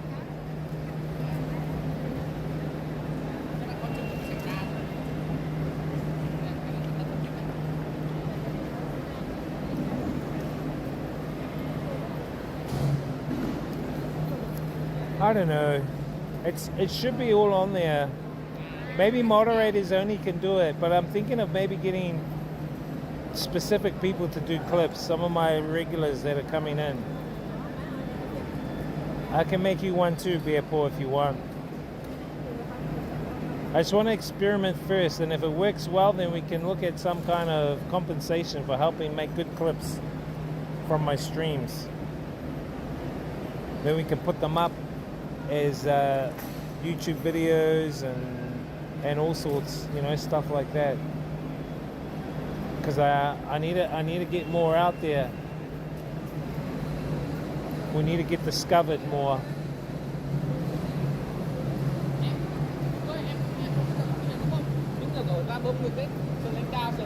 I think it's down the bottom, but I think it's only for mods maybe at this time.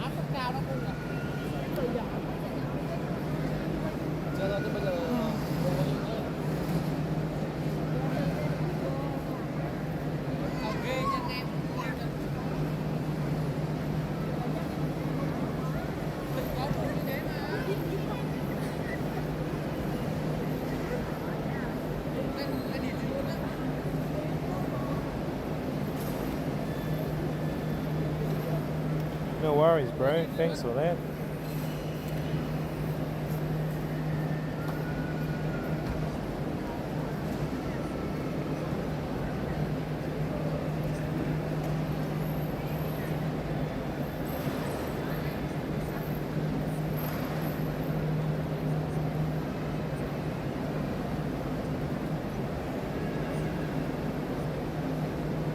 IRL bot has one. What the fuck, Chad?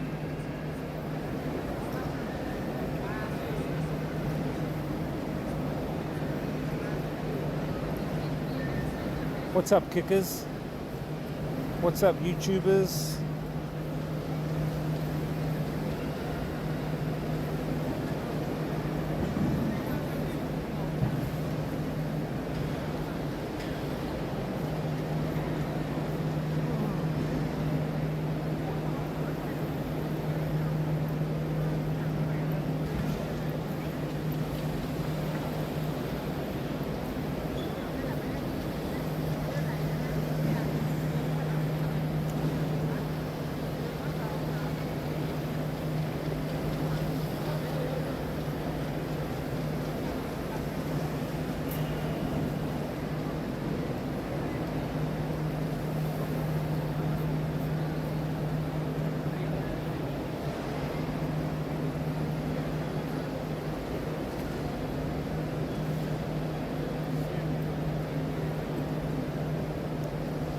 Yo, Ray, what's up, bro? How you doing, man?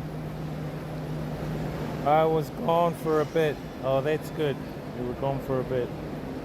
This gone for a bit guy.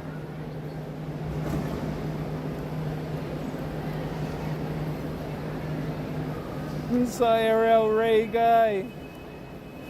You got a lot of catching up to do, bro.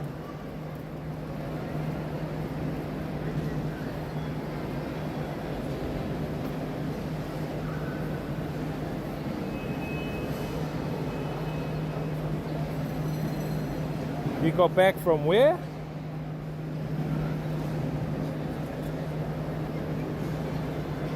You got back from having a solid state in the toilet. This guy having a solid state.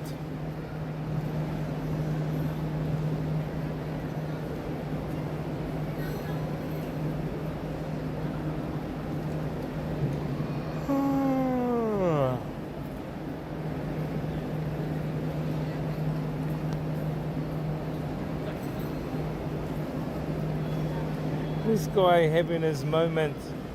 This guy having his moment of truth.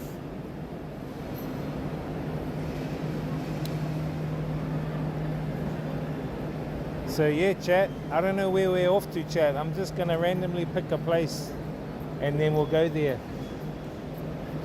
We'll just randomly choose somewhere and then we'll go there today. This guy.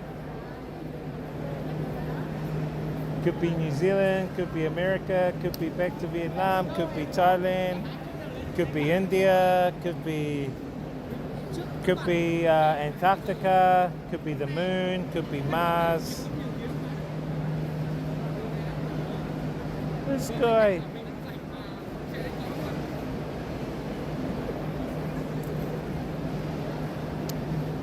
Yes, I did. I gave my honest rating. Top 5 countries.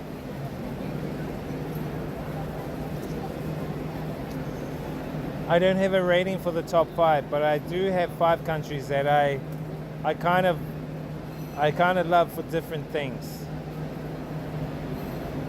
Vietnam, I kind of love Vietnam for the budget friendliness, the beautiful woman, the food, mixed with the nature vibes. That's one of the 5 countries. The next one would be Italy. The nature vibes are beautiful. The budget friendliness is not so beautiful, but the nature vibes in Italy is one of the most beautiful countries. Next one probably would be Thailand. Thailand, because of the cultural diversity in terms of just their whole thing around the cultural aspects they have is very diverse, mixed with the food, and yes, the budget friendliness. So Thailand would be there. So far Thailand, Italy, Vietnam. Next one probably would be, to me, just having a look now overall,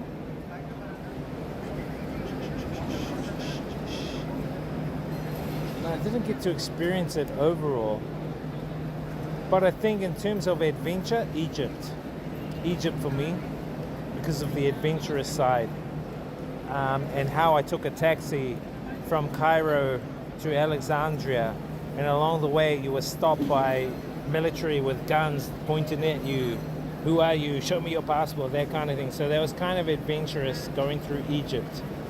So I think Egypt, Vietnam, Thailand, Italy. My last country out of the top 5, which is going to be quite interesting.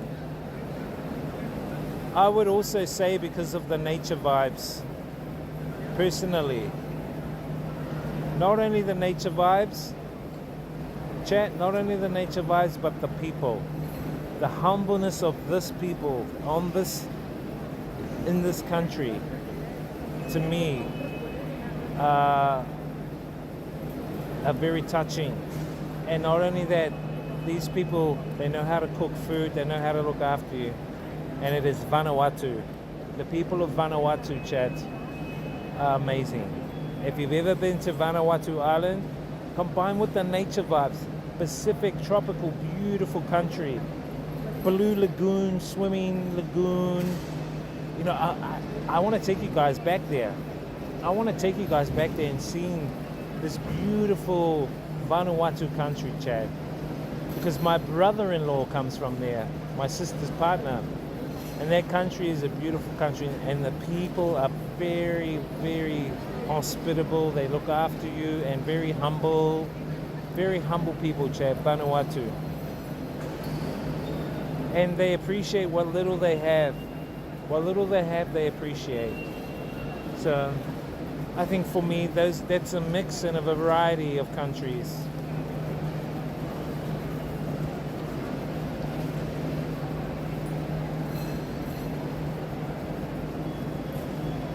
I hope you guys get something from it. Italy, Thailand, Vietnam. What was the other country? Italy, Thailand, Vietnam.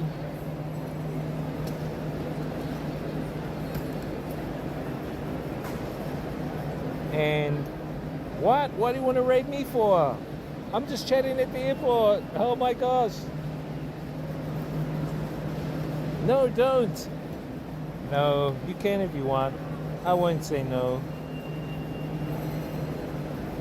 Office drummer. Maybe he's a jealous DJ, DJ Clancy, as well as him being the CEO of Twitch. He's the CEO of Twitch and a DJ.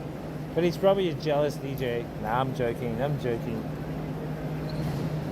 Egypt, not Cairo. Egypt, yeah. So Egypt for adventure. Italy for the scenery. Vietnam for everything. Thailand for the cultural experience and the cultural aspect. And for the people, the friendliness of the people, the beautifulness of the people, I've got to give it to Vanuatu.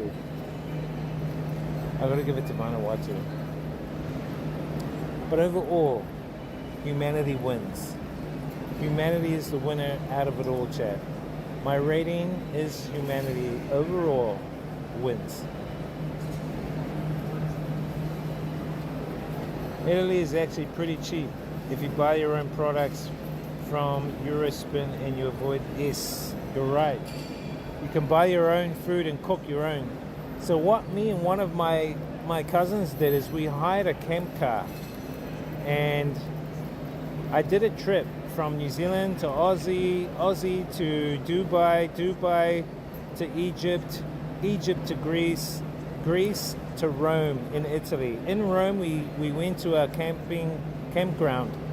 And we picked up a camp car there. The car was waiting for us. And the camp car was awesome, Chad. It was a Volkswagen. It was like a little ute. And they've got like a raised back. And then they've got the bed in the back. Underneath the bed, you can pull out. You've got a little kitchen, cooker, all the utensils, bedding, mattress, blankets, everything you could think of for camping, and it was quite economical, Chad. It only cost us about 500 New Zealand each to rent this camp car for about 2 months, which is really good. And we traveled all around Europe. So we went from Rome and we traveled down to from Rome down into Naples, to Mount Vesuvius. That was awesome. I wish I had streamed it back then, but that was back in, I think, 2014, 2015. And all I had then was an iPhone 4, I think it was. Then we from Mount Vesuvius, we stayed at a camping ground down there. And we had a look around Naples and all that area. No, not Naples. Shh. And Naples is quite good, Chad. And then from there, we went over the coastal mountains to a place called Amalfi Coast. We went to Amalfi Coast, Chad. Amalfi Coast was beautiful. Yes, I have pictures. I do have pictures. Yeah, but not here. I'll have to put them in Discord for you sometime, okay? I'll show you. But it was one of those, shit, what was the name of the camping organization? I can't even remember what the name of the organization was that we got the camp car from. But it was pretty awesome, chat. It was really awesome, man. Having our own ride, and we could go anywhere we want. We didn't have to stay in an expensive hotel. We just jumped in the back of our little ute, camp car ute, and we just slept in that, head to toe, slept in that, and then one of us drove. You know, it was real cool. We worked it out really, really well, and it was economical, about 500 New Zealand each for the period of 2 months having that camp car. And what we did, Chaz, we were going to take it from Italy, Rome, all the way to London. So we actually had a discount because they wanted someone to bring the car back to London. So we said, okay, we can bring the car back, but you're going to have to give us a discount. So they gave us like 50% off, and they said, okay, bring it back. And they gave us all these other perks and stuff, you know, which was really cool. But it's a really good way to travel around Europe, is to hire a camp car. And I wouldn't mind actually doing that in the future, just hiring a camp car, me and a chica or something like that, and we just travel around Europe. We just head to toe it in the camp car, cook out of the camp car. So we ended up just going to places like, and I'll tell you the route we took, so you get an idea of the route we took. Hang on, chat.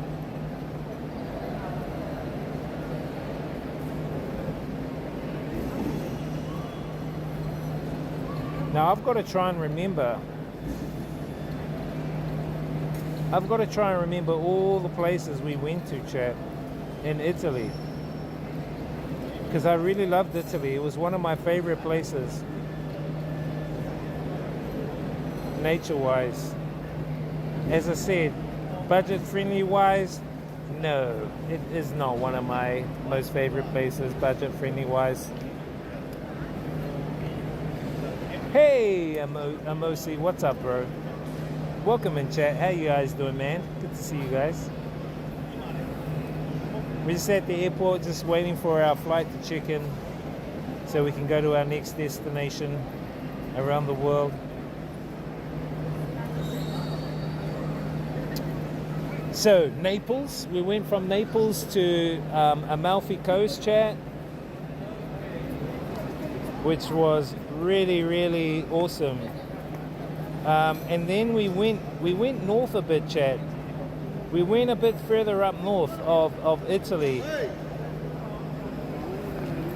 Hang on, chat. Give me 1 second.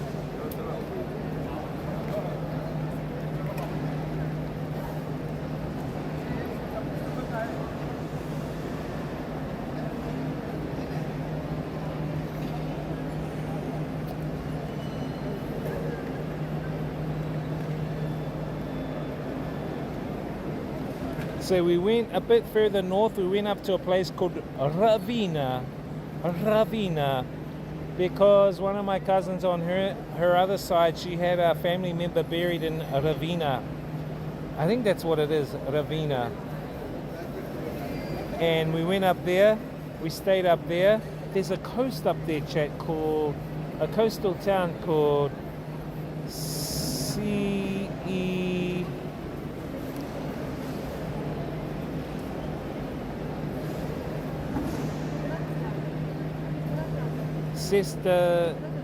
that's it. It's called Cincinnatico.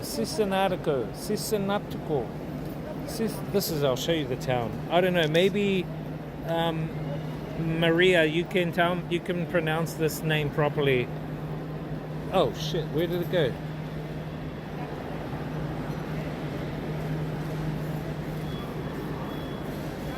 That's the place. Cincinnatico. So we went up to Cincinnatico. Then we went to Ravina. Is that how you say it? Ravina. Yeah, that's it. Ravina.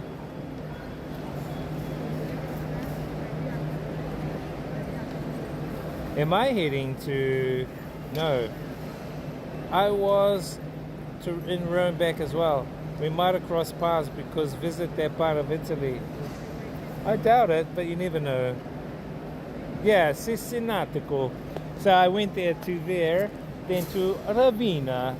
And then from Ravina, I think we went to Florence. Then from Florence, we went to Pisa. Then from Pisa, we skipped over to Venice, the city on water. Venice is beautiful, Chad. Venice is amazing. But we actually, what we would do is we would go to campgrounds or parks and park our car, or car parks and just park our car in a car park. And then we'd just take the bus to some of these places in a city. Or we just take the car wherever we want. But we found that we could go to supermarkets, buy our food, go to a park, and we could cook up our own food. And now and again we'll go to a restaurant, you know. Not every night we'll go to a restaurant because it's so expensive, but we were smart and we budgeted well. So we would stop at supermarkets, buy our food, because we had a camp car, and the camp car came with bedding, it came with your cooking, utensils, crockery, everything. So we would cook our own meals, Chad. It was amazing. It was totally amazing that you could cook your own meals and travel around, park where you wanted to park. And sometimes we'll go to so in Italy they have these things called autobahns. And the autobahns, they have like these little shopping malls. So the autobahns are a quicker way from getting from one city to another in Italy. Now you can take the tourist routes, which will be a lot slower to get from one city to another, but it's more scenic. Or you take the autobahn, which goes through tunnels and goes straight from the city to the next city. And on those autobahns, they have like a shopping mall which extends over the highway. And you can pull in there and they have toilets, they have showers, they have a supermarket, they have all sorts of stuff. And we would park there. And you could park your camp car there and then use the supermarket, buy your food, come out, cook your food. It was really convenient. But halfway through the trip, we realized that, shit, you can actually take the tourist routes because the autobahn routes are all toll boothed. They have a toll booth. We didn't realize it was toll booth. And we're forking out like 300 euros in tolls. And we're going, shit, we're actually paying a lot of money on tolls. Then I used Google and I found the scenic routes would still get us to our destination. It'll just be little bit longer, but the scenic route would be better.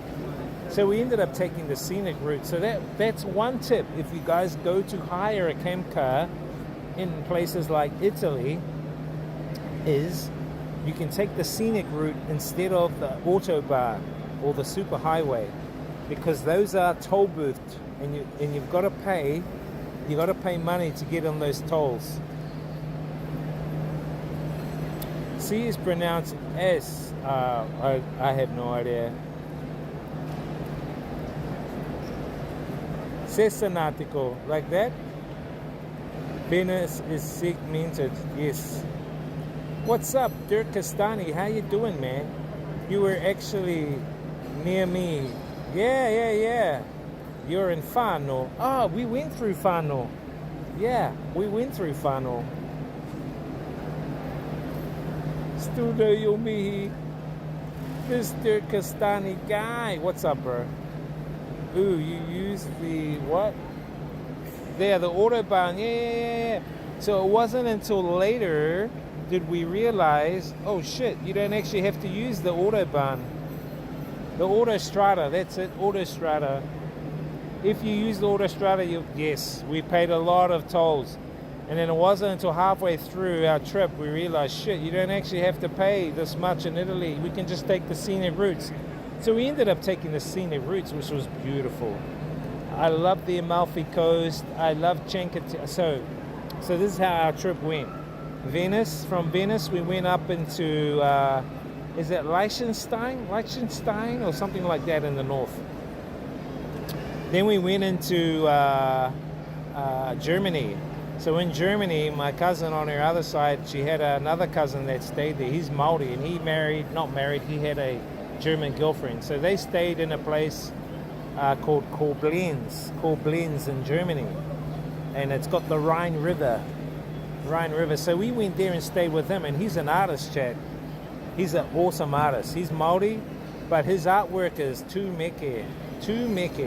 His artwork is some of the best artwork I've seen. I don't think he's on Instagram anymore. But Chad, he's got some of the best. Yeah, I know.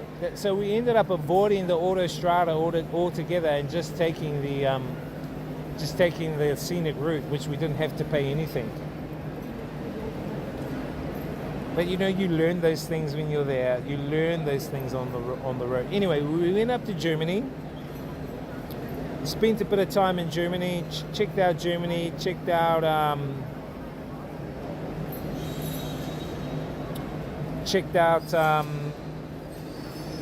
what's that place? Heidelberg. That's the name of the place, Heidelberg. So we checked out Heidelberg. That's a good place to check out. Heidelberg is full of bicycles, Chad.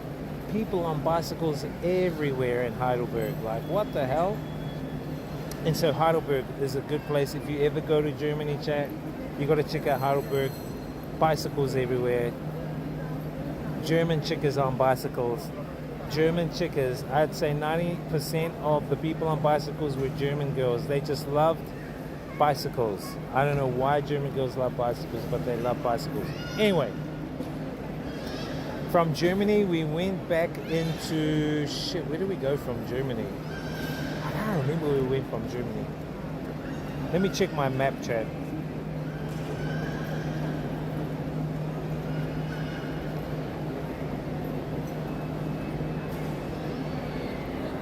We actually went quite far, Chad. Even I couldn't believe. And I thought, shit, we actually went quite far.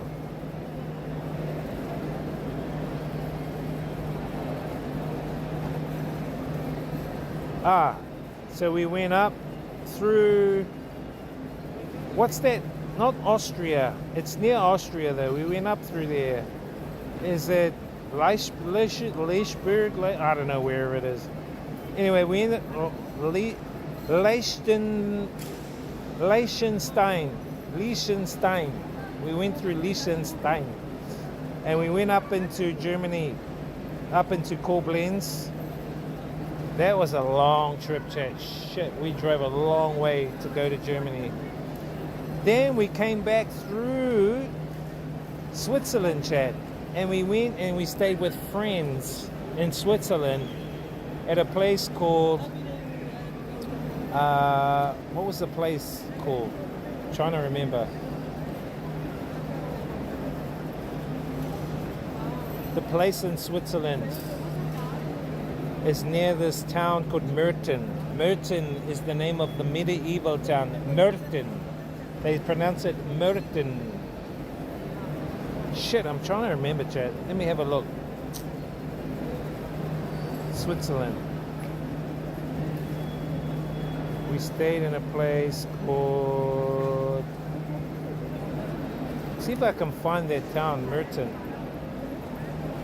I think it starts with a K, chat.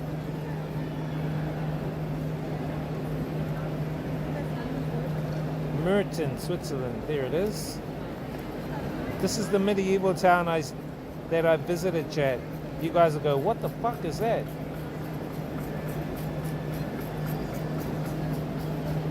I tell you no lie, chat. This is a medieval town in Switzerland. Believe it or not, because these guys are based on paganism. I think Switzerland is the seat. Switzerland is the seat of paganism, chat. If you don't understand the occult, if you don't understand any of the occult, you won't understand. You won't understand the reality we really live in. Switzerland is where a lot of the Cabal are from. Geneva, from places like CERN, where the LHO is. The LHC, Large Hadron Collider. Switzerland is the seat of the dark arts, dark magic, paganism. So we went to this medieval town I'll show you called Merton. This is what it looks like, the medieval town. And it actually does look medieval, chat, from afar, but beautiful. And they got, see, and it's all forted off. The town is forted off, chat. There's a fort right around the town. And they've got these springs in there, chat. The springs come underneath the town, but the whole town is forted in this ancient fortification type castle which surrounds the whole town, but it's all very paganistic.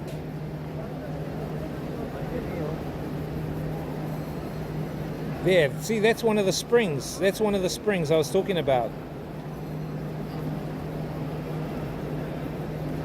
I'm trying to remember the town I actually stayed in, chat.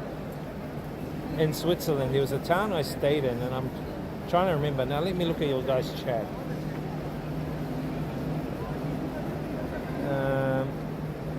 5,000 for a haka.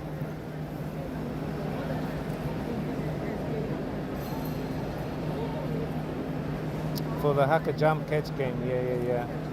Yes, Lichtenberg.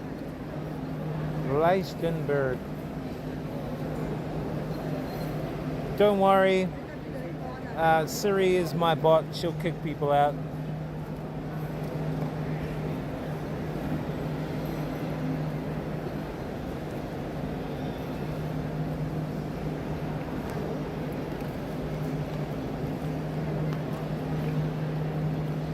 Okay, so I'm telling my story, chat. I'm telling my story, so you guys know where I traveled.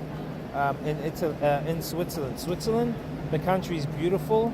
But at the same time, chat, there is this, I don't know, chat, it's like, even if you go to Czech Republic, I don't know if you guys have been to Czech Republic, chat, you guys will freak out if you go to Czech Republic. There's a lot of paganism there, there's a lot of dark art stuff there, chat, in some of these countries. And one of them is Czech Republic, if you've never been to Czech Republic before. I mean, in fact, in the city of Czech Republic, chat, they have a hand. Someone got their hand cut off, and they put their hand in a bag, and then they hung their hand up, and it overlooks one of the walkways up on a building. And apparently, that hand is still there. It's like, what the fuck? And when you look at some of the architecture, like some of their what do you call them? Some of their, not churches, there's another name for a church. We'll call it church for now. When you check out some of their churches and stuff like that, chat, they've got gargoyles on them, and they've got reptilians on them, and they've got demons on them. And I'm like, what the fuck? What would you put that shit on your church for? If your church is about God, if your church is about the light, if your church is about the divine. Like, I kind of like, when I first went there to Czech Republic, even in Switzerland, it's the same. And I'm thinking, holy shit. These guys are practicing in the occult. Symbolism, because I'm into symbolism, chat. I look at shit around and I can see, okay, why did that person create that? Why did they put an elephant over there for? What does that represent? What is the idea of putting a gargoyle on a church? What does that represent? Why does the Catholic Church put an acorn outside of their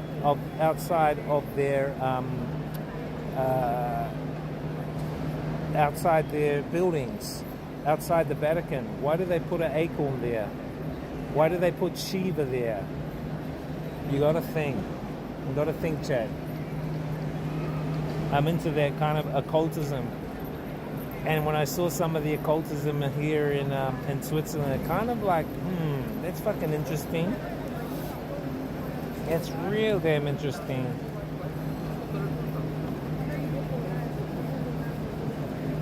That's the name of this. That's the name of the town I stayed at, Chet.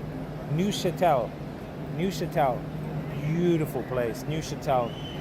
And I'll tell you guys the story. Monastery. Yeah. No, they're not a monastery. It's like a chapel. Chapel. That's it. Chapel. That's the word. Bohemian. Yeah. That kind of stuff I see in chat. I tell you no lie. If you guys go to Czech Republic, and if you go to Switzerland, you see all these gargoyles and demons and reptilians on their churches and buildings, it's going to freak you out. At first it freaked me out, but then because I was studying a lot of the symbolism, I knew what they were representing. I knew what they are. It's not what you think. But anyway, Neuchâtel is where I went. And so a year before I went to Switzerland, before I went on this trip, I met through my cousin, her mate. She worked with him. She worked with him at a camp car place in Auckland, New Zealand. Anyway, my cousin said, "Oh, can you make a hangi for my friend? He's from Switzerland." He said, "If you make a hangi for him, he will take you to his parents in Switzerland when we go, and his parents will make us their traditional food, which is fondue and raclette." Fondue is made out of cheese. Pure 100% cheese. And I said, "Yeah, I'll make him a hangi. Tell him to come to the farm," because I was staying on the farm. So I made him a hangi. We made it. Oh, he loved it. Hangi is our Māori traditional food, Chad. So as a Māori native of New Zealand, our Māori traditional way of cooking food is called hangi, which is earth oven. And so we cook the food in the ground. So we dig a hole, we heat up volcanic rocks. If you don't have volcanic rocks, you can heat up things like steel railway beams to heat up, to make them hot. Then you put them in the hole that you've dug, then you put the food on top.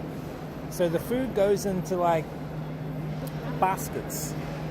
Food goes into baskets. Banana baskets, flax baskets, or steel baskets, and then you put the food on top of the steel or the hot volcanic rocks. Next thing you do is you put banana leaves on all the food. So you make sure your food is protected. So you put your food in, say, oven bags, or you put your food in, like, you wrap them up so there's no dirt that gets in the food. Okay? Then you put your food in, and then you put leaves on top, banana leaves. You put those all on top, and then traditionally we use a special type of sugar bag, a brown sugar bag, coupled with manuka chips from a manuka tree, and that's what gives it its unique earthly flavor. And so you put those on top as well.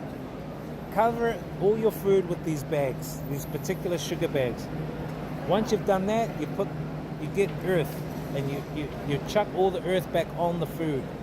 You chuck the earth on top of all the bags and that, because you want the food to cook via steam, the steam that's coming up. And then you just cook it for like 3 hours, 4 hours, however long you want to cook it. Unfortunately, with this way of cooking, you don't get a timer telling you when it's cooked. How you judge it's cooked is you got to use your wairua. We use what we call our wairua, which is our intuitive knowing. That will decide when it's cooked. You don't have a timer that pops out and says, okay, it's cooked. We don't have that in New Zealand. So this is a traditional way of cooking hangi. I'm just explaining it to you guys. Anyway, I ended up cooking him a hangi. He loved it. He said, look, when you come to Switzerland, come and stay near me. Actually, he said, come and stay with me and my wife. So we stayed with him and his wife. Beautiful house overlooking a beautiful lake, the Swiss Alps in the background. Beautiful chat. Anyway, he took us up into the mountains where his parents lived. His parents lived in a forest. Very, very dense forest. They had a cabin in this forest. Beautiful cabin, chat. You wouldn't even imagine them staying there, but it was beautiful. We actually traveled up at night. It got a little bit scary because there were like foxes running across, rabbits, and I think I saw a few like Bigfoot in there as well. And they were just running around at night. Anyway, we got there and then they made us this beautiful fondue. Fondue is like the cheese delicacy food of Switzerland. And raclette. Raclette is like you put your food on this like a steel plate, and then you put it into a cooker and it cooks your food, and then you pull it out and then you eat it. It's real nice, chat. That was a good experience. So from Neuchâtel we went to what was that place? Lucerne,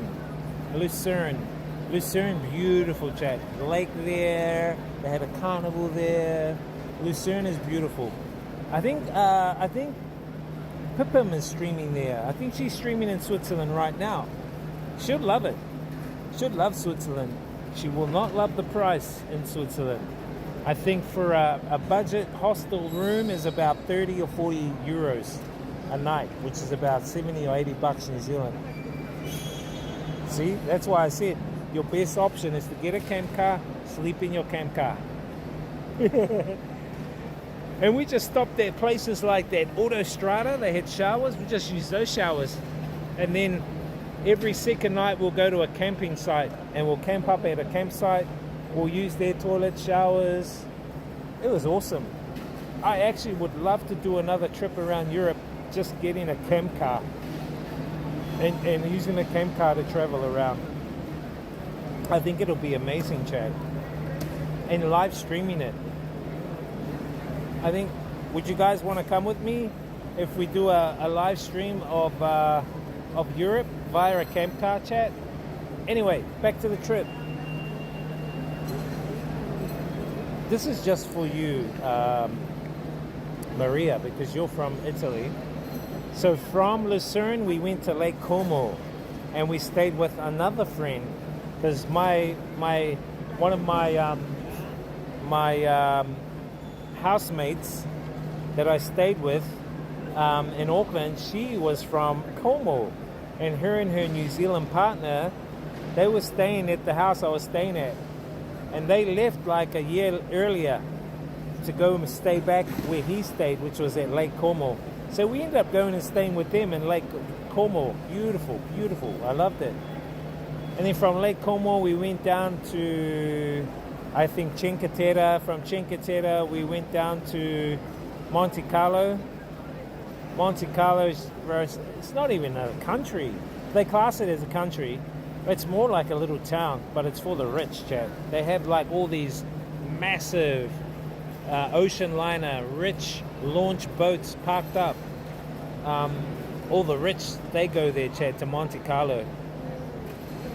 Is it called Monaco? Monte Carlo, Monaco? And they have Formula One there. I actually want to go see a Formula One. Chad, that would be cool. We need to go and check out a Formula One.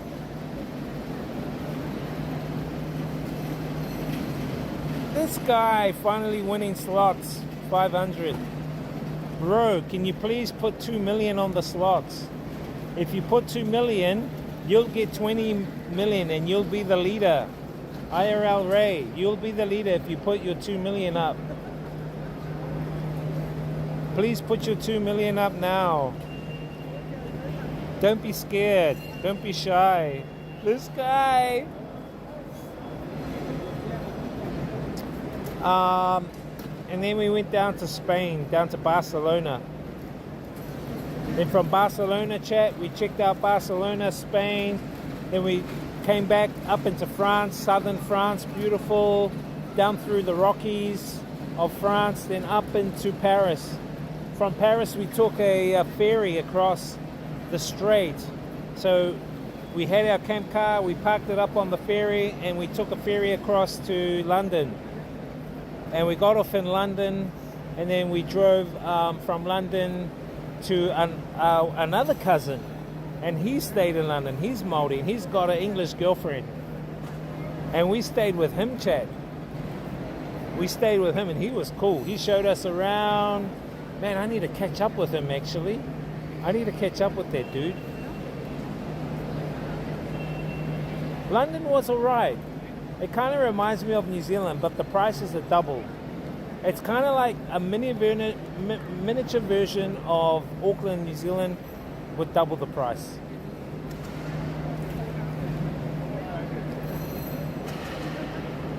Which means fucking expensive. Now, for you guys that missed it, I did my rating for India. My rating for India, I'm going to bring out in a vlog video. But just to give you a basic overview of my experience from tasting the food, tasting the vibes, experiencing the journey, getting some inspiration from the people here in India, I gave it a 77 out of 100. 77 out of 100, which is a really good experience, bar a couple of minor things, minor improvements. But that is my rating, 77 out of 100 for India, Chad. And I think that's a fair rating.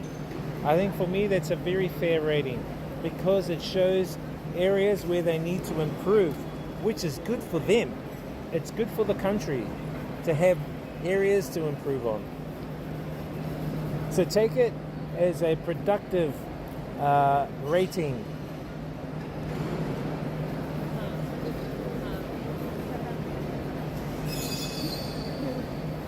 What do you mean no? Spend your 2 million.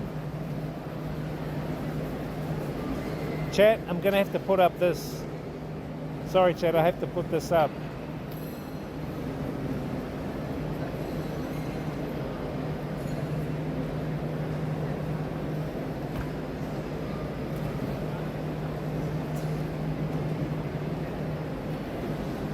Sorry, chat, I had to do that. There you go. There you go, chat. I had to do it.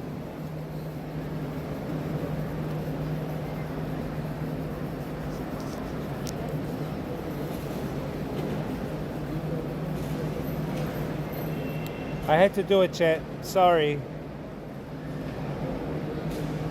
It's the only way.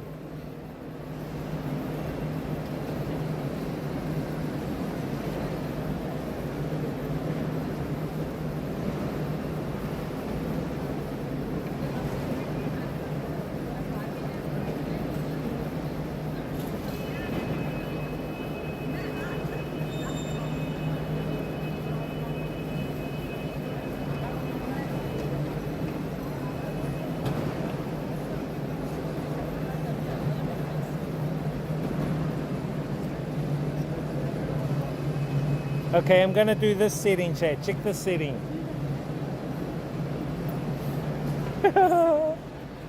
Chat, it's not takeaway. When you're in Asia, it is pronounced takeaway. Takeaway, okay? When you're in a Western country, it's takeaway. But when you're in an Asian country, you pronounce it takeaway.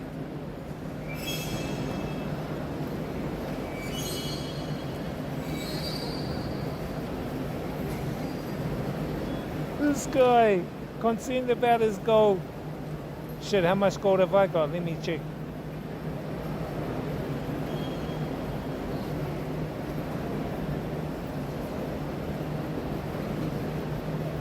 Chat, who wants some gold? Who wants some gold, chat?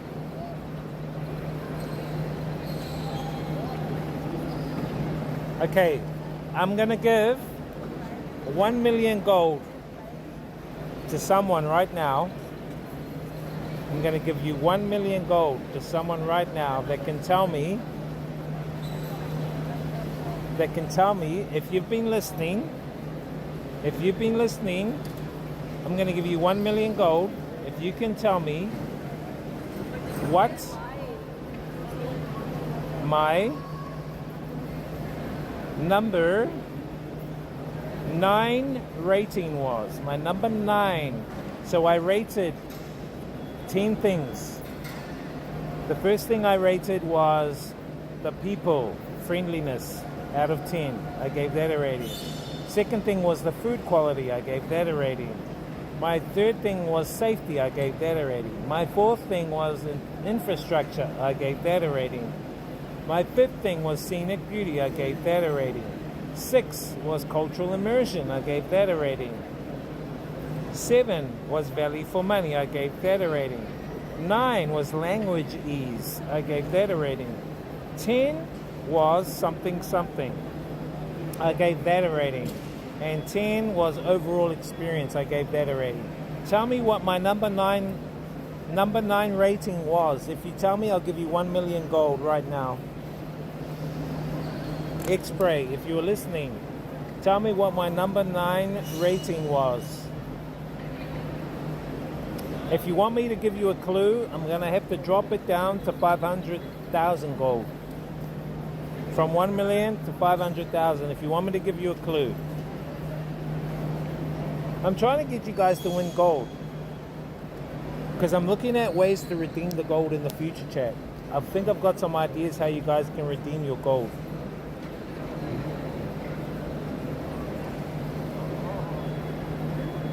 No one? Come on, chat. No one was listening? You guys didn't know? Okay, I'll give you a clue. My number 9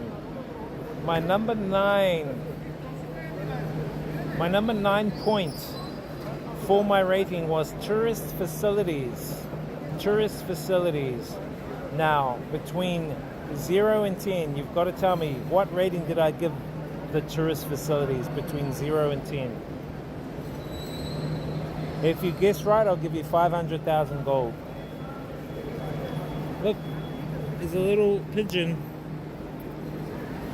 Chat, how come we don't see baby pigeons? Are there ever baby pigeons? I've never seen a baby pigeon. Can you guys tell me why that is?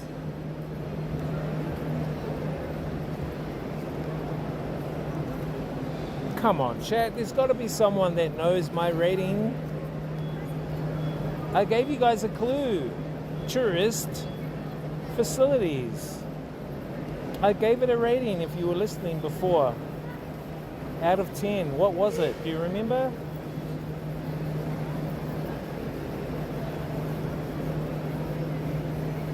Come on, X-Spray. You've got to know. I was busy with the slots.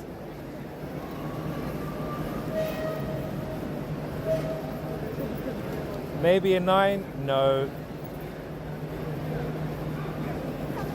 Oh my gosh. I had 1 million gold to give you guys, which you could have used. You could have redeemed your gold for cash. But now you guys didn't. You didn't take part, then I'm sorry, you guys lose. And the saying goes, you snooze, you lose. No, you only allow one shot, sorry. I think if Physique was here, he'd know. But I think Physique is getting all psyched up and ready for the All Blacks. Chat, I think I feel a number 2 coming on.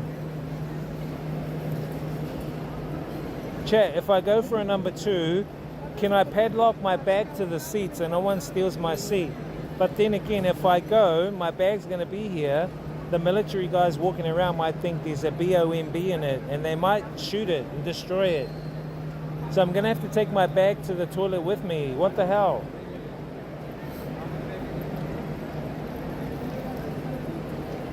Hey Zuri, how you doing? Mana the Kiwi pick at the airport. I'll get one over there with the elephant. There's an elephant there, chat. I'll go and get a photo there with the elephant soon.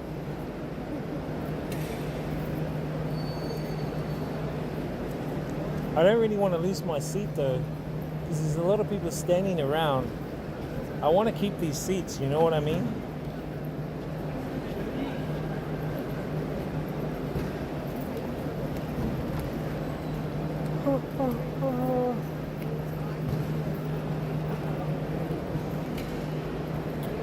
What's N.75? What does that mean, Bearpaw? No, I offered someone 1 million gold to tell me how much my rating was for the tourist facilities. My number 9 point I rated out of 10 was tourist facilities, and I gave it a rating between 0 and 10. And I said, if you guys can guess, if you guys can recite back the rating, I'll give you 1 million gold. But then no one did, so I said, okay, I'll give you a clue. But because I've got to give you a clue, it's only half now. It's 500,000 gold.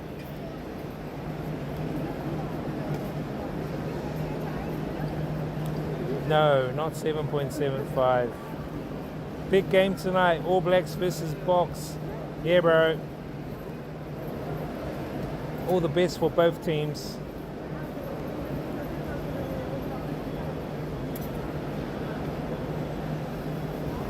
All I know is that I'm ready to go on my flight soon. We'll watch the game probably from the other side later. Plus I got my food, chat. I got my food, my sandwich. My soggy sandwich. Which I might have to eat this side, not that side.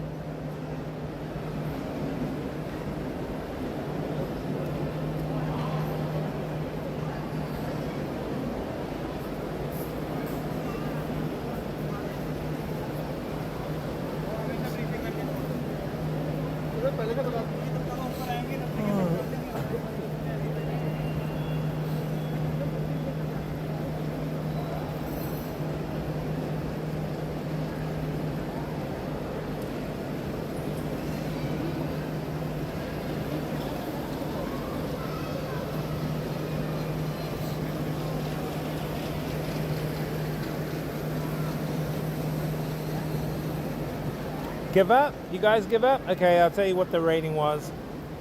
It was 2.5. I gave it a 2.5, chat, for the tourist facilities. It was the lowest. The lowest. They need to work on it. Oh my gosh, they need to work on it.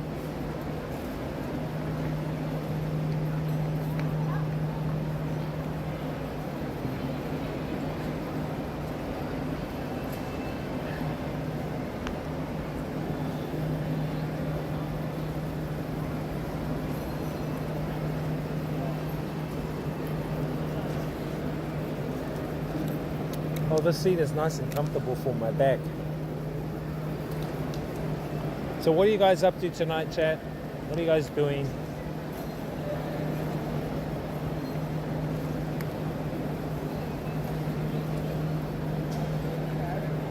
What's the time? 5:30.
Chat.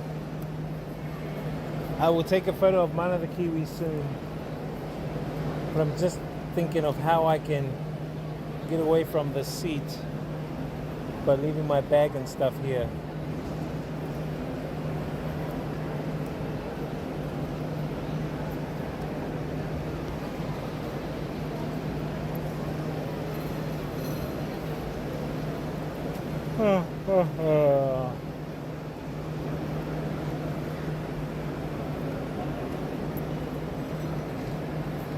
Hang on, Chet. Let's get a photo.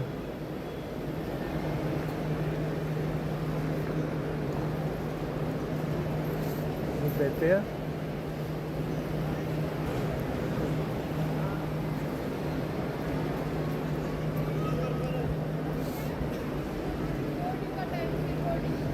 My flight. I don't think my flight's on yet. Look at all the flights, Chad. So many. No, it's not on yet. Okay. Let's get a Mana the Kiwi snap. Mana the Kiwi snap a lap. Oh, so the redemptions work, Chad. But do the redemptions for starting like a basketball game and stuff like that, are those working, chat?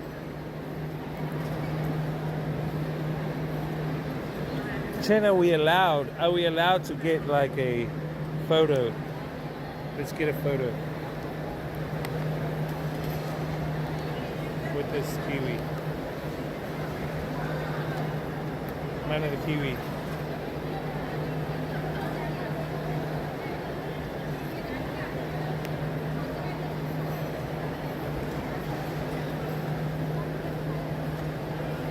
Yeah.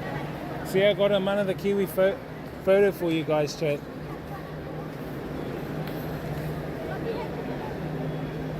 Oh, look, there's a baby one. We got to get one with the baby. We want it so we get all four of us, probably around this way.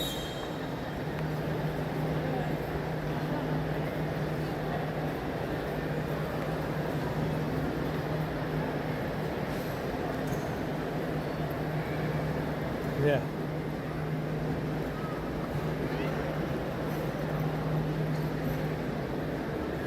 Just check my bags, make sure no one's sneaking stuff out of my bag. Chat, the military's around my bag. What the fuck? Nah, they're not.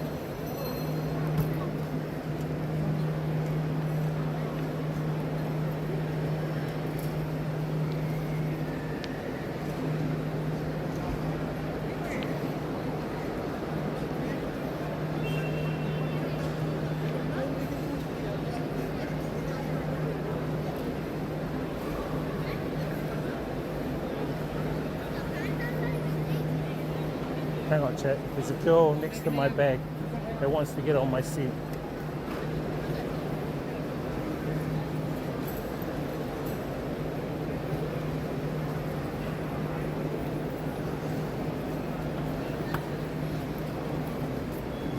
Get your own seat.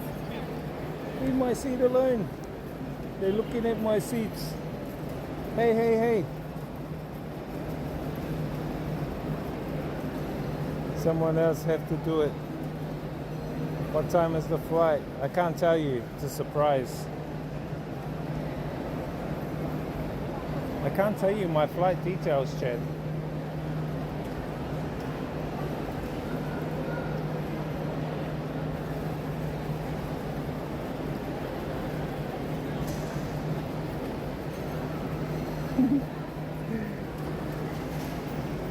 I would just say it's tonight.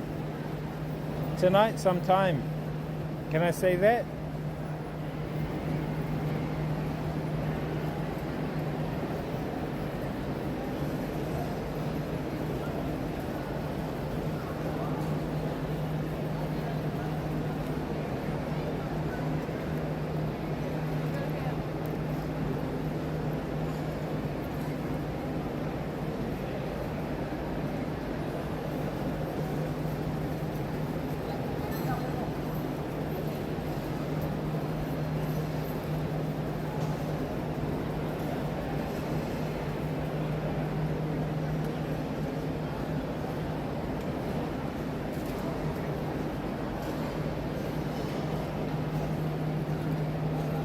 I've clipped. What did you clip?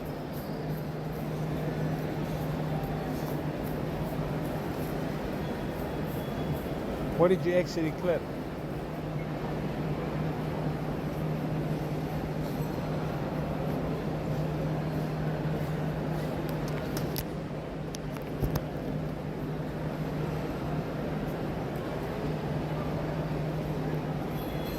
The manner with the elephants. Oh yeah, don't worry, I'll put it up on the Discord later when I sign off, chat.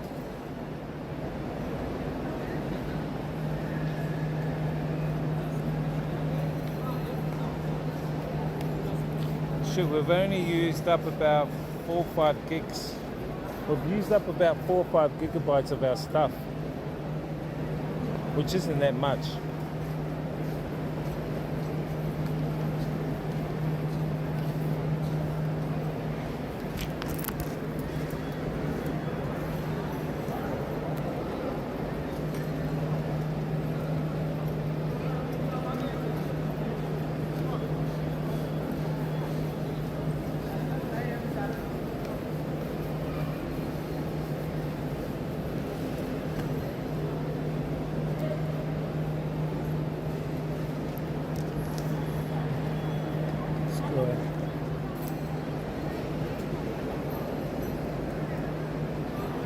Welcome, chat. Welcome, welcome. I wonder if we're allowed to eat in here.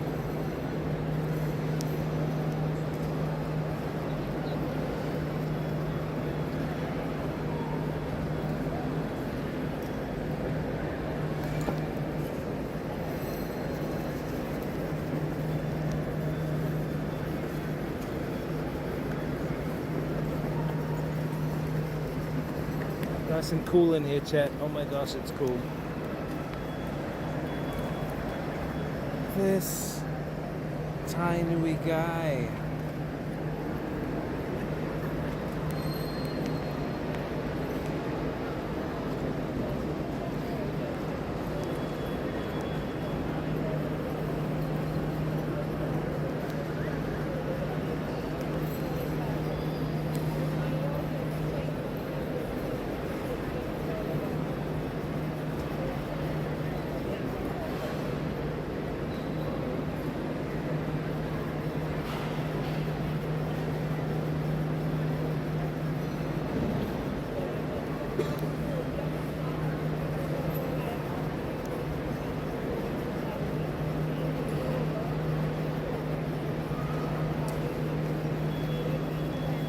Okay, let me have a couple of games with you guys.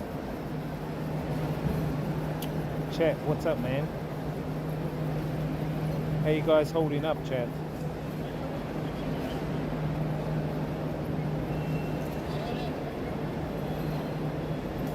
How you guys holding up?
Thanks, Fano, for tuning in.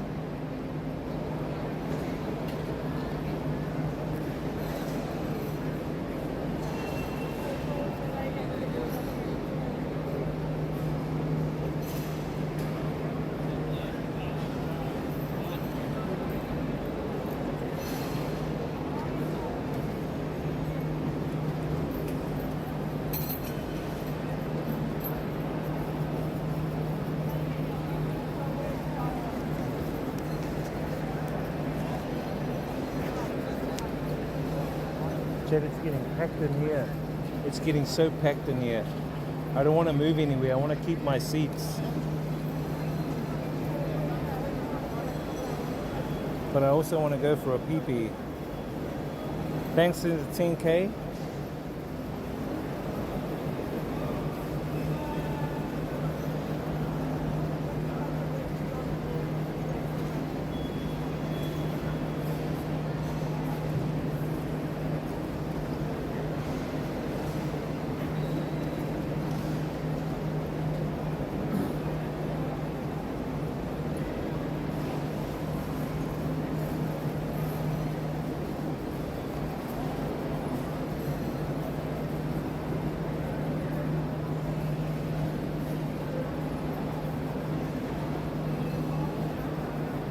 This guy.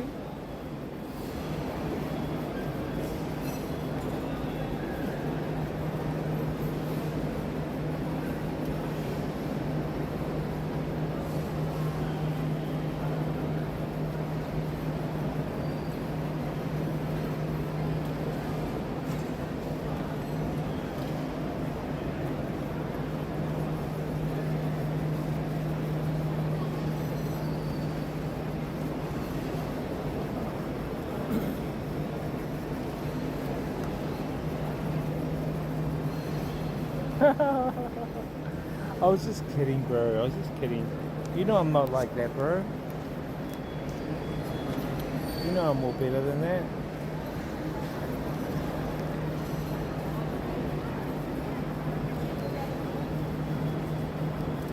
I'm thinking of trying to check in early to get through immigration and that, so I can watch at least the first half on the other side.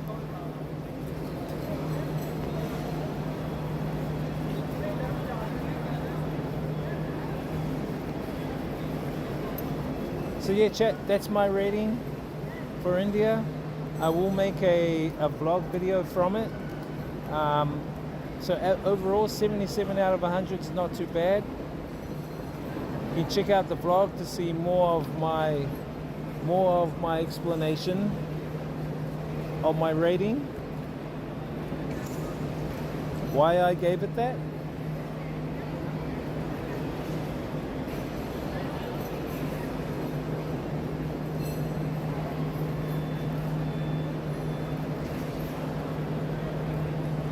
And I hope that you guys plan on coming here to India as well, chat. I think you guys will love it here in India. I think you guys will love it. I'll be back tomorrow, chat. Most likely streaming tomorrow afternoon. We'll see how we go. Settling in and stuff like that. Yeah. I won't say much, but yeah. I'll most likely be streaming tomorrow, chat, so...